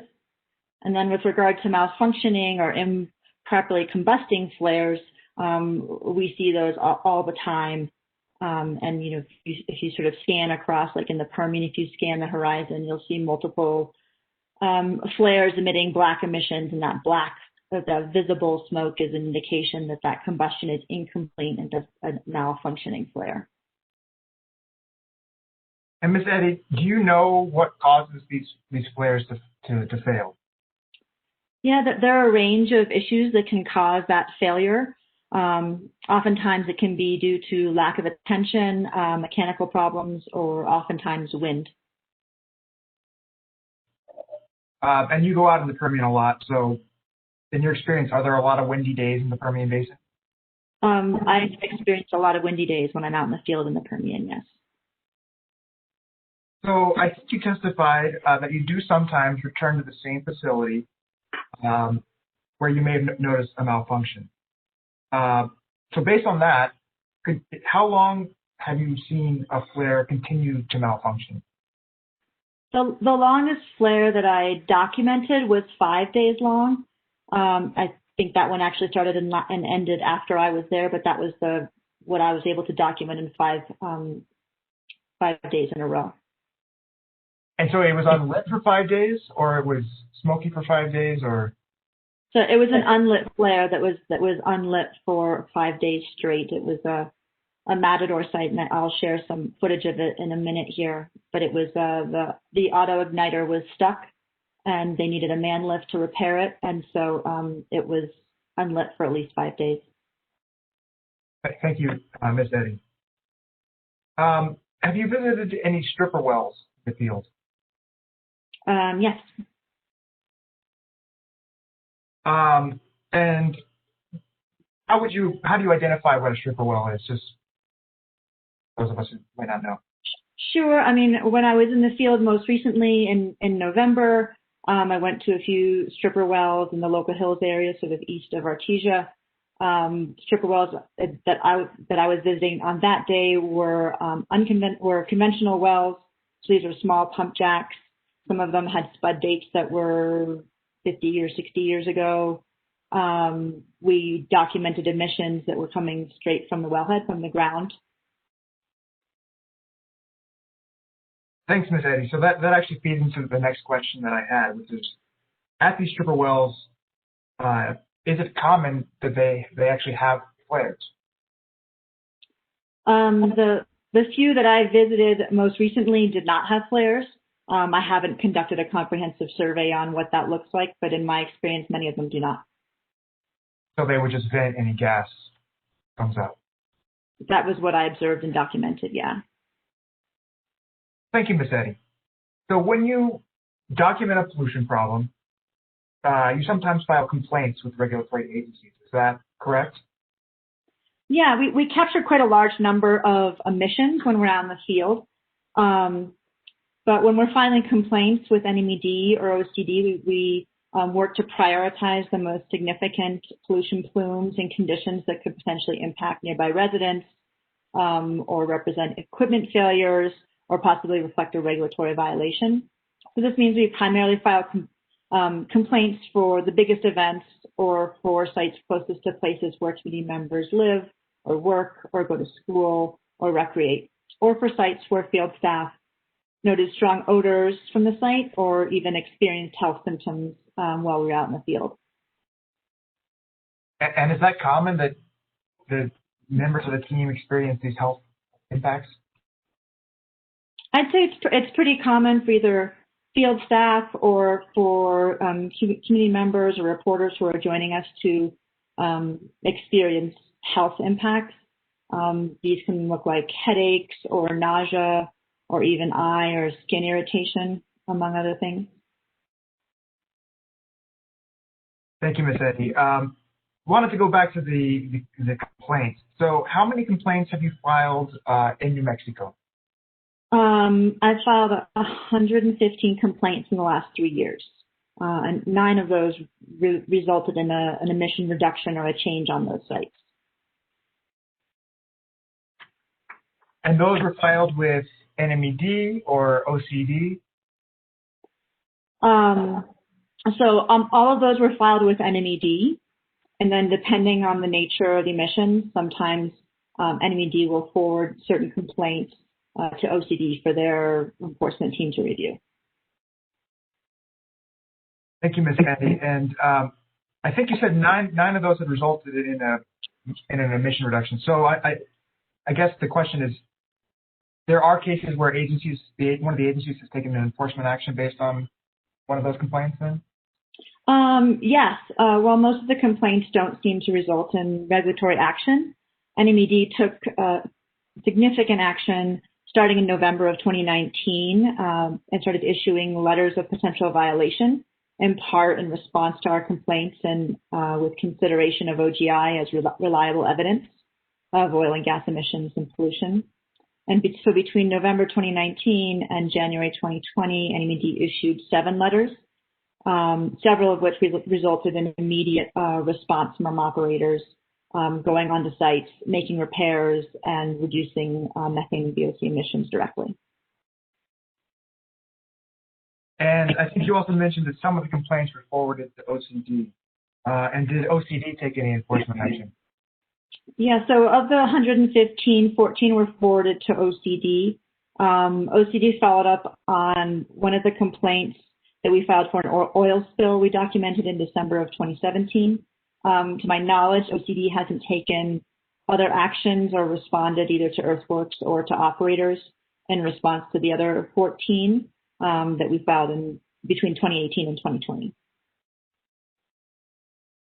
Thank you, Ms. Eddy. So you mentioned that you did report an oil spill, but the majority of these reports are related to venting of gas. Is that correct?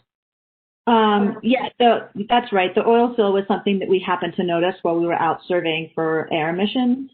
So we documented that and submitted it to OCD, but otherwise all the other complaints are air complaints using the optical gas imaging camera. Thank you, Ms. Eddy. I just have a couple more questions, and then we can get to your presentation. So you do field work in Colorado as well as New Mexico, is that correct? That's right. I live in Colorado, and both I and other earthworks thermographers have conducted OGI investigations across the state of Colorado. And we talked a lot about Colorado in this rulemaking and the different regulations they've adopted there. I'm wondering, are there any differences you've noticed in the field in Colorado compared to what you often see in New Mexico? Yeah, I mean, there are always differences across locations, has been my experience in the field, even within a state, due to the types of operations, topography, and site conditions. For example, in the Permian Basin of New Mexico, we tend to see more unlit flares than in Colorado, in part because of the presence of oil drilling. So in every state where we work and file complaints, what's consistent is that we find potential operational problems, some of which are persistent and reoccurring, and we find insufficient levels of inspection and enforcement. That's true between both Colorado and New Mexico. Thank you so much, Ms. Eddy. And now I'd like to invite you to give your presentation, which I believe is Climate Advocates Exhibit 23. Great. Do I have the sharing capacity? Yeah. Okay. Great.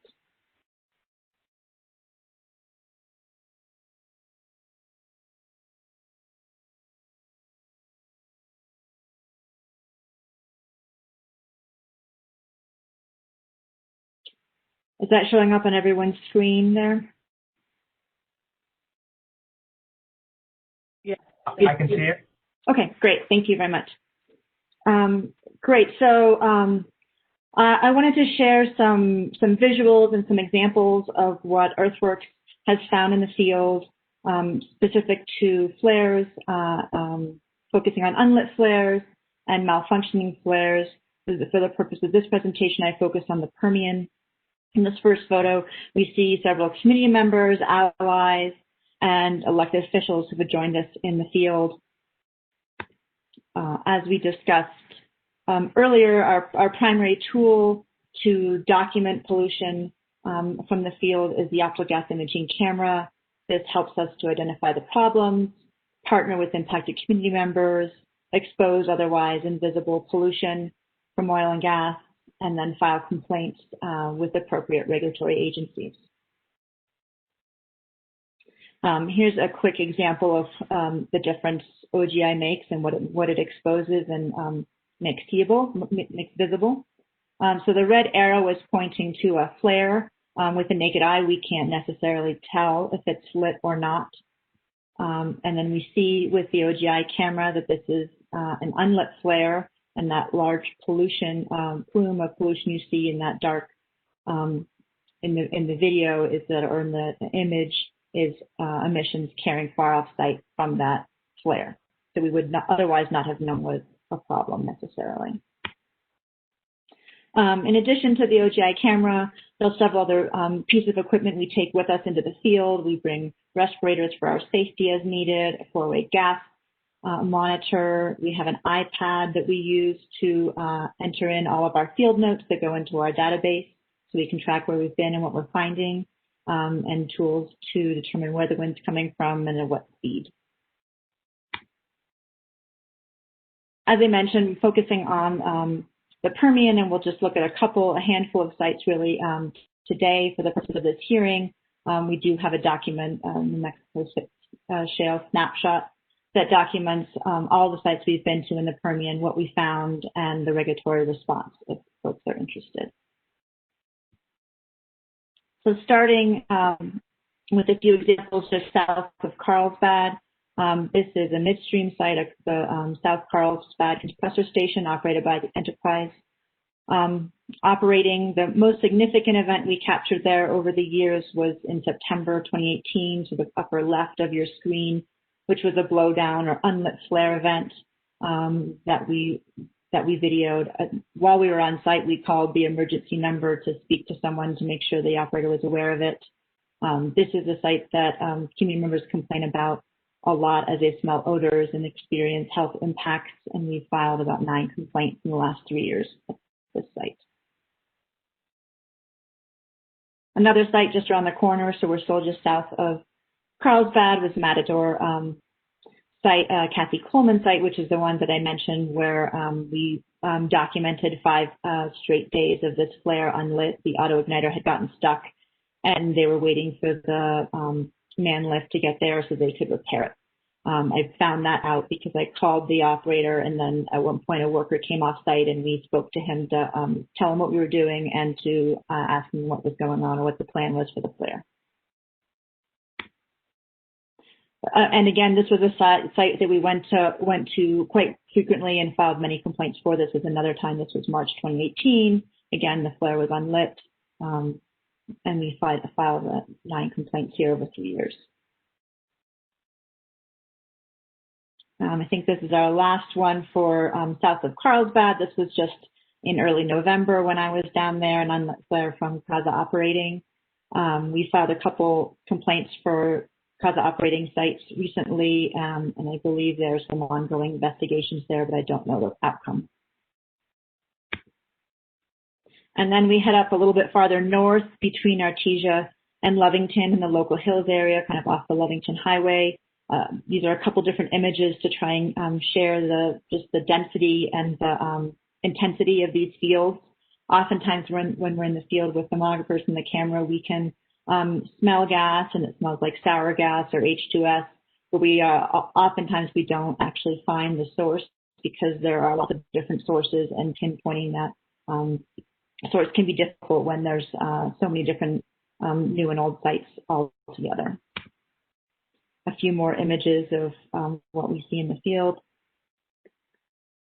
And here's an example of an unlit flare operated by Apache. This was part of the November 2020 field work on state land. And another unlit flare operated by Newborn, still in the local hills area. And then finally, a couple examples of what we've documented as malfunctioning or dirty flares when we see that smoke coming off, and that is really common and oftentimes visible because when it's not windy and the air is clear, the visibility is pretty extensive in the Permian, so you can just scan the horizon and see all the flares that are not combusting fully or properly, and therefore are contributing more oil and gas pollution into the air. Thanks so much. So thank you, Ms. Eddy. Madam Hearing Officer, at this point, we would move for admission of Climate Advocates Exhibits 23 and 24. Thank you. Let me pause for a moment in the event there are objections.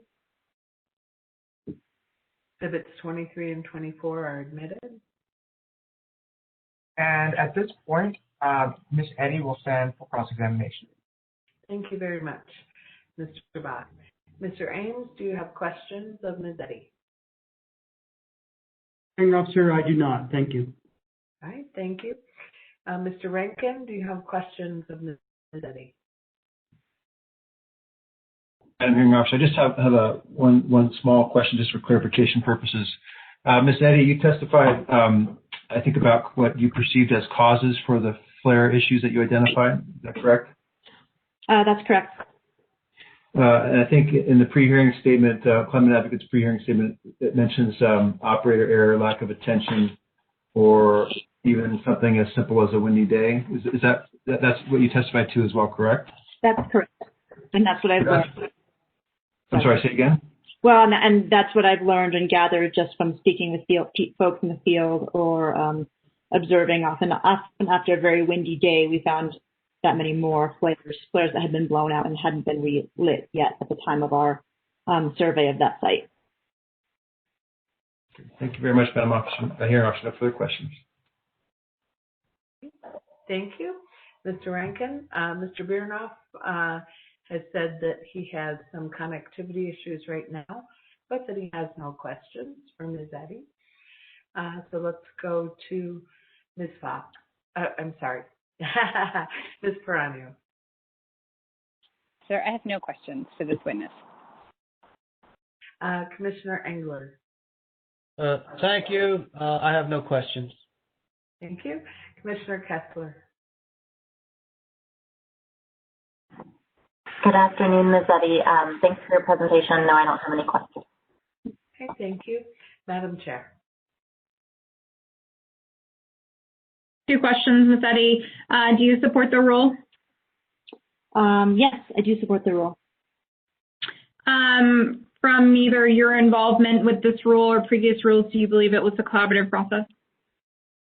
I think it has been a collaborative process. I think in particular the public comment period that was available at the beginning of this proceeding was especially important, and I received a lot of positive feedback from community members who engaged. So the possibility of having an hour window and preparing accordingly, I think helped folks so that they could still get back to work or their daily functions. So I appreciated that, and many people were thankful for that window to engage. Thank you, Ms. Eddy. Thanks. That's all I have. Chair. If there's no reason not to excuse Ms. Eddy, we will thank her for her testimony. Thank you very much, Ms. Eddy. You're excused. Thank you for your time.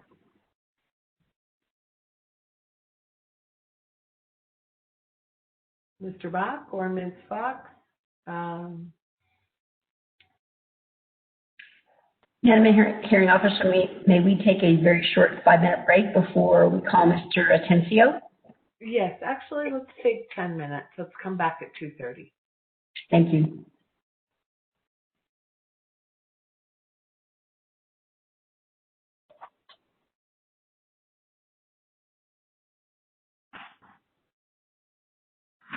Are you Mr. Atencio? Yes, would you raise your right hand, please? Do you swear or affirm that the testimony you're about to give will be the truth, the whole truth, and nothing but the truth? Yes. Thank you. Ms. Fox, whenever you're ready. Thank you, Madam Hearing Officer. Good afternoon, Mr. Atencio. Would you please state your name? Mario Atencio. And how do you spell your last name? Atencio. Mr. Atencio, where are you from? I am from Torreon, New Mexico, in the northwest part of the state, in the San Juan Basin, and I now live in Albuquerque. And can you tell the Commission generally about the makeup of the Torreon community? Torreon is mainly comprised of citizens of the Navajo Nation living on lands in the far eastern Navajo Nation. Which Navajo chapter do you belong to? I belong to the Torreon chapter. Do you hold any elected office within your chapter?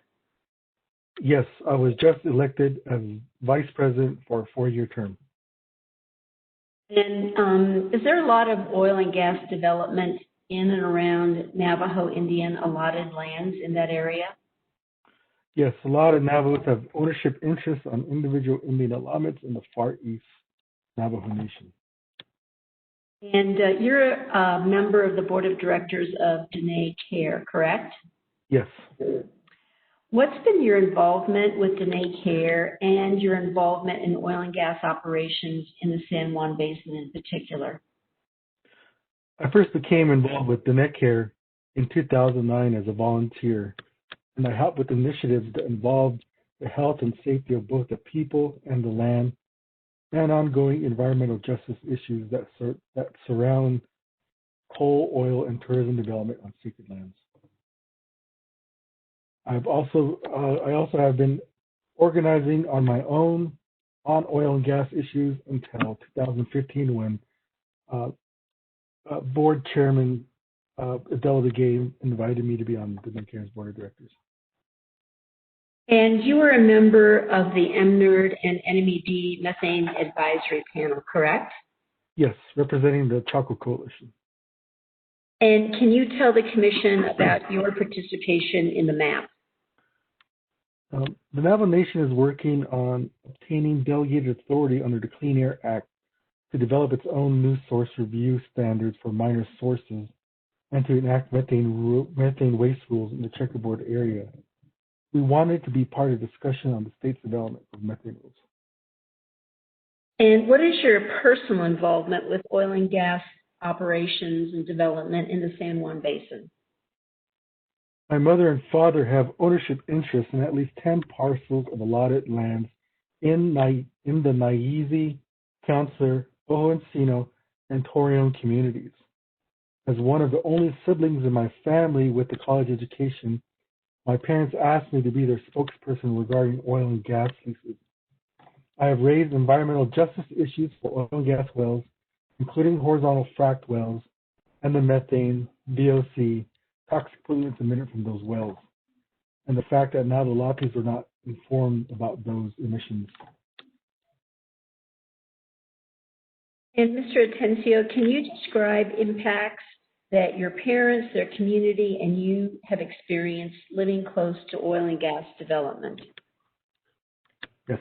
On our lands in Counselor is where my grandma, my dad's mom, still lives. My cousins and aunties still live on those lands. Most recently was that in February 2019, a major spill of toxic aqueous waste, so-called produced water, happened on and around lands of my grandmother. Over 50,000 gallons of toxic waste and oil spilled into the ephemeral streambed that's used as critical water to help water flocks of sheep and goats. Due to my grandmother's age, she has grown too frail to keep a herd anymore. My uncle said that he heard an explosion that sounded like dynamite coming from an enduring resource well pad site that has at least 4 oil wells on it. My uncle said that as a kid, they had played with dynamite before, and the explosion he has caused as a kid was similar to the sound he heard in February 2019. I reviewed the New Mexico Environmental Department's new synthetic minor sources permits for the 3 wells that lie less than 1.5 miles from the aforementioned well pad that spilled their toxic waste and oil. I testified in front of the New Mexico Indian Affairs Committee when they convened a meeting at the Ojo chapter. There, I relayed how my parents and I got immediate headaches when we reviewed a stripper well that seemed to be venting hydrogen sulfide directly to the atmosphere.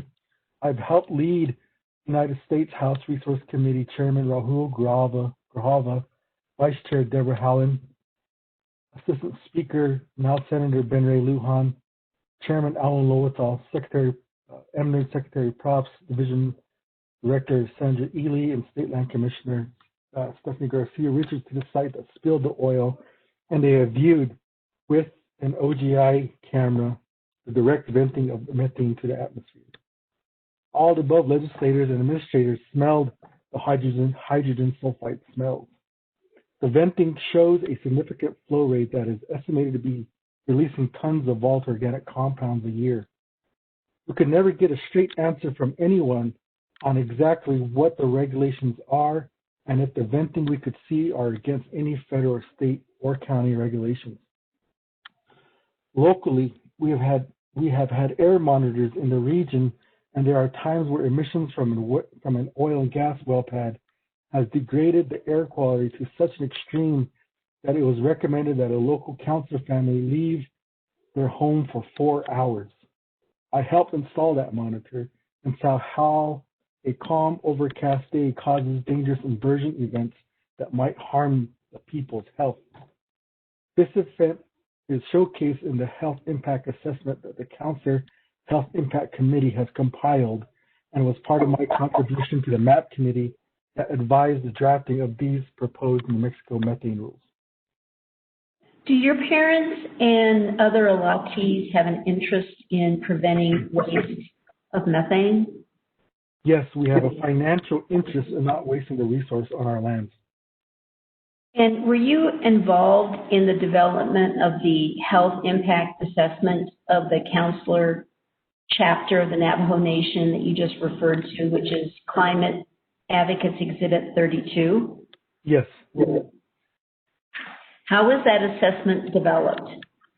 The assessment started as a citizen science health impact report. And based on that report, a local committee was formed and we all agreed to use a CDC protocol. The UNM Center for Population Health provided us with valuable technical assistance with the report. And what's the major finding from that assessment? The main finding is that emissions from oil and gas facilities need to be trapped at their source to protect public health. And did you present this health impact assessment to the MAP? Yes. Mr. Atencio, the Commission is considering rules to minimize waste from flaring and venting of methane from oil and gas production and gathering systems. What recommendations would you give to the commissioners for their deliberations? The Commission should do all it can to close loopholes and reduce methane waste, venting, and flaring. That is what the Health Impact Assessment recommended. OCD is exercising jurisdiction over Indian lands and has a duty to protect our communities. As a trustee of health of the Navajo citizens of the Northwest New Mexico, the Commission should consider all language that closes loopholes and fits the spirit of the governor's wish to capture 98% of all methane production. Oil and gas operations, especially horizontal wells, are a major source of pollution in the Chaco region, which is one of the most sacred areas of the nation. The damage has already been done. Enacting strong rules will help begin to repair that damage. Thank you, Mr. Atencio. Mr. Atencio stands for cross-examination. Thank you, Matt. Mr. Ames, do you have questions for Mr. Atencio?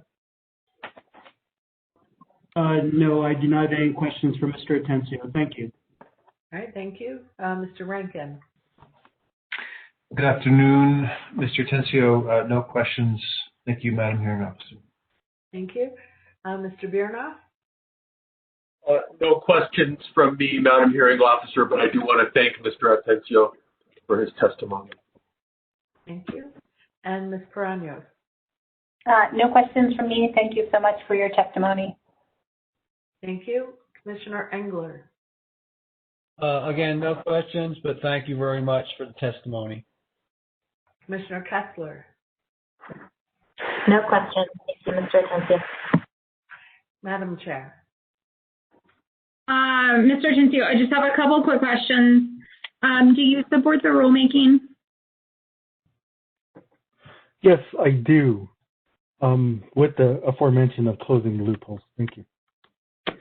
Thank you. Do you believe that it was a collaborative process to come to the proposed rules? Yes, yes, I do. As much as technology and time and financial constraints apply to the process. I think I heard you say, or do you own like mineral interests or have royalty interest in some wells, or does your family? I'm a stakeholder in my mother and father's estate, and they have ownership interests on federal Indian allotment lands that are they're in contract with operators, and they are getting royalties from oil and gas wells. So under the OCC proposal, there's a section where there's a requirement for operators to let some of those interest owners know how much gas was wasted on, of their property. Is that something that would be helpful for you or your family? Would that be useful information to know how much gas is being vented and flared as waste? Yes, because these wells in the contracts are under federal trust agreement. There's a trust relationship, and if the states has jurisdiction over them, we want to know that trust relationship is really sometimes viewed as a fiduciary trust relationship. So we do need to know exactly how much of our resources is being wasted. Okay. Thank you. That's all I have. Thank you for your time today. Thank you, Madam Chair. Thank you very much, Mr. Atencio.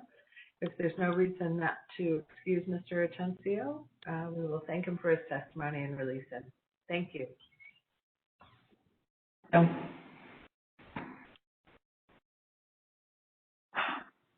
Climate advocates would now like to call Kendra Pinto.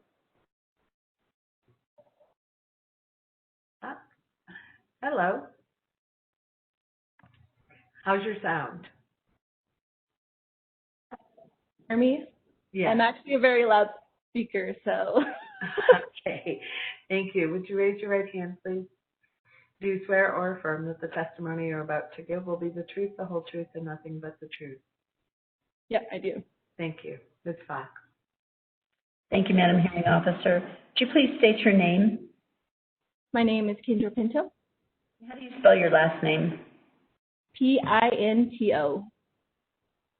And Ms. Pinto, where are you from? I am from Twin Pines in northwest part of the state of New Mexico on Navajo tribal land. And can you tell the Commission generally about the makeup of your community?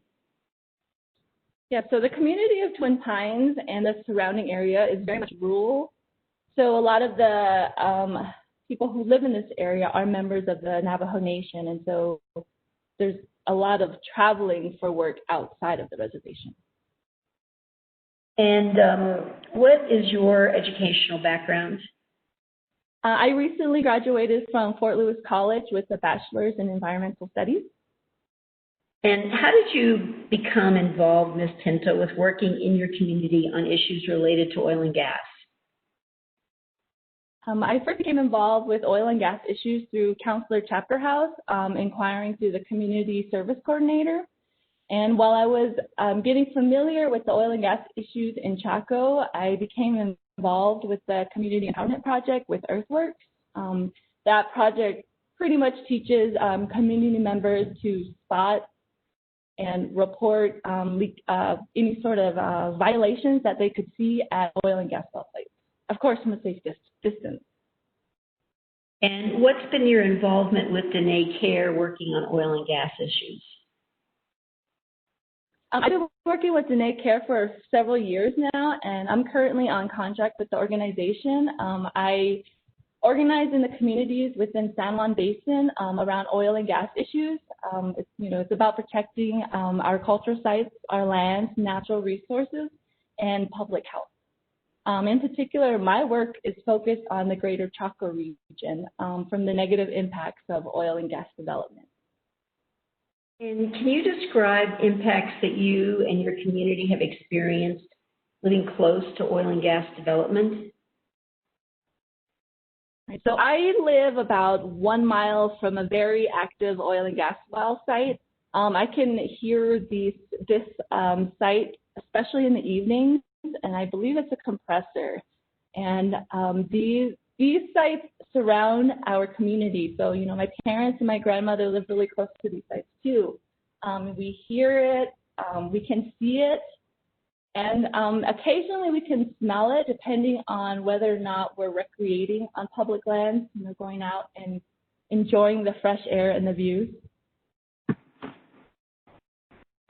In 2016, oh, sorry.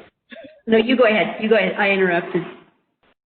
In 2016, a well located about 5 miles from my house did explode, and I know that fire burned for about 5 days. When we heard that explosion, my family and I, we did sort of panic because I may live in the middle of it, but this explosion, that type of explosion has never happened in our community before, so there was no protocol. There was no plan to follow, so we were trying to figure out what do we do in this type of emergency situation. And so what we decided to do was drive to where we heard the noise and the sound because we had no idea what was going on. And that was when we discovered that there was a huge fire just spreading into the sky. My family has never personally been told what happened at that site, but also, like I mentioned, it was in a adjacent community, and I don't have any mineral rights or land ownership type of deal, so that could be the reason why. And how long did that fire burn? For 5 days. Did the oil and gas operator ever give you, your family, or any others of which you're aware, any notice or information about the explosion, why it happened and the extent to which it posed a danger to you and your family and community? No. Do you think you should have received notice and information about this event? Absolutely. We didn't know if the fire at the time posed a direct threat to us. Ms. Pinto, have you ever gone out with Earthworks to film methane emissions? Yes, I have. Can you tell the Commission about those experiences? Yeah, so over the past few years, I've gone out with Earthworks thermometers, and we go out into the field, primarily in the counselor area. What we do is I put together a list of sites, maybe a dozen. We try to aim for a dozen, but because of our location, these sites can be about 20 minutes apart, depending on the road. So it's very spread out, so it can take all day. We go to these sites, we make sure we're not downwind, we try to be safe, we stay on the roads, and when we have the camera going, we can actually spot from the public access road all the leaking emissions that are happening in front of us in real time. And if we find a leaking emission that's pretty significant, then we'll go ahead and file a complaint on the New Mexico Environmental Department's website. And Ms. Pinto, as you know, the Commission is considering rules to minimize methane waste from venting and flaring of gas from oil and gas production and gathering systems. What recommendations would you give to the Commission for their deliberations? I would ask the Commission to do all it can to reduce and minimize methane emissions to protect the public health of our communities and communities who are directly impacted by this sort of problem, this issue. We have significant incidences of underlying conditions like asthma and other respiratory illnesses, so that needs to be taken into mind because we need to make sure we consider air quality when we come up with any type of rules for this area. And it's vital to us to protect the Chaco area because it's home to us. It has thousands of cultural sites that are sacred to us. Thank you, Ms. Pinto. Ms. Pinto stands for cross-examination. Thank you for your testimony, Ms. Pinto. Mr. Ames, do you have questions of Ms. Pinto? OCD thanks Ms. Pinto for her testimony, but has no questions. Thank you. Thank you.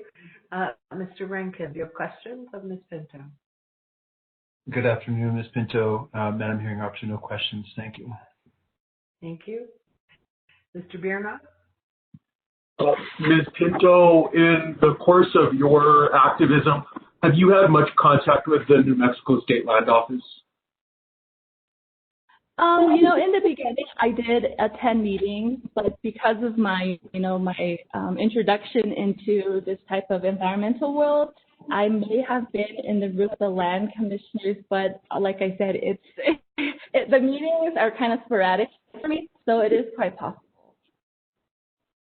And can you think of anything that the State Land Office can do to do better, to be receptive to concerns specifically about oil and gas emissions and waste from your organization or your community? With this type of situation, I think it's always important to have a voice from the communities who will be dealing with any type of infrastructure like this. Public comment has increased over the past few years, but that's very recent, and it shouldn't be that way. There needs to be more involvement and more communication and consultation with people who are directly affected by any of this activity. And I think it needs to be recognized that a lot of the people who are living in these areas, like the Greater Chaco region, they have been here for hundreds of years, so they know what the land is like. They know it like the back of their hand. And with these constant changes, that hurts the mind and the soul, and that hurts mentally and physically. Thank you, Ms. Pinto. Thank you. Thank you. And Ms. Perano. Pinto, for your testimony, I have no questions. All right, thank you. Commissioner Engler. Thank you for the information and testimony. I have no questions. Commissioner Kessler. Same. Thank you, Ms. Pinto, for your time and for your testimony. Appreciate it. Madam Chair. Quick questions, Ms. Pinto. Do you support the rulemaking? Yes. From either your involvement with past rules or with this rule, do you feel like it was a collaborative process? As much as it could be, yes. But, you know, talking as a community member, there could have been a lot more involvement from actual people. Okay, thank you.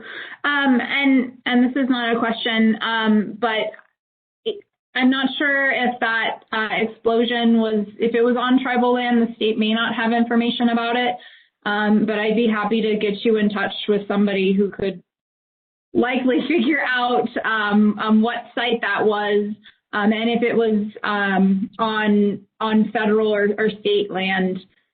We would probably have information on it if you would be interested. I could coordinate through Fox, Ms. Fox, if that's something you're interested in. It is. Thank you. No problem. Thank you very much. If there's nothing further, we will excuse Ms. Pinto. Thank you very much for your testimony. Thank you for giving me the opportunity.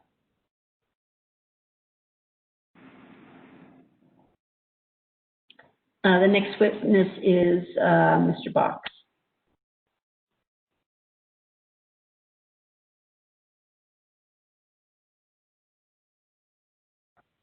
Madam Hearing Officer, we'll now be calling Dr. David McCabe. David McCabe. Oh, I think I see you. Dr. McCabe, would you raise your right hand, please? Do you swear or affirm that the testimony you're about to give will be the truth, the whole truth, and nothing but the truth? I do. Thank you. Mr. Bach. Thank you, Dr. McCabe. And would you just spell your last name for the benefit of the court reporter? Certainly. McCabe. Thank you, Dr. McCabe. So could you give us a little overview of your education and professional background? Certainly. I received a PhD in physical chemistry from the University of Colorado and conducted research measuring trace chemicals in the atmosphere. I then worked as a science and technology fellow at the United States Environmental Protection Agency, and I now serve as a senior scientist at Clean Air Task Force, a small independent environmental organization. My work at Clean Air Task Force involves understanding emissions from the oil and gas industry and the technologies and practices that can reduce those emissions. In the 10 years I have worked on this problem at CATF, I have collaborated with academic and government scientists and worked with regulators in the federal government, several states, and a number of foreign jurisdictions. I have also worked with oil and gas industry partners on a number of multi-stakeholder initiatives, including work in Pennsylvania, Colorado, and nationally focused collaborations. Thank you, Dr. McCabe. And have you worked on other rulemakings related to the prevention of waste in the oil and gas sector? Yes, sir. In 2020, I served as an expert witness for Earth Justice and other environmental groups for Colorado's Oil and Gas Conservation Commission's 900 series rules covering venting and flaring, completions, and other issues. I have also served as an expert witness in several rulemakings by the Colorado Air Quality Control Commission. I'll note that much of my analysis in those proceedings has focused on measures that conserve gas by using equipment and practices that keep gas in the system rather than venting the gas or sending it to an emissions control where it is flared. While the focus in those proceedings was on reducing air pollutant emissions, this experience is relevant because by reducing flaring and venting and keeping more gas in the system, these measures also reduce waste.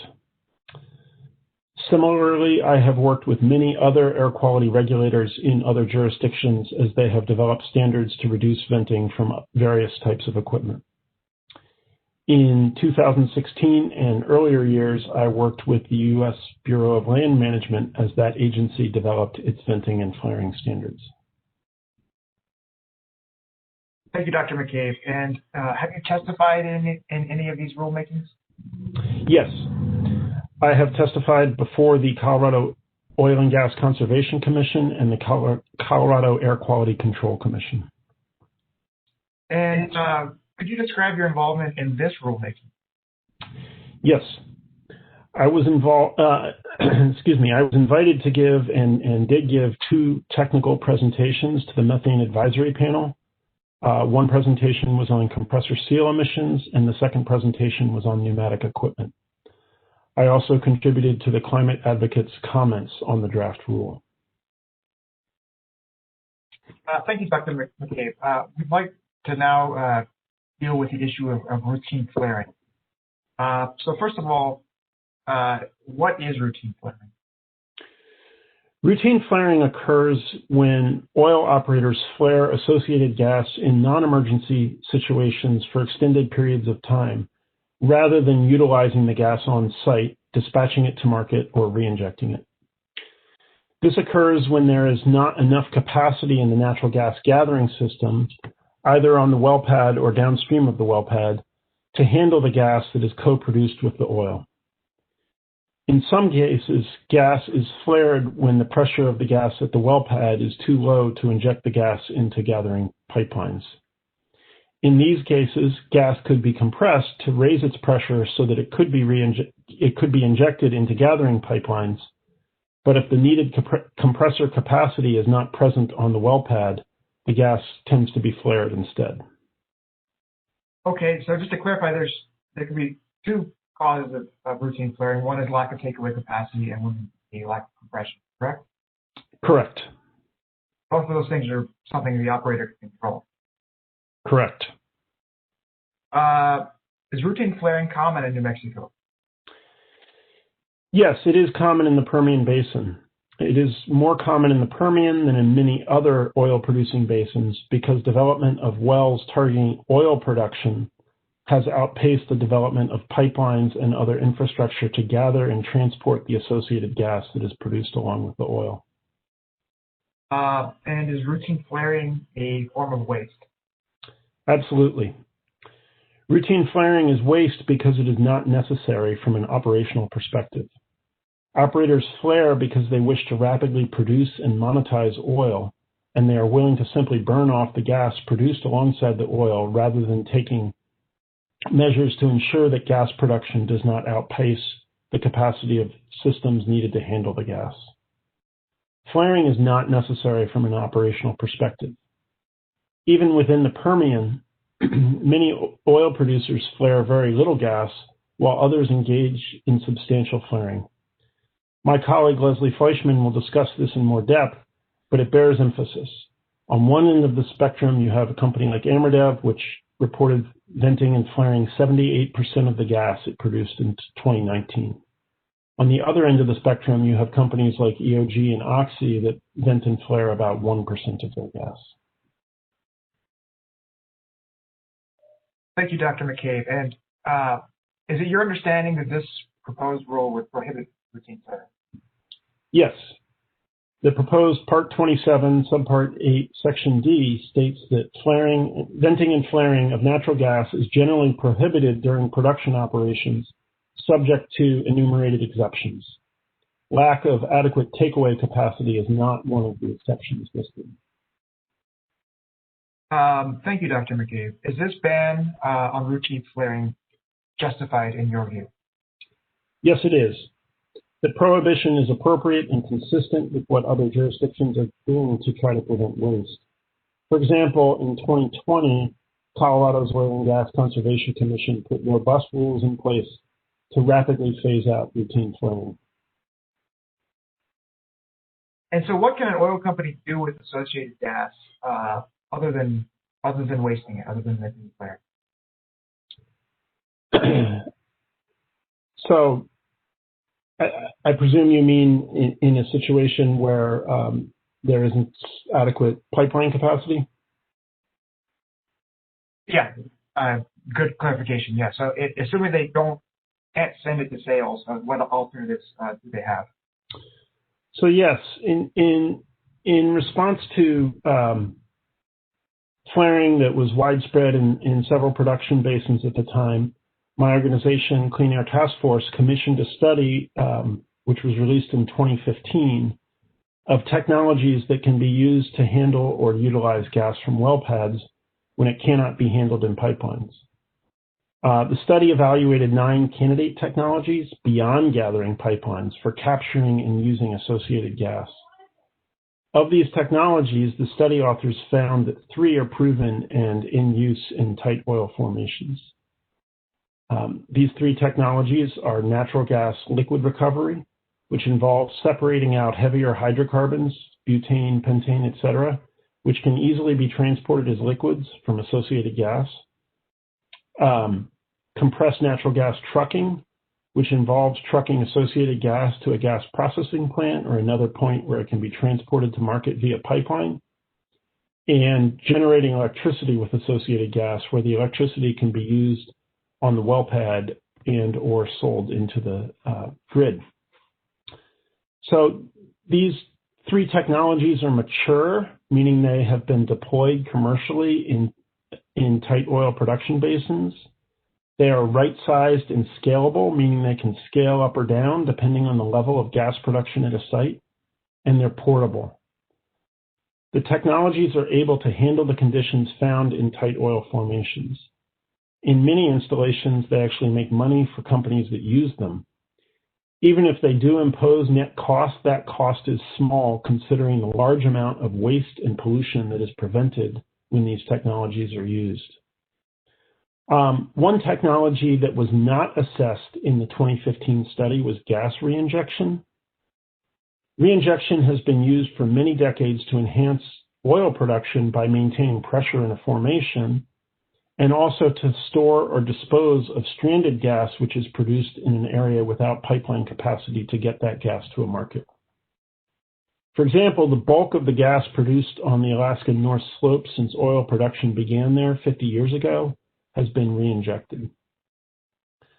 Our study did not focus on reinjection because we were focused on the booming tight oil development in North Dakota in the Eagle Ford Shale, and it wasn't clear if those areas had appropriate older conventional formations to accept reinjected gas. In contrast, many parts of the Permian have significant conventional oil formations, some of which may be suitable for gas reinjection. Reinjection doesn't typically provide an alternative means to handle gas at a well pad if the well pad doesn't have enough takeaway capacity, but it can help if a production region does not have enough midstream or especially transmission takeaway capacity. Finally, if need be, operators can shut wells in temporarily if needed to reduce gas production so that the capacity of gas gathering systems isn't exceeded. And as Dr. Singer has testified, many operators chose to shut in wells temporarily in 2020 in response to low oil prices. So the availability of these proven alternative technologies demonstrates that there's no reason to accept routine flaring. Companies can get pipelines to their wells, and other experts are testifying on the importance of gas capture planning to help ensure that sufficient gathering capacity will be available at wells. But we believe it's also valuable to consider that companies also have flexibility in how they handle associated gas because of the availability of the technologies I just described. So, for instance, if a completion of a pipeline is delayed for any reason, companies have a number of options to handle gas beyond just shutting in the well or delaying completions, which are certainly valid options. There simply isn't any reason that operators have to flare gas when they don't have sufficient capacity to handle the associated gas from a well. Thank you, Dr. McCabe. I'd like to switch now to the subject of performance standards for flares. Dr. McCabe, based on what you know, how often do flares in New Mexico malfunction? Unfortunately, they routinely malfunction. EDF, I believe, presented information on their surveys. They conducted several surveys in 2020 of more than 300 sites in the Permian. They consistently found that more than 1 in 10 flares was either entirely unlit and full venting, or malfunctioning and only partly burning the gas directed to the flare. And this is entirely consistent with the information that Ms. Eddy presented earlier this afternoon. So it's quite common. And what can operators do to prevent flares from malfunctioning in this way? Automatic igniter technology is the most reliable method for reducing the likelihood and duration of venting from an unlit flare. Continuous pilots are better than operating flares without any means to keep the flame lit, but they are not as reliable as automatic igniters because it's possible for the pilot to blow out or otherwise fail. In 2014, Colorado's Air Pollution Control Division estimated that pilots will typically be out about 3% of the time, hundreds of hours per year. For this reason, Colorado found that it was reasonable to require auto-igniters rather than allowing the use of pilots. Given the very high rates of malfunctioning and unlit flares in the Permian, which is well above 3%, the Colorado assumption about pilot downtime may have been conservative, and requiring auto-igniters is clearly justified. Thank you, Dr. McCabe. So OCD has proposed to require the use of enclosed flares during drilling operations. What are the benefits of using an enclosed flare as opposed to one that's not enclosed? So by enclosing a flare, the combustion conditions for the flame are kept more consistent, and the flame is also much less likely to blow out. So for both of these reasons, enclosed flares are generally more effective at destroying the fuel sent to them than open flares. Thank you, Dr. McCabe. So it's not just about preventing light pollution, I think was suggested earlier, but it's also about preventing one out, correct? That's correct, yes. I'm not discounting the light pollution argument, but they're generally thought to be more effective in destroying the gas sent to them. Should auto-igniters or similar technology be required at stripper wells? Certainly. My understanding is that many stripper wells have no flares at all and in New Mexico, and instead vent directly to the atmosphere. So as we understand it, these facilities would be required to install a new flare consistent with proposed 1915-27-8A, which requires operators to flare rather than vent whenever technically feasible and safe. That flare would have to meet the performance standards for new flares. And of course, we've proposed that all new flares be required to use an automatic igniter rather than a pilot. If a stripper well does have an existing flare, but does not have a mechanism to prevent uncontrolled venting from extinguished flares, which could be either an auto-igniter, a continuous pilot, or a notification system, the flare should be retrofit with such a mechanism within 12 months. As described earlier, malfunctioning flares are very common in the Permian, and the implications of uncontrolled venting from these flares are very substantial. So it is important that all flares have mechanisms to stay lit. Furthermore, stripper wells would also be inspected less frequently than non-low production wells under the program OCD proposes in 1915-27-8E5. That's the AVO inspections, meaning that unlit flares at stripper wells will go for longer periods before being addressed. So given the large number of these wells, the observed high frequency of flare malfunctions, and the long length of time that these malfunctions may continue, unlit or malfunctioning flares at stripper wells are liable to cumulatively vent very significant amounts of gas. Therefore, it's critical that the Commission addresses the issue of malfunctioning flares at all wells, and we suggest they do that by requiring the use of auto igniters or pilots at stripper wells by a date certain. Thank you, Dr. McCabe. And just to clarify, I think you said that we would propose to allow them to use continuous pilots at stripper wells. That was a concession we were willing to make in the economics of stripper wells. But for other wells, we did think that auto igniters should be required. Is that correct? That is correct. Just wanted to clarify that. Turning to the gas capture requirement, Dr. McCabe. So the proposed section 1915-27 9A3 provides that an operator's acquisition of one or more wells shall not affect its natural gas capture requirements. Why is it important to segregate acquired wells for compliance purposes?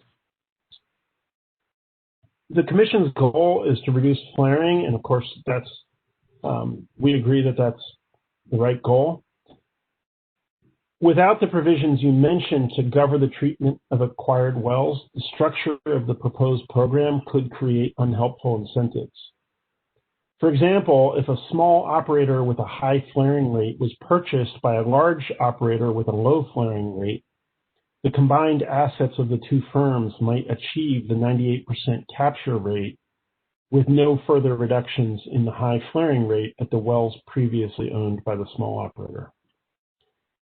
In contrast, under the provisions you cite, the combined firm will still be required to address the high level of waste at the acquired wells of the smaller operator. Thank you, Dr. McCabe. So one of the issues that's been discussed quite a bit in this hearing is low pressure, so-called low pressure gas. In your view, is it appropriate to include venting and flaring of low pressure gas in calculating an operator's gas capture percentage? It certainly is.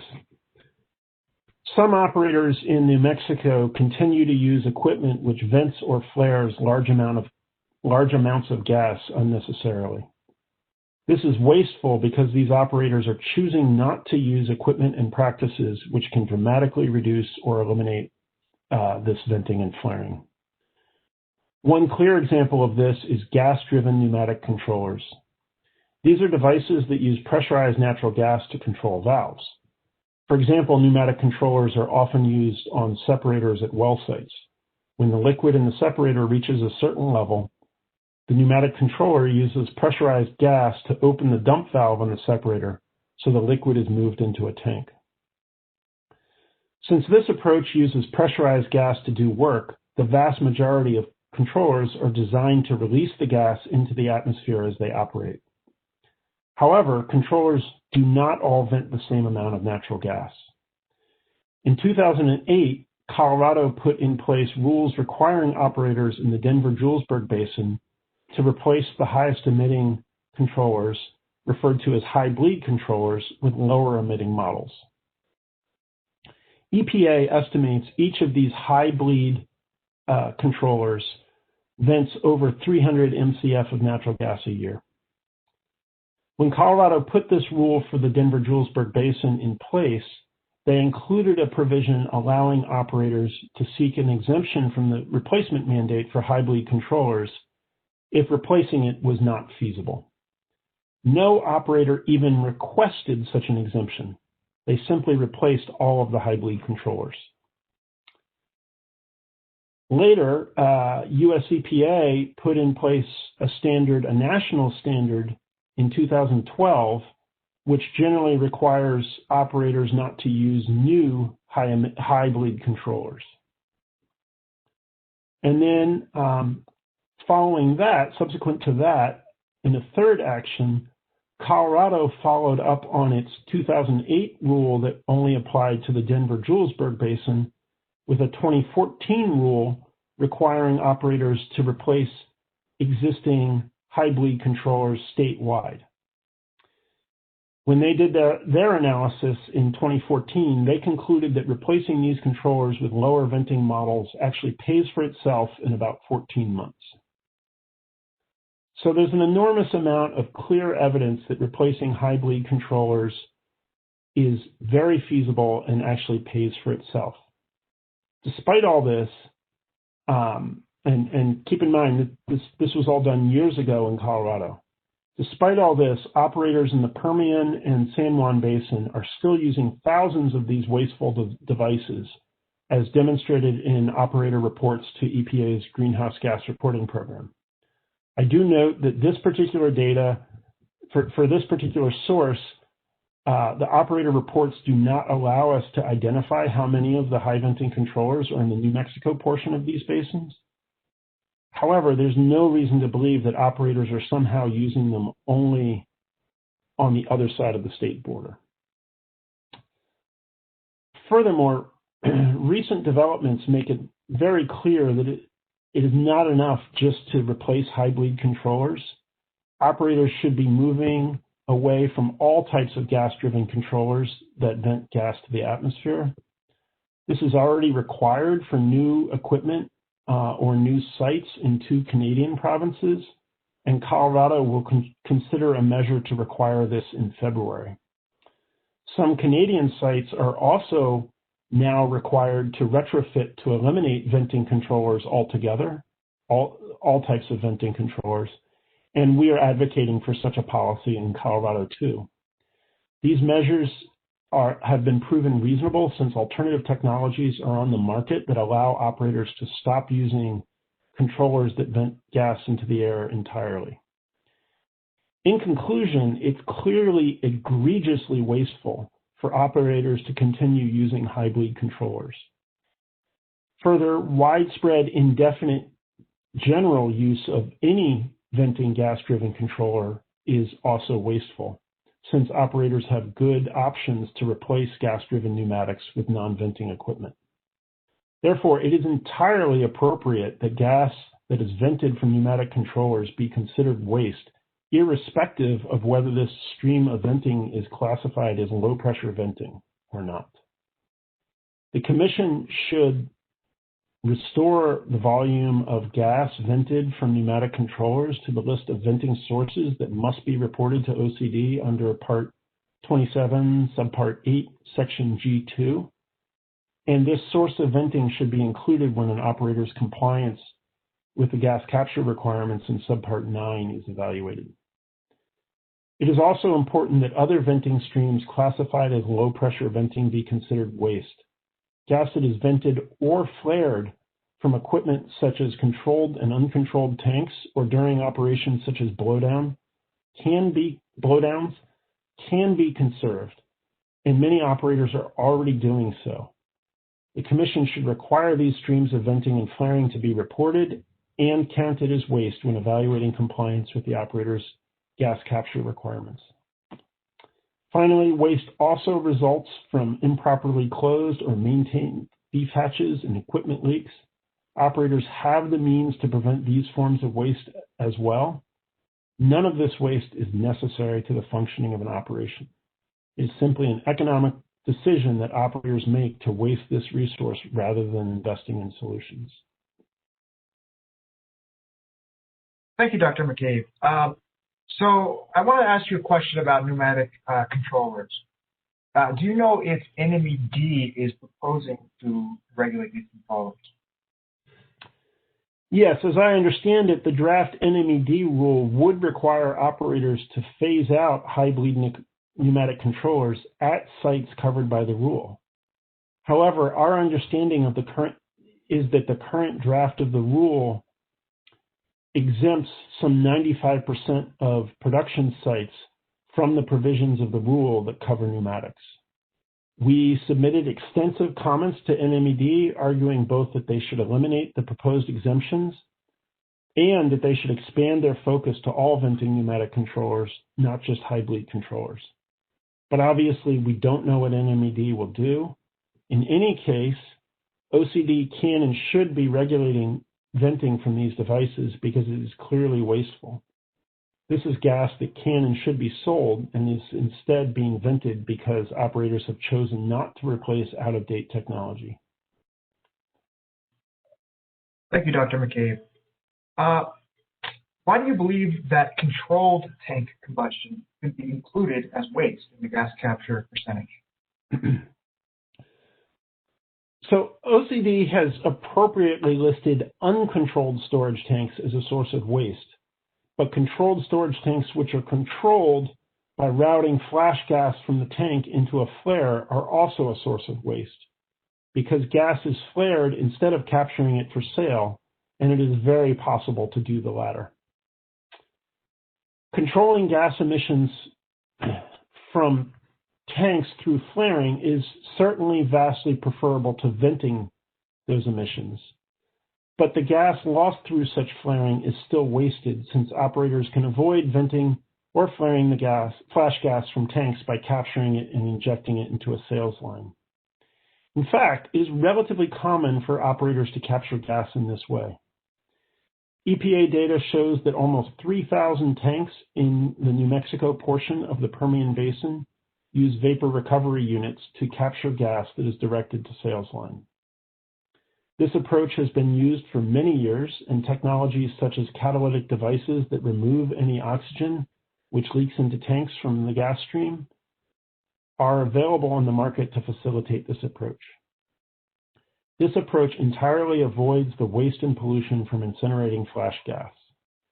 Unfortunately, this approach is only used for a fraction of tanks in the New Mexico portion of the Permian. Operators report that tens of thousands of tanks in this area either vent or flare their flash gas. This is wasteful, but neither OCD's proposed rules nor NMED's draft rules require tank vapors to be captured rather than burned off. And in fact, neither set of rules even encourages flash gas to be captured. Under the structure of the proposed rule, requiring flash gas from controlled tanks to be reported would in turn make operators account for this flaring in calculating compliance with the gas capture requirements. This is especially important given the large volume of flaring from controlled tanks. In the Permian, operators reporting emissions to US EPA reported emitting over 1 million metric tons of CO2 from enclosed combustors or flares for tanks in 2019.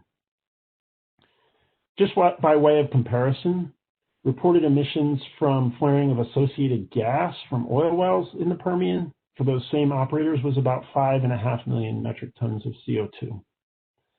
So tank flaring is smaller than flaring of associated gas, but it is of similar magnitude to flaring from oil wells. Again, it's 1 million tons. So a tremendous amount of useful hydrocarbons from these tanks is simply burned up. Operators should not be given a free pass for wasteful flaring from controlled tanks, but should be required to report it, and this volume of gas waste should be included when evaluating compliance with the gas capture goal. Many operators would then be required to reduce flaring from tanks and reduce other forms of waste over the period of the rule. Thank you, Dr. McCabe. I want to talk a little bit about the measurement provision of the rule. So are there changes to those provisions that would ensure that waste is properly calculated and not underestimated, you would recommend? Yes. The OCD version of Part 27, Subpart 8, Section F5 allows operators to estimate the volume of waste for streams of gas that cannot be or are not required to be metered, but these provisions provide no guidance at all on how operators should estimate the volume of flaring. This open-ended approach is not likely to produce the most accurate data and may create other problems. For example, if operators are using different estimation methodologies or techniques, their data may not be comparable. This open-ended approach is also not necessary, since methods have been established to calculate volumes of gas that are vented from a number of types of venting. Most importantly, EPA's Greenhouse Gas Reporting Program requires that operators use specific calculation methods to estimate emissions from sources such as blowdowns and liquids unloading. The Commission should require operators to use calculation methodologies specified by the EPA reporting rule or other appropriate established methodologies specified by the division. OCD will likely need to provide additional guidance documents, however, to ensure that waste is appropriately calculated. And Dr. McCabe, climate advocates have proposed changes to Section 8F5 that would require the use of these established methodologies. Is that correct? Yes, that's correct. Finally, on the subject, Dr. McCabe, do the methodologies used for calculating emissions under the EPA greenhouse gas reporting rule provide a perfect estimate of the amount of gas vented or wasted from a particular activity or source? No, EPA's methodologies certainly don't lead to perfectly accurate quantification of all emission streams. However, they do provide reasonable estimates of the volume of gas that those sources emit. In some cases, the calculation methodology might produce estimates for an emission stream that are too high. In other cases, the same calculation methodology might produce emissions estimates for a stream that are too low. These methodologies are not arbitrary. EPA developed them through formal notice and comment processes, taking into account information from commenters and stakeholders. For example, a number of the emissions factors, formulas, and parameters used in the reporting program methodologies were adopted from documents such as the American Petroleum Institute's Compendium of Greenhouse Gas Emissions Methodologies for the oil and natural gas industry. Dr. McCabe, as you understand the way the rule works, and particularly the gas capture requirement, is it a problem if emissions estimates are not perfectly accurate for each individual source or activity? No, it is not. First, while the emission methodologies may produce inaccurate results for individual instances, on average, they will produce reasonable results. Operators aren't required to achieve gas capture requirement at each individual well. Instead, compliance is determined by whether an operator's capture percentage meets the target level across all of their facilities. So they get to average their venting and flaring for all facilities, and that kind of removes the problem of inaccuracy at any single well. Secondly, the proposed OCD rule only requires operators to reduce waste from these sources to 2% of produced gas and gives operators several years to do this. Quite simply, the uncertainty or inaccuracy of calculated emissions for sources such as liquids unloading are not significant compared to this standard. Therefore, in my judgment, the emissions methodologies used in the EPA reporting rule are adequate for this rule. Thank you, Dr. McCabe. And the last subject I want to cover is blowdowns. So, Dr. McCabe, what steps can operators in the gathering sector take to reduce waste during blowdowns? So there's a number of steps that operators can take to minimize waste during blowdowns. Operators can often reduce the pressure in a pipeline segment before it is blown down. And importantly, the volume of pipe and equipment that is blown down could be minimized using isolation valves or technologies such as plugs that can be pigged right into place inside a pipe or inserted into a pipe via hot taps. Finally, gas can be pumped out of pipelines before lines are vented using permanent or temporary compressors. There are vendors offering portable rental compressors that are configured for this specific purpose. A number of operators, especially in the transmission segment of the gas industry, have active programs to reduce the volume of gas that they release from blowdowns. Thank you, Dr. McCabe. So you mentioned these steps are common in the transmission segment, but I understand that transmission pipelines are significantly larger than those used in the gathering sector. Is that your understanding? Yes. In fact, I believe one of Namoga's witnesses stated that gathering lines are typically about 4 to 6 inches in diameter, while transmission pipelines can be about 30 inches in diameter. Does that sound about right? Yes, transmission pipelines are typically larger than gathering pipelines as they're designed to move more gas over longer distances. So there's a size difference in these pipelines. Is there a technical reason that you can think of that this size difference would make it harder to capture gas from a gathering system pipeline than from a transmission line? No, the diameter of the pipe is not very relevant. The operator would just need the right compression equipment and I suppose the appropriate amount of patience if a large volume needs to be pumped to him. Going back to the transmission example, a 30-inch high-pressure transmission pipeline isn't sitting there at vacuum, empty of gas, ready to suck the gas out of equipment that needs to be evacuated. Instead, it's sitting there typically at much higher pressures than are used in gathering systems. So transmission companies need to bring in compressors to transfer the gas into the receiving pipeline. And that's what gathering operators should be doing too. Thank you, Dr. McCabe.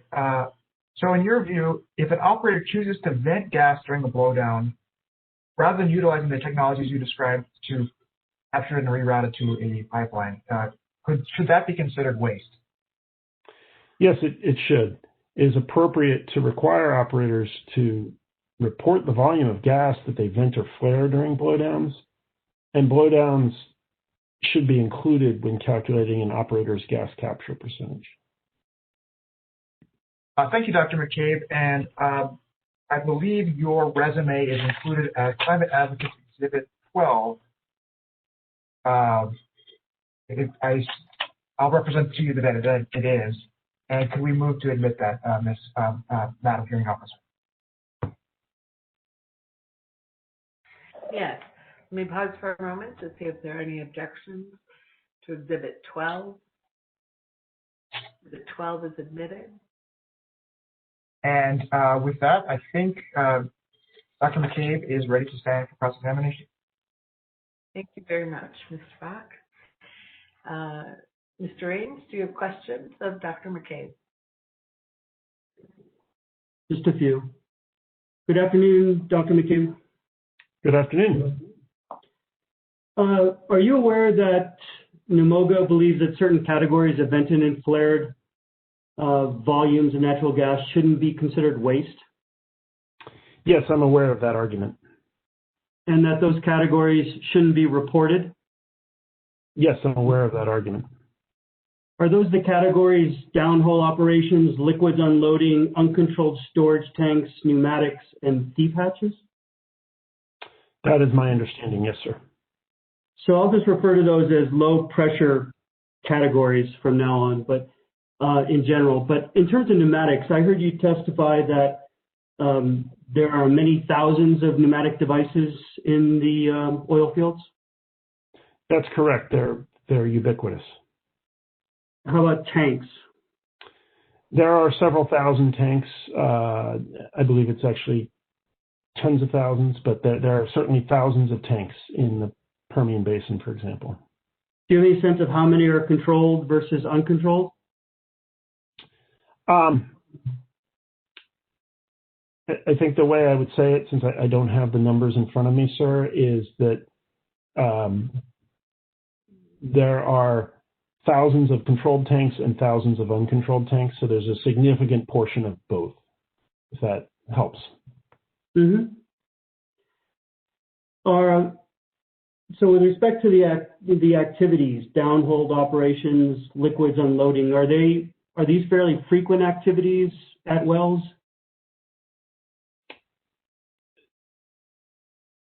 I think there's variation. Liquids unloading, certain wells, for example, with automatic plunger lifts, may unload quite frequently.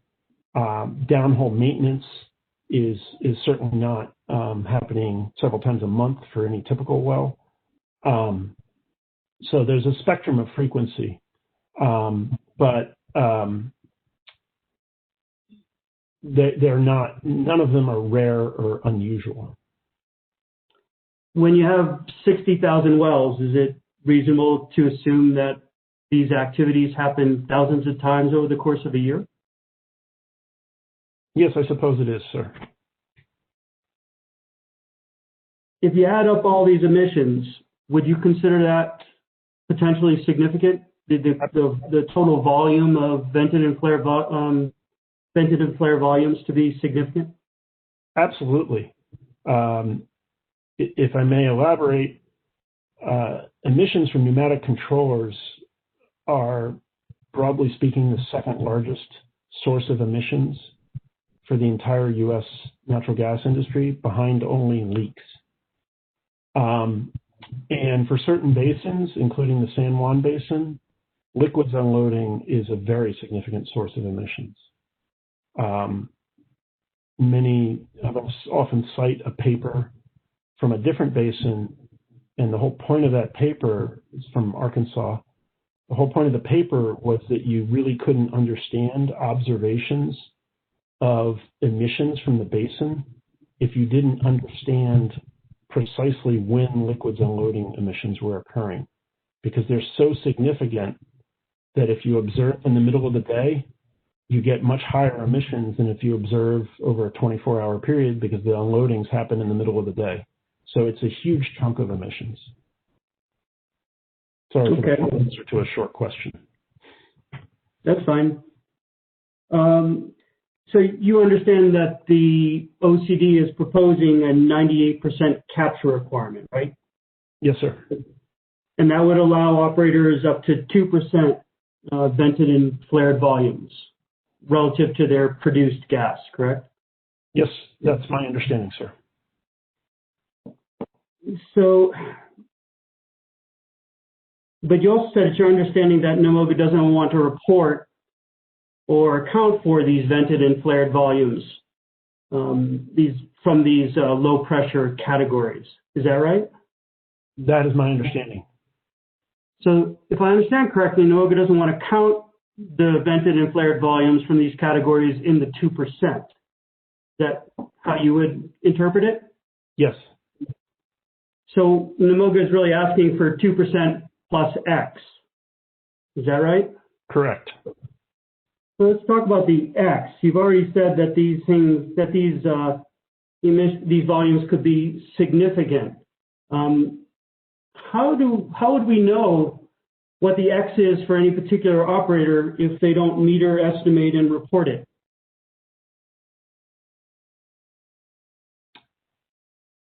Well, sir, I do want to point out that to some extent they're already required to report it. Some of them are already required to report many of these emissions to US EPA. So they're already not to OCD. Yeah, I just want to point out that they're already required to do that. In many cases, though, when they do that, you lose important information. For example, pneumatic controllers, you don't know if they're in New Mexico or Texas. But they're already collecting the needed data. So no, you wouldn't know. Well, there's an example. You could go and look it up, how much their pneumatic controller emissions are in the Permian, but then you wouldn't know whether they were in Texas or New Mexico. So it's possible that operators are reporting some of this data to other agencies, but if NMOGA were to convince the Commission not to require reporting for these low pressure categories, OCD would have no way of knowing what the X is in the equation. That's correct. And just to follow up on my statement, of course, only larger operators report to the Greenhouse Gas Reporting Program. So for numerous reasons, you would not have a precise handle on X. Thank you. That's all. Thank you, Mr. Rain. Mr. Rankin, do you have questions of Dr. McCabe? Thank you, Madam Hearing Officer. I just have a few questions.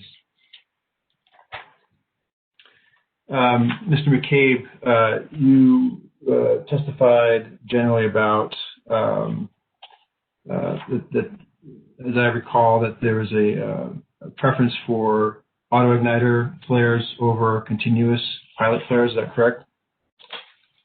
Yes, sir. And that was based on your opinion that autoigniters are more reliable than continuous pilots. Is that correct? Yes, and that's primarily based on our reading of the Colorado record. Okay. But in support of your testimony today, you haven't presented or submitted any evidence or data that supports that position. Is that correct? I don't know if we put the Colorado EIA into the record. No, I don't know that. So you don't, there's no data or evidence other than your testimony that supports the your opinion that there's that autoigniters are more reliable than continuous pilots. Is that correct? Not that I was able to speak to. Okay.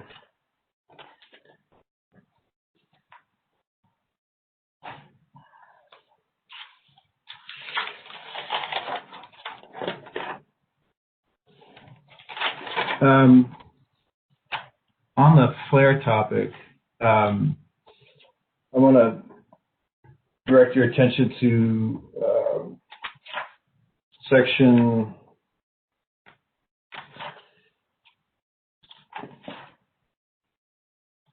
27.8B, subpart 2. I'll happily bring up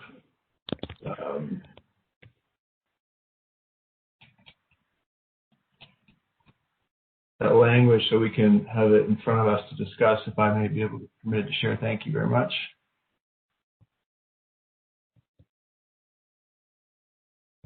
So this provision addresses flare stacks during drilling operations, correct? Yes, sir. And are you aware of any issues that may arise during drilling operations that would impact continuous flow or other factors that might affect the flare operations with an enclosed flare during drilling operations? I'm aware of the fact that drilling operations, that the volume of the gas can be variable.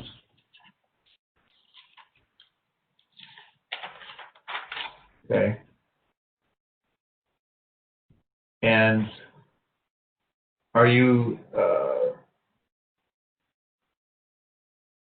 aware that there's some concerns around the ability, the impact that enclosed flares would have on the ability of flares to have for flare capacity, combustion capacity during drilling operations?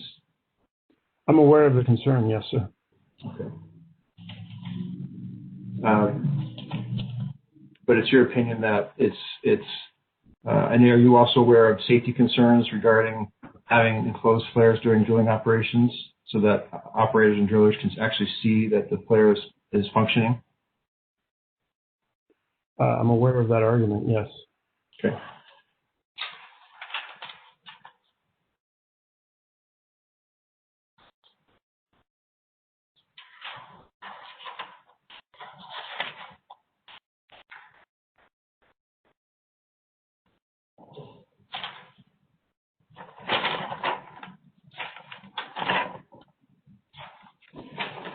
On the topic of measurement, you addressed the measurement issues around Climate Advocate's proposed provisions for estimating. Let me get up that language here real quick so we can see it.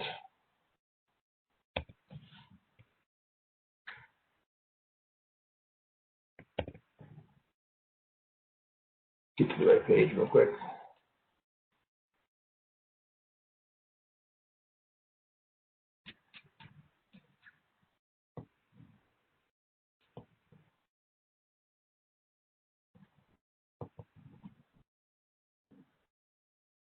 be able to see here, Dr. McCabe, section F, subparagraph 5? Yeah. So my understanding is that you testified that while these methodologies are not perfect, they're reasonable. Is that correct? Yes, sir. And that there are some that would have higher estimates and some that would have lower estimates, result in lower estimates, correct? My statement was that when these methodologies were applied to individual events, sometimes they would come a little high and sometimes they would come a little low in general. Okay, but have you conducted a study evaluating the effects of averaging these various methodologies on all facilities for any given operator that would be required to report using these mechanisms under this proposed rule? I'm not sure I understand what sort of study you're suggesting. Well, I mean, you opined that that the measurements would come out in the wash, essentially, didn't you? I opined that the methodologies that EPA has developed are appropriate ways of estimating average emissions from events such as liquids unloading, pneumatics, et cetera.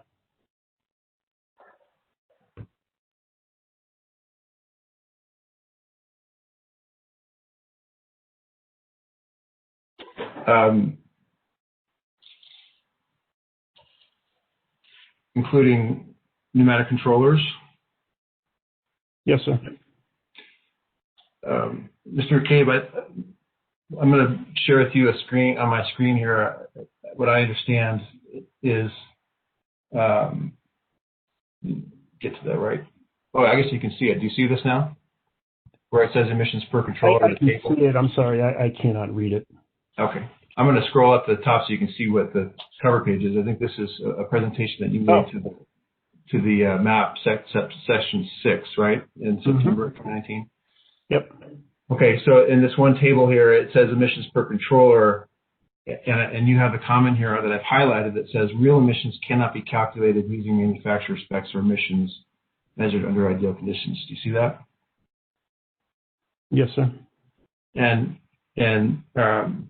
So isn't it true that there are this wide range of emissions factors that have been developed through various studies that aren't all in agreement with for pneumatic controllers, correct? Yeah, and above it, we're referring to the fact that studies are consistently finding a large portion of emissions are coming from improper operations, leaks, and problems. So what that's all adding up to is that EPA emissions factors are probably very conservative for pneumatic controllers. Okay.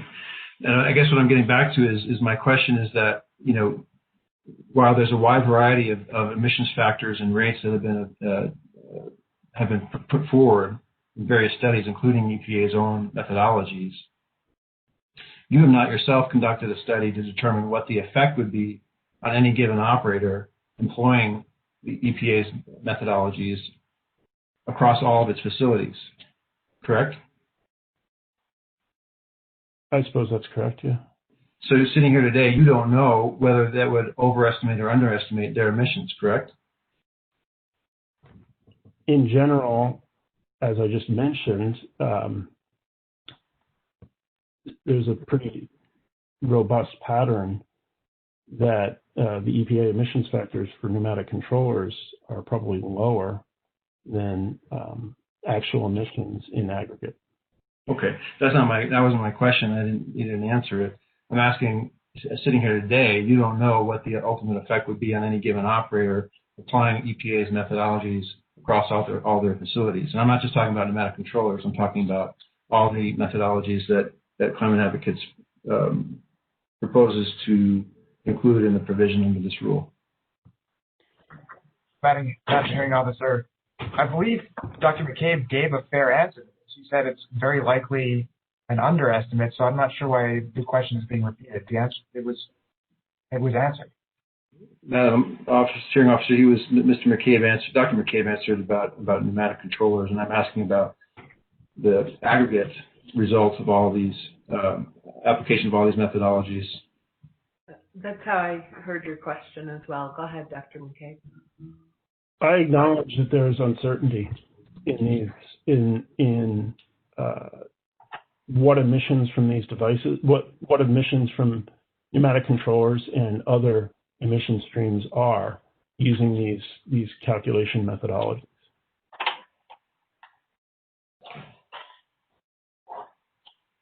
And so, based on that uncertainty, sitting here today, you don't know what the results of the application of those methodologies would be to any given operator who's required to use them to calculate the gas capture rate, correct? Not with precision, no. I don't know precisely what the you don't know the precise effect. However, as I mentioned, this is all within the context of the proposed OCD rule. Thank you very much, Dr. McCabe. I appreciate your response. I think at this time, Madam Hearing Officer, I have no further questions of Dr. McCabe. All right, thank you, Mr. Rankin. Mr. Biernoff, do you have questions of Dr. McCabe? Thank you, Madam Hearing Officer. I have a few questions for Dr. McCabe. Dr. McCabe, in your direct testimony, I think I heard you saying that you've observed some pretty big differences among companies with respect to venting and flaring. I think you said that Ameridev in recent years had vented or flared almost all of the gas that it produced, and other companies like EOG may have only vented or flared around 1%. Is that right? Yes, sir. Okay, and Dr. McCabe, have you determined any reasons for those pretty significant disparities between companies? I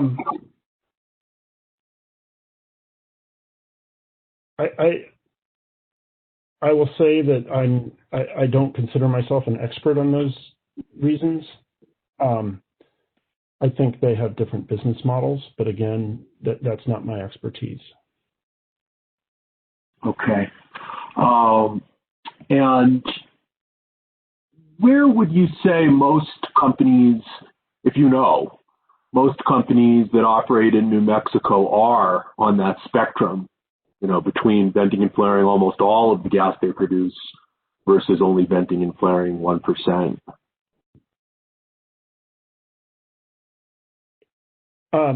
Again, I'm not looking at the data right now. To my knowledge, there's a wide spectrum. Okay. Dr. McCabe, are stripper wells a major source of methane emissions in New Mexico? According to the best information we have, yes. Okay. Is there a point in time at which the environmental costs of stripper wells exceed any benefits that those wells provide? That's certainly possible, yes. I mean, I think,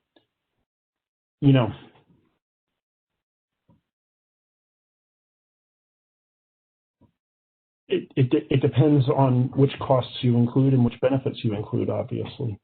But when you add up the full cost of emissions from stripper wells, for example, and compare them to the benefits that society receives from them, they can certainly be larger than the costs can certainly be larger than the benefits. Absolutely. Okay. Thank you, Dr. McCabe. Thank you, Mr. Biernoff. Let me call for Ms. Paraños. She had said she would have to step away and might not be available. Ms. Paraños. Madam Hearing Officer, would it be possible to take a 5-minute break to use the restroom and so forth? No, actually, she texted that she waived her opportunity to ask questions. Oh, no, my question was whether it would be possible for all of us to take a short 5-minute break. Oh, before we proceed with the commission question. Yes. Yes. All right. Well, let's take 10 minutes and come back at 4:10. Thank you, Madam Hearing Officer.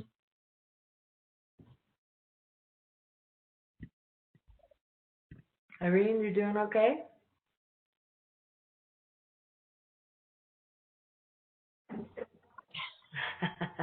All righty. Just checking.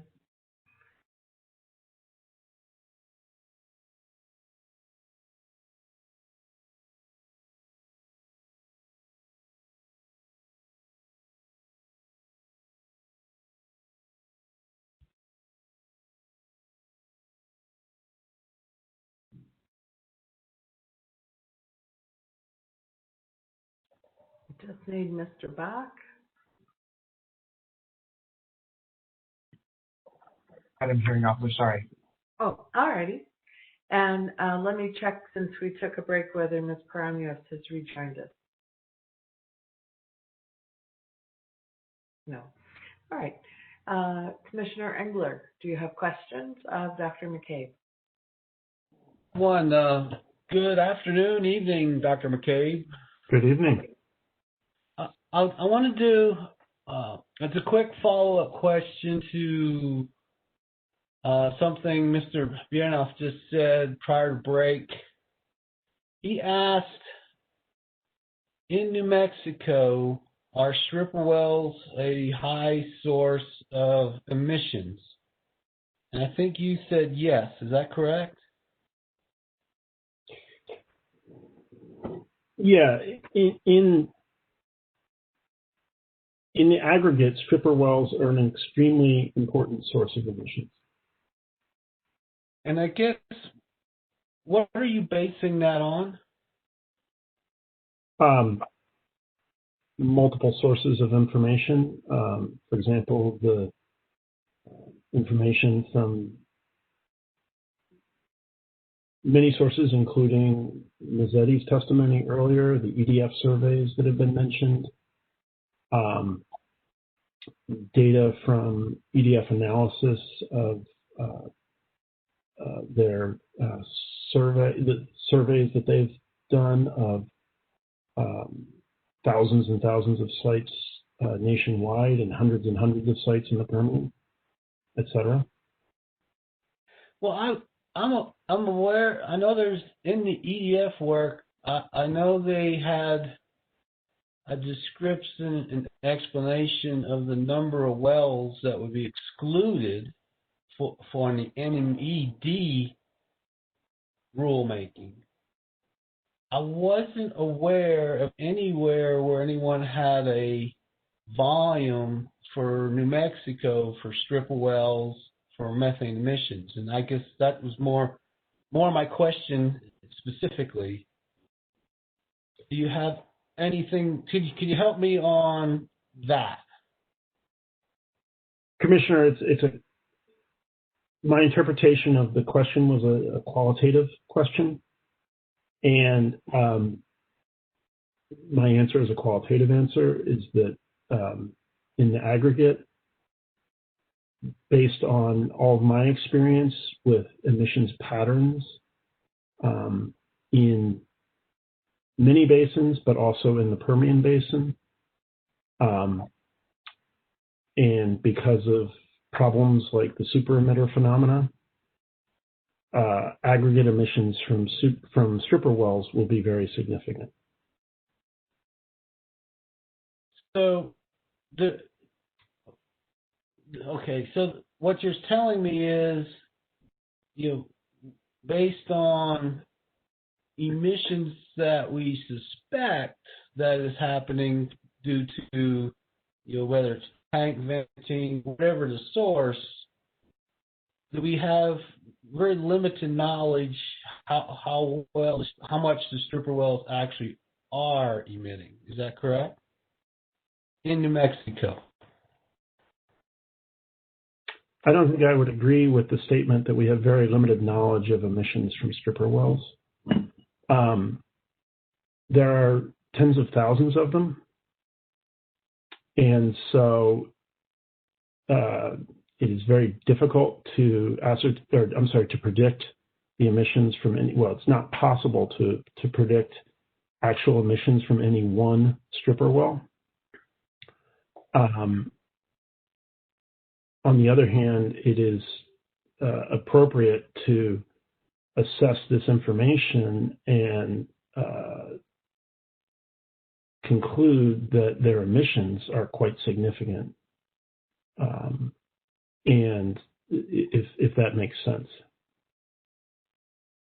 Well, you're helping me here. Yes, I'm trying to wrap my head around.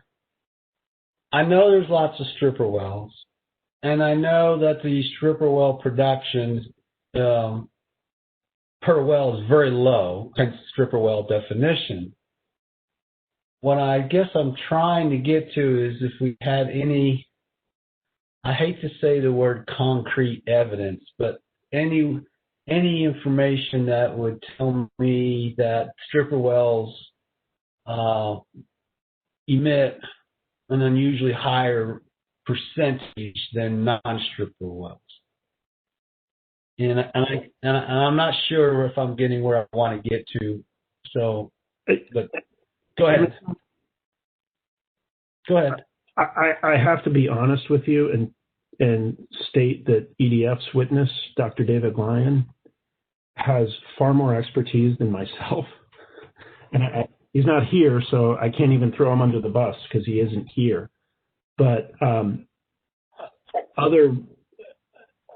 I just want to be very clear that my knowledge of emission studies that have been done in New Mexico is not nearly as, he's forgotten more about this than I know. So I don't want to give you the impression that I am an expert here on New Mexico specific emissions in this way compared to Dr. Lyon especially. No, I appreciate that. Thank you very much. That was very good. I have no more questions, Madam Hearing Officer. Thank you, Commissioner Wengler. Commissioner Kessler, do you have questions for Dr. McCabe? Yes, I do. I think many of them were answered through Mr. Rankin's testimony. What I heard Mr. McCabe or Dr. McCabe you say is that there was uncertainty with calculation methods for various types of low emitter sources. Is that correct? Yes, there is uncertainty for many oil and gas for emissions estimates for many types of emissions from oil and gas. When you're looking at that uncertainty, and I am not a statistician, but is there a range of uncertainty or a percent error that you can attribute to those types of calculations, plus or minus 5%? Commissioner, thank you for the question. My response would be that that's probably not the best way to think about that.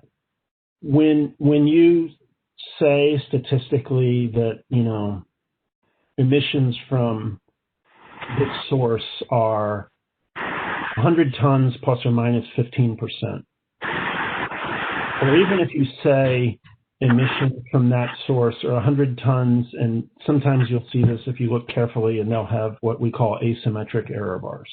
That's 30 minus 10%. There are reasons that can apply. Those types of uncertainty bands are most appropriate to use with what is called a normal distribution or a Gaussian distribution. And I'm sorry, I'm trying to think of a good example of something that's normally distributed. Hold on 1 second. I'm sorry. There's a fair amount of interference there with Dr. McCabe's statements. Perhaps Commissioner Kessler, you could mute while he's speaking. I'm not sure what's happening. Thank you. Let me also try turning off my video. Maybe that'll help. Okay. I'm sorry. It was hard to understand him. I'm sorry, Dr. McCabe. You left off at Gaussian. Thank you, Madam Hearing Officer, and thank you. That's much better now, Commissioner Kessler.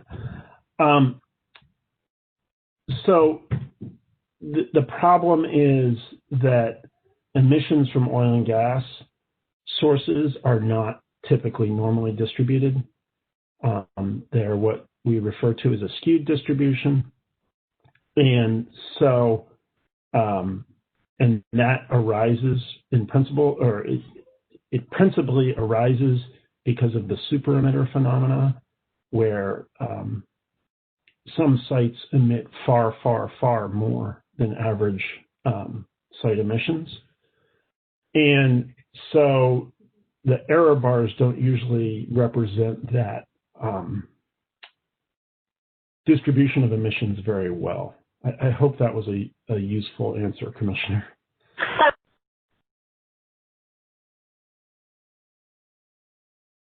Commissioner, I cannot hear you if you're speaking. Can you hear me now? Yes, ma'am. Okay. It was a helpful answer, and one of the things, as you can imagine, the Commission is sorting through is what type of data it wants the rule to collect and what is worth collecting because it's good data, and what is worth collecting because it's better to have some data rather than no data. Do you have an opinion on whether or not it would be better to collect emissions data from low volume or low pressure categories, even understanding that some of that data in its estimate form might have inaccuracies? I certainly do, Commissioner. And if I may, I do want to clarify first on your question that I understand the classification of these sources as low pressure sources. However, I do want to state that they are not generally low volume sources. They would only be low volume in comparison to associated gas flaring. And then, as I mentioned, sources such as waste from controlled tanks are about a fifth or so of emissions from associated gas flaring.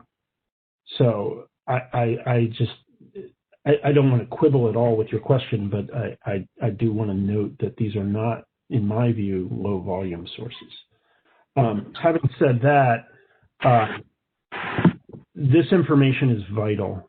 It's vital that we better understand these emissions, and information collected using the methodologies, for example, of the Greenhouse Gas Reporting Program. There certainly is real uncertainty with those emissions reports, but that information has been extremely valuable for multiple reasons. It shows that some operators, for example,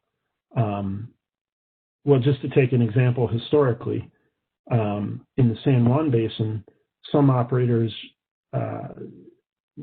had reduced their emissions from liquid zone loading dramatically, really by the time the Greenhouse Gas Reporting Program started around 2012. Other operators still had very high emissions from liquid zone loading. And, you know, you can see those differences even if there is uncertainty in what the actual emissions are. And so, and because these emission streams are very significant, we think it's extremely important that those emissions be reported, even though the data will not be perfect. Thank you, Dr. McCabe. That was very helpful. You're welcome, Commissioner. Thank you, Commissioner Kessler. Madam Chair? I just have a couple questions. Do you support this rulemaking? Yes, Madam Chair. Clean Air Task Force supports this rule making, and it's a good rule, and it's a good step forward.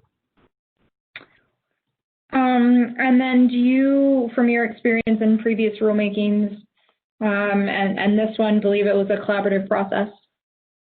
Yes, Madam Chair. I was, as mentioned, I served as an expert, for example, for 2 of the MAP subject meetings, and participated with the climate groups on the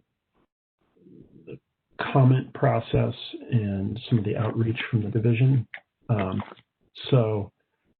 Yes, I do believe it was a collaborative process, and I thank you for that. I thank the division for that. Thank you. I think all of my other questions were answered in some form or fashion by everybody else. Thank you. Thank you, Madam Chair. Thank you, Madam Chair.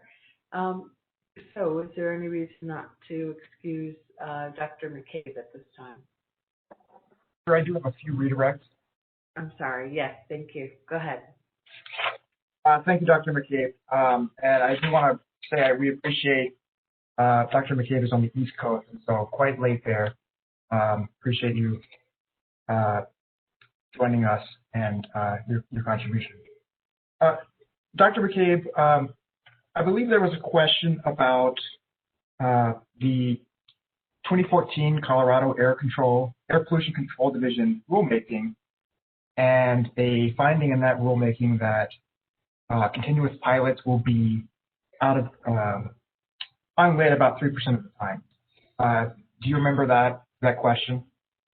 Yes, sir. And would the rulemaking docket for that rulemaking be publicly available? Yes, it is, and I recall that we also cited that document in our comments that we submitted on the draft rule. Was that in August or September? I don't remember exactly when we submitted those comments. But in any event, we could provide it to the commission. That was something of interest. Yes. I wanted to also follow up, on this estimation issue. So I think Mr. Rankin was asking you about, for any given operator, you can't say exactly what the discrepancy might be between estimated emissions under the GHG reporting rule and the actual emissions. Is that correct? Yeah. Remember that line of questioning? Yes. And I do think in your direct testimony, you testified that the discrepancy is not likely to be significant compared to the standard issue in this rulemaking. So it wasn't going to come anywhere close to 2% of the standard. Is that consistent with what you said? Yes, sir. That is the case. And which is not the same thing as saying that the emissions are insignificant. Is that correct? Objection, Madam Hearing Officer. I'm hearing some leading questions here. I would ask the council to rephrase his questions. I'm going to do so.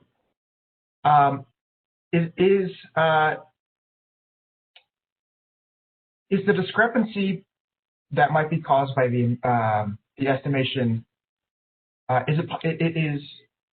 might that be, if that is the, let me start over. What's the difference between the discrepancy of the estimation and the absolute value of the emission? So yeah,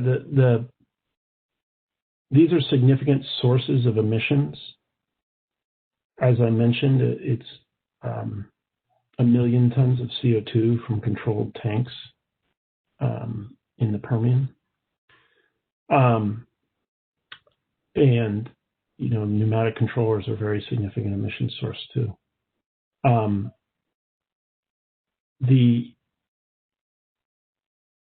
So there's 2 points there. One is that 2% of production is a very large number.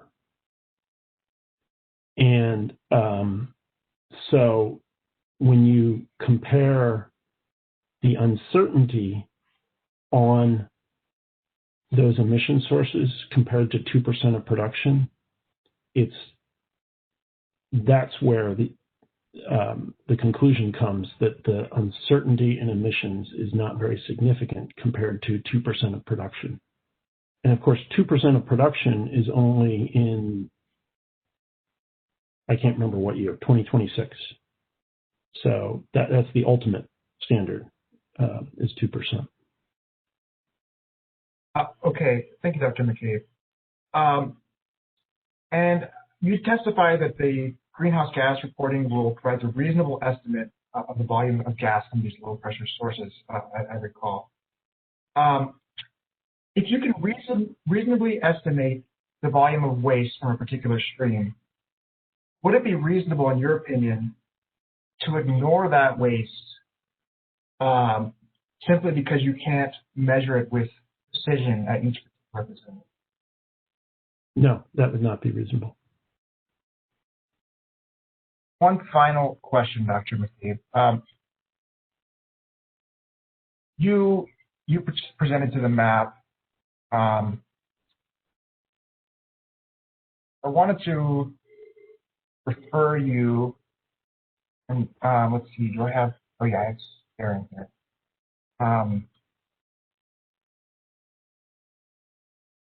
So let's, wanted to share from the map report, or a section of the map report.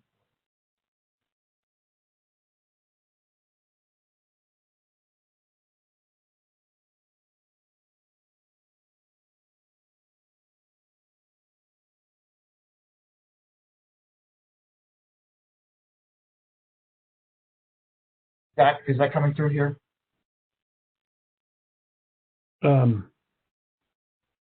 Yes, slowly. I can see it now. Okay. So this is page 39, and I believe this is OCD Exhibit 6. And this pertains to stripper wells. So you read this first sentence here after that, equipment leaks are unpredictable. Recent studies have assessed whether well characteristics and configurations can predict superemitters, concluding that they are only weakly related and that these emissions are largely stochastic. And then the footnote there is actually goes to Dr. Lyon, correct? Correct. Let's just go back up to that. So is production volume a well characteristic? Yes. So to your mind, does this statement, and assuming that study supports it, does that statement suggest that lower producing wells could still be super emitters? Yes, it does, and that study certainly does support that statement, yes. And one couple of final questions. Are there devices like pneumatic devices, storage tanks, that sort of thing at stripper wells? Yes, there are. Let's take an example of a high bleed pneumatic. Would a high bleed pneumatic device emit less because of, depending on whether it's on a stripper well or a different type of facility? It would not. Thank you, Dr. McCabe. No further questions. All right. Thank you, Mr. Bach and Dr. McCabe. Is there any reason not to excuse Dr. McCabe? No? Thank you very much for your testimony. Thank you, Madam Hearing Officer. All right. We are at 4:34, and we did have one sign up by a public commenter. Her name is Antoinette Reyes. Mr. Garcia, has Ms. Reyes joined us? But I am unmuting the call-in users now. All right, thank you for that. Call-in users, is Antoinette Reyes among you?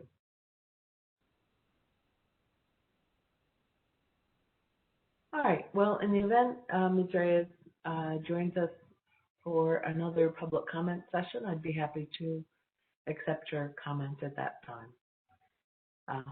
So we can return to the technical case. Let's see, I think I saw Ms. Fox.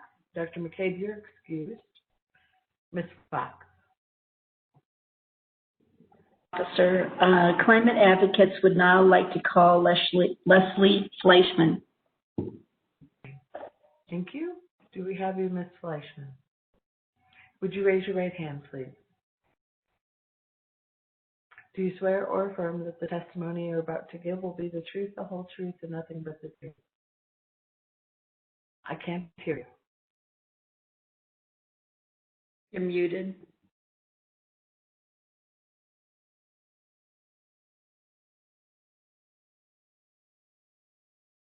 I unmuted you.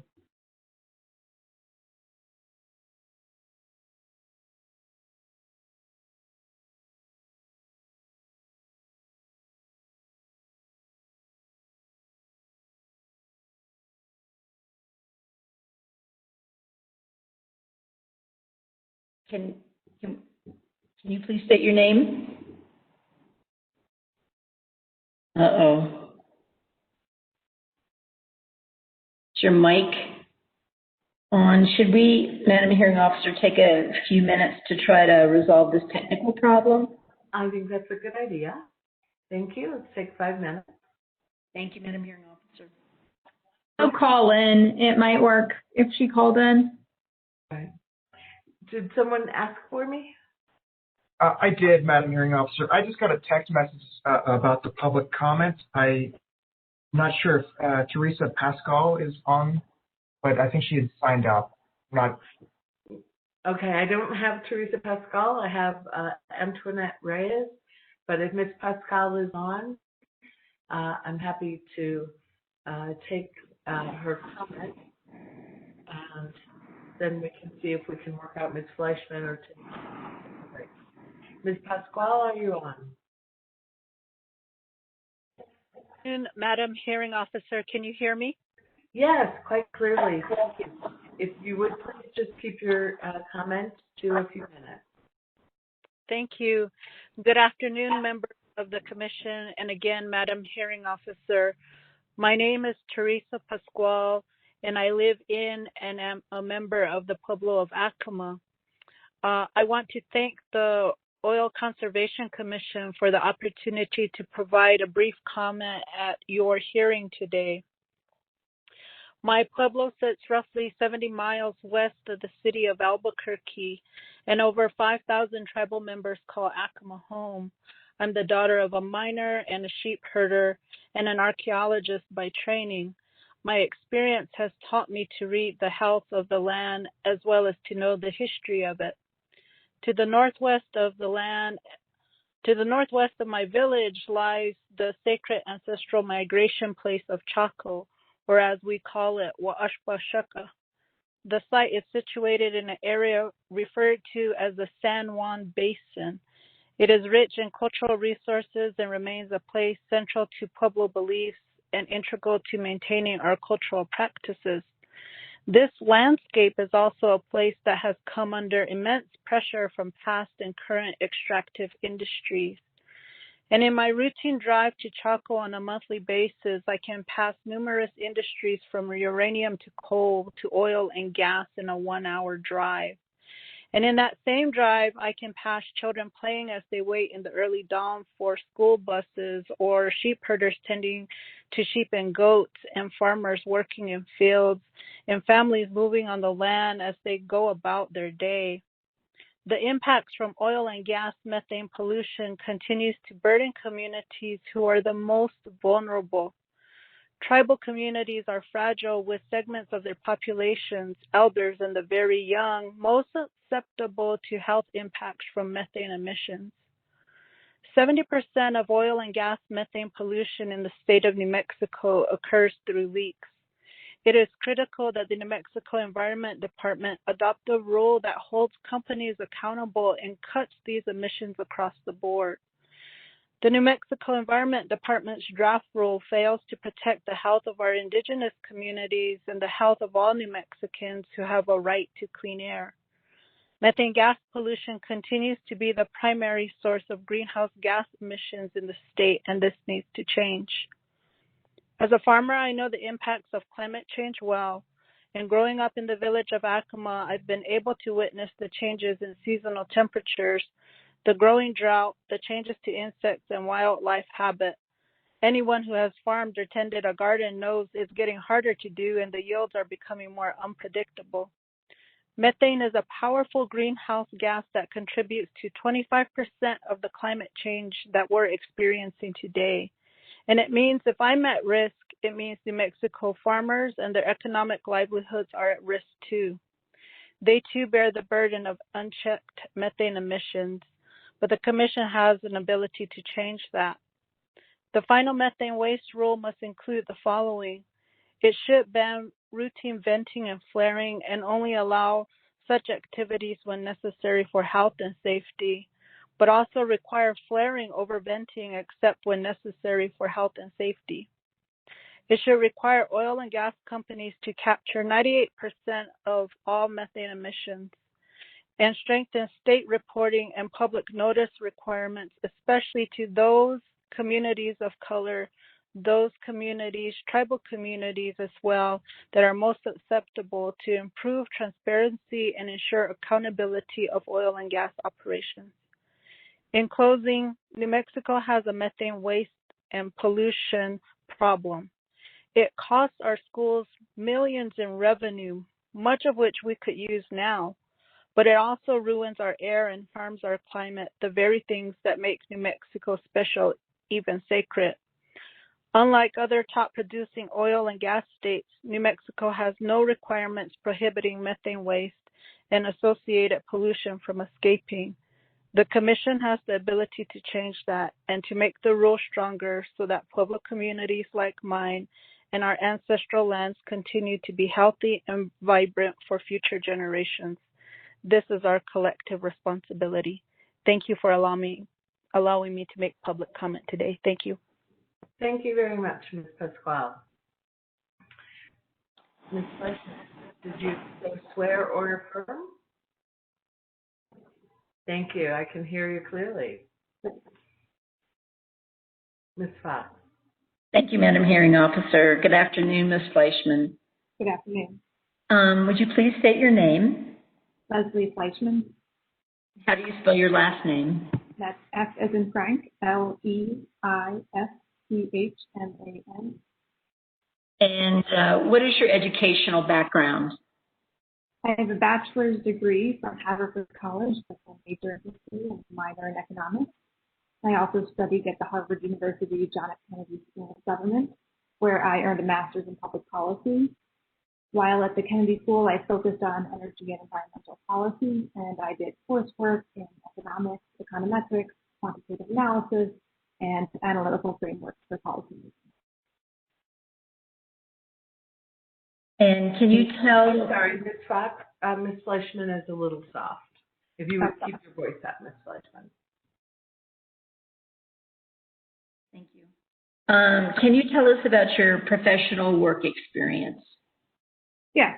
In my current role as a senior analyst at the Clean Air Task Force, I have conducted quantitative analyses on a variety of topics related to methane emissions and flaring in the oil and gas industry.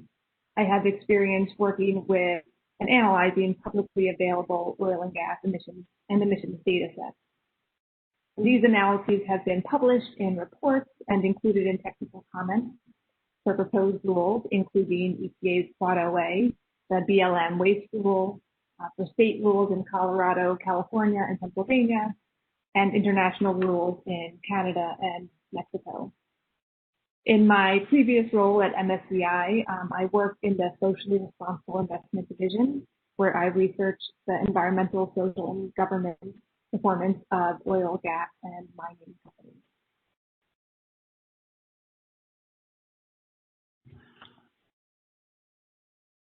Is Climate Advocates Exhibit 15 an accurate copy of your resume? Yes, it is.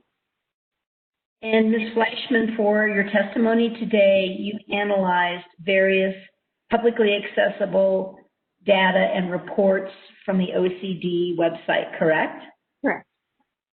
And that analysis is set forth in Climate Advocates Exhibit 16? Yes. And what was the purpose of your analysis? The purpose of this analysis was twofold. First, I wanted to understand the aggregate trends and patterns in venting and flaring from the oil and gas companies in New Mexico over the past few years. And second, I wanted to assess individual company performance with regards to venting and flaring to see how companies compare. What data sources did you rely upon? So I used 4 sources of data in my analysis, all of which are publicly available on the New Mexico Oil Conservation Division's website. I used the C115 venting and flaring data by operator. And this is an Excel file that reports volumes of gas flared and vented for each company and in each month, starting in 2016. There is the statewide natural gas and oil production summary by month. And this is a summary file that has statewide data on oil and gas production since 1970. For the years 1970 through 1993, it has annual data, but for all years after 1993, it has data by month. I used the gas and oil production by operator, which is an Excel file, one for each year, that presents oil and gas production for each operator in the state. And I used the C115 monthly summary by operator. This is an online database where users can search by operator, and once an operator is selected, you can pull up monthly data on the oil and gas production in the state for that operator. All of this data is publicly available and is self-reported by the companies to the state. In my experience working with this data, the numbers do change from time to time, so the numbers may vary depending on exactly when the data is downloaded. And it's my understanding that these changes are made when companies update or correct past reports. I know in addition, various parties have critiqued the accuracy of some of the data, particularly the venting and flaring volumes reported. But with these caveats in mind, this is still the best available data set on the subject of venting and flaring in the state of New Mexico. The data that we have show total levels of self-reported venting and flaring for each operator. We don't have a way of knowing what precisely is causing the venting and flaring. For example, is it due to routine flaring, emergency conditions, maintenance, well completion or testing, or infrastructure and takeaway constraints? My analysis is not meant to get into those details, but it is meant to shed light on the overall venting and flaring picture in the state.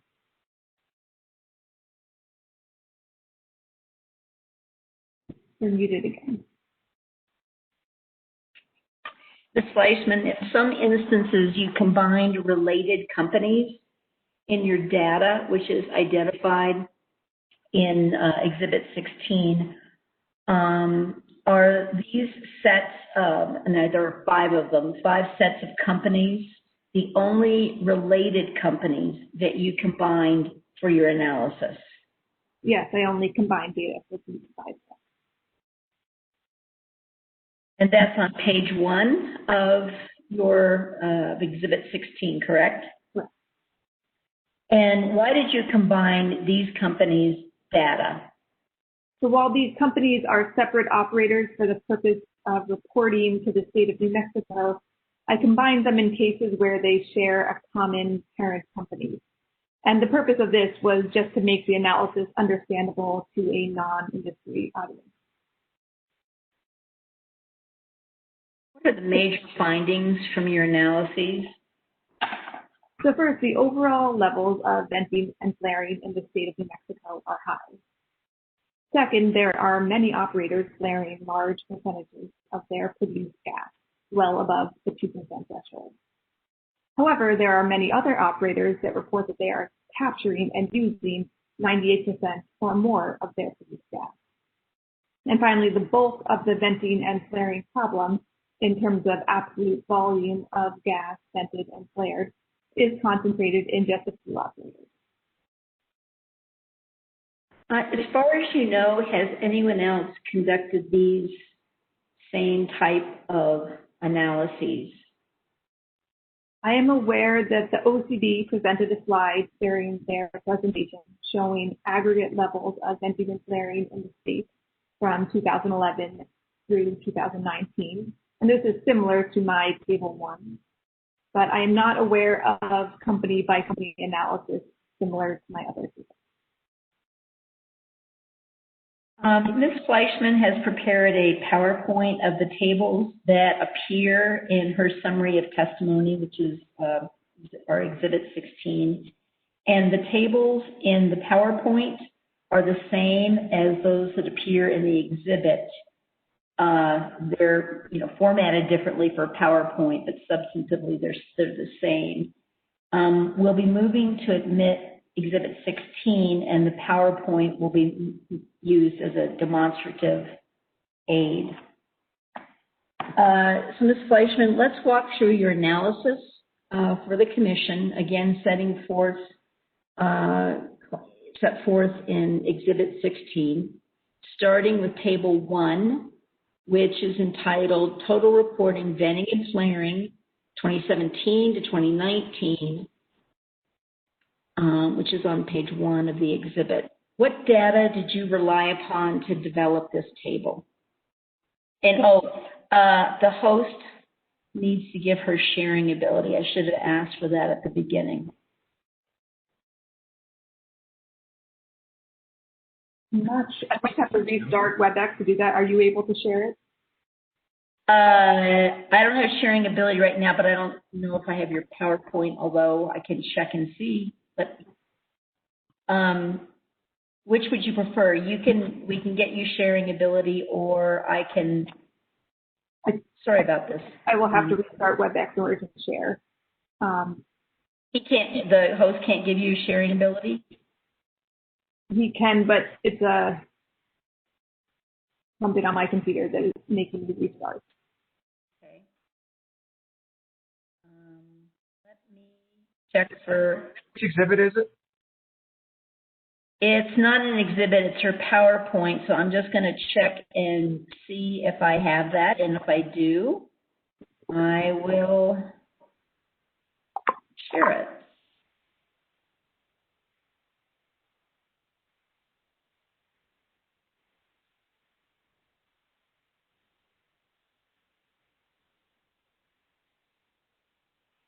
Okay, I found it. And let's see, Mr. Garcia has already given me sharing ability. I just have to commend, Madam Chair, the hosts for this proceeding and just how extremely helpful they continuously are. Appreciated in this process. I tell you. Let's see.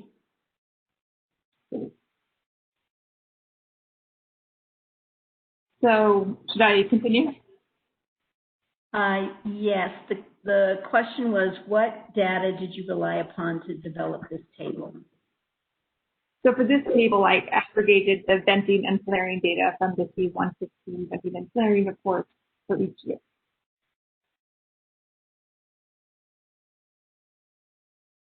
And what are the findings from this table? So in this table, I present the statewide venting, flaring, and flaring plus venting for all the years, for the years 2017, 2018, and 2019. And I included a few summary statistics showing how these metrics change from year to year. You can see that flaring more than doubled between 2017 and 2018 and stayed roughly constant between 2018 and 2019. And while flaring declined slightly from 2018 to 2019, it is still enough to supply the home, heating, and cooking needs of 84% of New Mexican households for the year. I just want to note in my testimony, I submitted, I said 96% of New Mexico households, but I updated this to reflect updated EIA data on residential gas consumption in New Mexico in 2019. wanted to flag that that number has been updated. And on the benzene side, benzene decreased by. I'm sorry, this is the court reporter. I need to cut in for a little bit. Ms. Fleischman, I need for you to speak up a little bit. You're fading out. Okay, I'm sorry. That's okay. Thank you. So benzene decreased by more than half from 2017 to 2018, and then increased somewhat in 2019. And the bulk of this drop between 2017 and 2018 was from one company, which is Exxon, which includes both XTO and the BOPCO subsidiaries. And Ms. Fleischman, moving to Table 2, entitled 2017 to 2019 Flaring by Top 25 Oil Producers in Descending Order. What data did you rely upon to develop this table, and what does this table show? This table is based on the venting and flaring C1T reports with flaring aggregated for each year by operator. And I also used the annual production report for each year and aggregated oil production by operator. So the table is meant to focus on the relationship between the top oil producers in the state and high flaring levels. It shows the top 25 oil producers reporting any amount of flaring in 2017, 2018, or 2019. 4 large oil producers are excluded because they reported no flaring in any of those years. These companies are Luborn Oil Company, Legacy Reserves Operating LP, Kaiser Francis Oil Company, and Casa Operating LLC. The 25 operators in the table account for 85% of the oil production in the state, and they account for 95% of reported flaring. And what are your findings from this analysis? While there is considerable variation in the amount of gas that different operators report that they flare, most of these top oil producers flare significant amounts of gas. In contrast, operators that primarily produce natural gas reported relatively little flaring. Exxon, through its subsidiaries XTO and BOPCO, tops the list, reports that it flared 4.5 billion cubic feet of gas in 2019. Devon Energy reported that it flared 4.1 BCF, and Ameredev reported that it flared 3.6 BCF. 3 other top oil producers, Marathon, Occidental, and Cimarex, each reported that they flared over 2 BCF, and an additional 8 top oil producers reported that they flared more than 1 BCF of gas each. I mentioned the 4 companies that did not report any flaring. I don't have any additional information about these 4 major oil producers that did not report flaring. But I think that the lack of data on these and other companies highlights the need for strong enforcement of new reporting requirements in the proposed rule.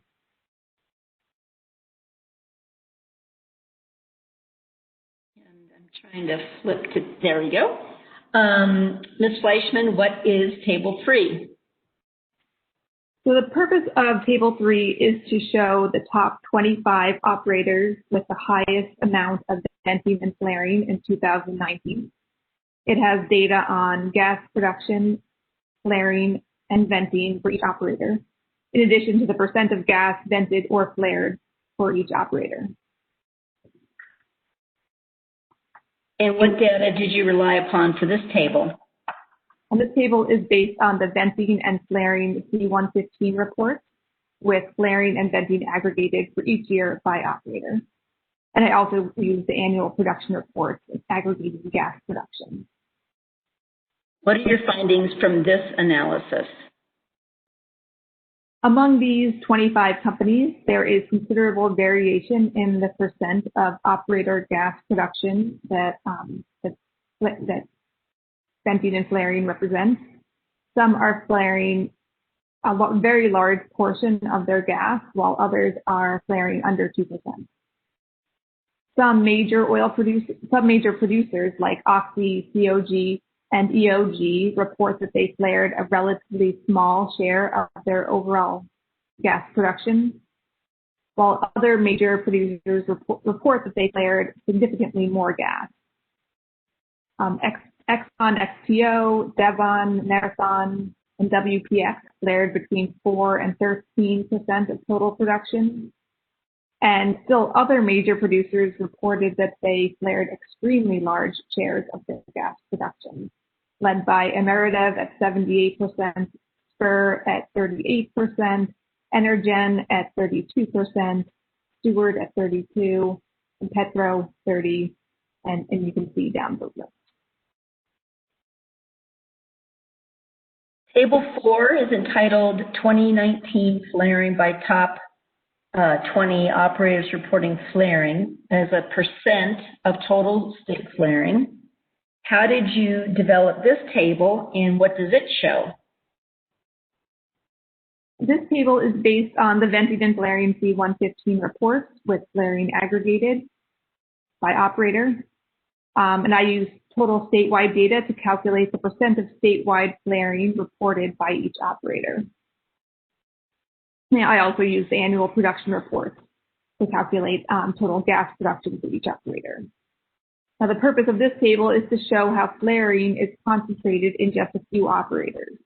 It shows the top 20 operators with the highest amount of flaring in 2019. For each operator, it shows a calculation of the percent of total statewide flaring that operator represents. And as a useful point of reference, I also included a column showing the percent of production flared for each operator. So just 3 companies, Exxon, Devon, and Emeridev, are responsible for over 1/3 of all reported flaring. And the top 10 flaring companies accounted for 74%. The top 20 accounted for 96% of flaring. This data indicates that flaring is concentrated in just a handful of New Mexico oil and gas companies. Some companies with the highest levels of flaring are flaring less than 2% of their produced gas. These companies may or may not have to reduce flaring further, depending on how the regulation is structured. But either way, it shows that getting below 2% is feasible and already being achieved by many operators. Ms. Fleischman, your final tables are 5A and 5B. Can you tell the Commission how you developed these tables and what each shows? Yes. The tables are meant to provide an update for 2020 with year-to-date data. 5A is 2019, January through August, and 5B is 2020, January through August. And I used the partial data. That was all the data I had for 2020, and for 2019, I used the same month just to have an apples-to-apples comparison. And unlike the previous tables, which only show the top 20 or 25 companies, this table shows all companies reporting any amount of venting or flaring. A point I noted earlier, these tables show that many companies are venting and flaring a large portion of their gas production. However, many other companies are venting and flaring much less than the 2% threshold. For example, 10 companies vented or flared greater than 2% of their production in 2019, but were below 2% in 2020. These companies are Rock Creek, BGP, Tacitus, XTO, BTA, Devon, Cimarex, Apache, Colgate, and Fasken. So this shows that reducing venting and flaring is possible because these companies were above 2% in 2019 and were below in 2020. But on the other hand, there were 8 companies that flared less than 2% in 2019, but exceeded the 2% threshold in 2020. Those companies are DWR, Tamaroa, LH, Special, Lime Rock, Prima, Adance, and Catena. And this shows that without proper incentives and regulations, low flaring levels are not guaranteed to remain. So I believe that strong rules for venting and flaring will create a level playing field for all companies, ensuring that some companies won't be able to continue high levels of venting and flaring without consequences.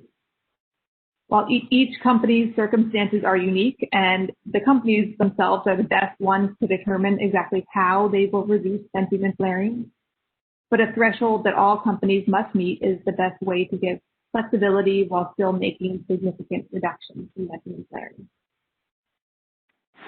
And finally, Ms. Fleischman, after your review of all this data from the OCD website, what can you tell the Commission about complete, accurate, and transparent reporting? Well, from my perspective, reporting is very important. All of the data that I used in the charts that I presented is based on data that was self-reported by operators to the OCD. And it is important that all reported data is made publicly available so that it can be subject to independent analyses. In addition, any analysis that is done based on the reported data is only as good as the underlying data itself. So the data reported should be subject to quality assurance and quality control by regulators, in addition to audits, to ensure that the data is accurate to the best of their ability. Mute it again.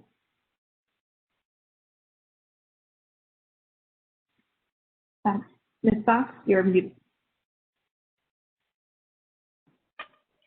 Thank you, Ms. Fleischman. Madam Hearing Officer, we'd like to move for admission of Climate Advocates Exhibits 15 and 16. Pause for a moment. In the event there are any objections, Exhibits 15 and 16 are admitted. And Ms. Fleischman stands for cross-examination. Thank you, Ms. Fox. Mr. Ames, do you have any questions? No questions for the witness. Thank you. All right, thank you. Mr. Rankin, any questions? Good evening, Ms. Fleischman. Madam Hearing Officer, I have no questions for the witness. All right, thank you. Mr. Biernoff. No questions for the witness. Thank you, Madam Hearing Officer. All right, thank you. And Ms. Paranos? No. Commissioner Engler? I do have a few. You can tell it's getting late. Everybody wants to stop asking questions, but I do have a few because Ms. Fleischman, hello. I appreciate the work, so I want to ask a few things. Can you hear me? Yes. Okay. I found it very interesting, and I would like your perspective on the fact that flaring in your numbers is so much significantly greater than the reported venting. Any thoughts on that? I certainly couldn't speak to that definitively, but I think sorry. I'm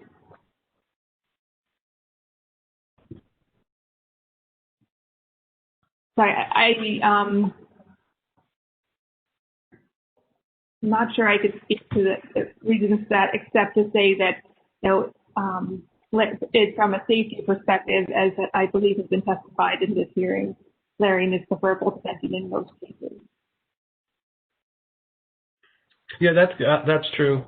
I have another question, and this: did you when you're data collecting from the sources, did you by chance try to collect the number of active well counts for the operators for the time period? No, I did not look into that for this analysis. Do you know, because, you present some very interesting information in your table 5s. And when you look at, things, I can tell you the numbers from your table 5A, January, August 2019, and looking at one of the worst case scenarios, Ambev operating, their share of flares invented was almost 69%. When you look at 5B in January, August of 2020, the percent is now 39%. Now that to me just begs the question: what did Amberdiv do or not do, or did better, or what happened to create that differential? And I guess my question is, did you do any type of further investigation into some of those? I haven't looked into the details of any individual company for this, and there's a lot of factors that could explain why the venting and flaring changes over time. You'd have to do sort of a deep dive into each company, which I have not done. So you present a very good big picture numbers of what the range of operators do. I think the details that I guess as commissioners that we should be looking at is how to assess where or what's causing that. Is that correct? Right. I think this sort of analysis, like you said, shows the range, and it might show certain outliers. And then for those outliers, you would have to do a more deep dive to understand what is going on. But I think in order to prioritize this sort of analysis is a good first cut to identify those outliers. Thank you very much. I have no more further questions. All right, thank you. Let's see, Commissioner Kessler, you said you don't have questions. All right. Madam Chair. Very brief questions. Do you support the rulemaking? Yes, I do. Do you believe it was a collaborative process? I have not been involved in most aspects of the rulemaking up until now, but from my understanding, it has been a collaborative process. Thank you. Those are the only questions I have. Thanks. Thank you. Ms. Fox, any follow-up with Ms. Fleischman? All right. If there's no reason not to release her, thank you very much. Thank you for your time. All right.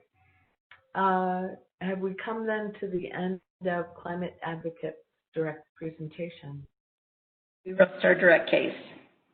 All right. Thank you for that.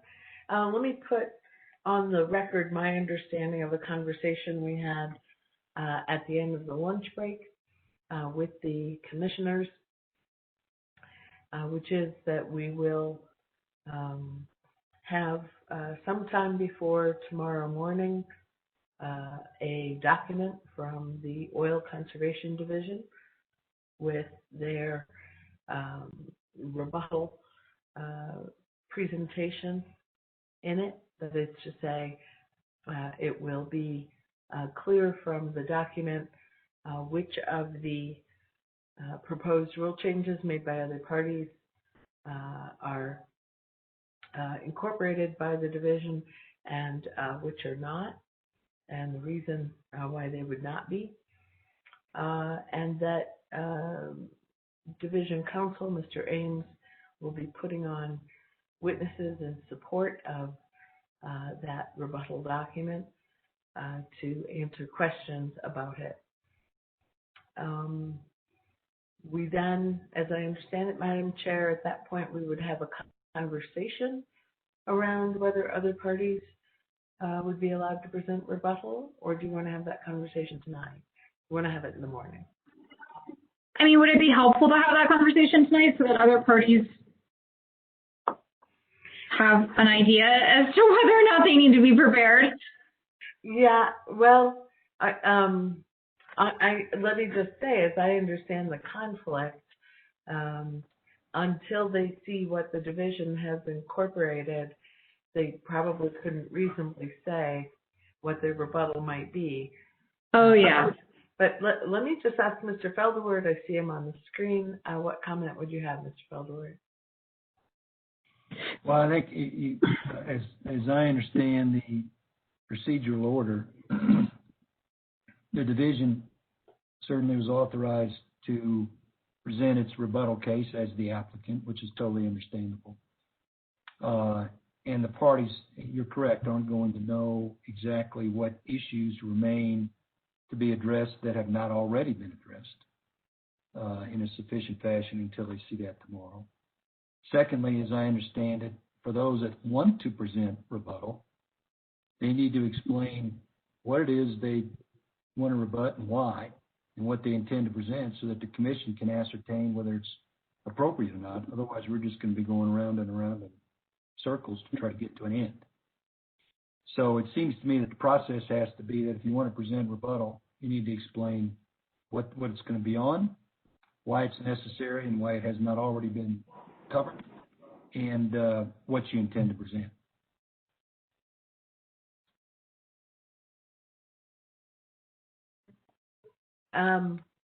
Is it reasonable to expect the other parties to be able to say why they would need rebuttal before they saw what was incorporated? Yeah, one point about the amended procedural order, I'm not objecting to OCD's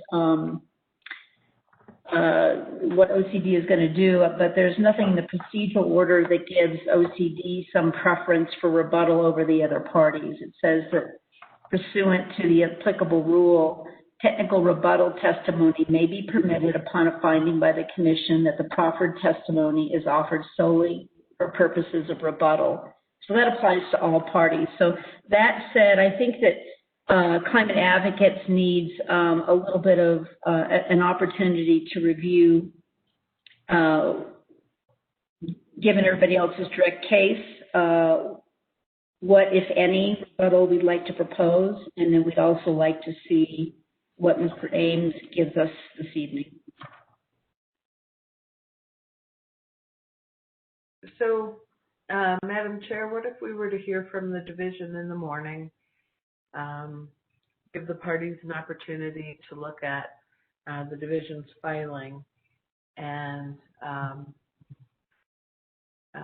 this would presumably give them enough time to consider the division's final proposal or rebuttal proposal, and then they could make their pitch if they wanted to make rebuttal. Madam Chair, we are going to circulate our rebuttal testimony this evening. We are not going to submit a new proposal, quote unquote. So just to be clear. I need to suggest that. All right. Madam Chair, what do you think? We'll do with the division in the morning. That gives the other parties an opportunity to review that document. And then I am assuming if the other parties think they need to do rebuttal, they would be prepared, I don't know, maybe by tomorrow afternoon to start that. I don't want to waste time. The thing I would say is that I think the parties have put on the witnesses to support, their own tweaks or modifications to the division's proposal, and that I would distinguish between true rebuttal, right, which rebuts something that was said during the hearing, versus reiterating support for something you really already supported. That's all. All right. I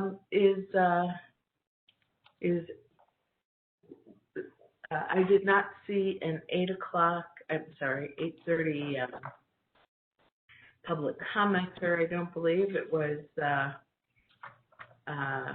Oh yes, I'm sorry. We have 2 public commenters at 8:30.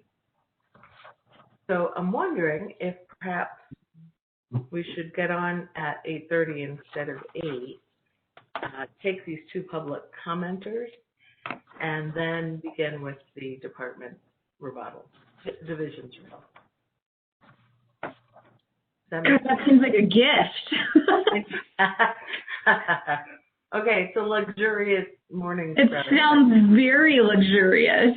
Okay. I'll take it. All right. So let's reconvene at 8:30. We will begin. I have 2 public commenters here, Naomi Martinez-Parra and Victor Snover. Those are the 2 I have down right now. And then Mr. Ames will turn to you and your witnesses. So, thank you all very much.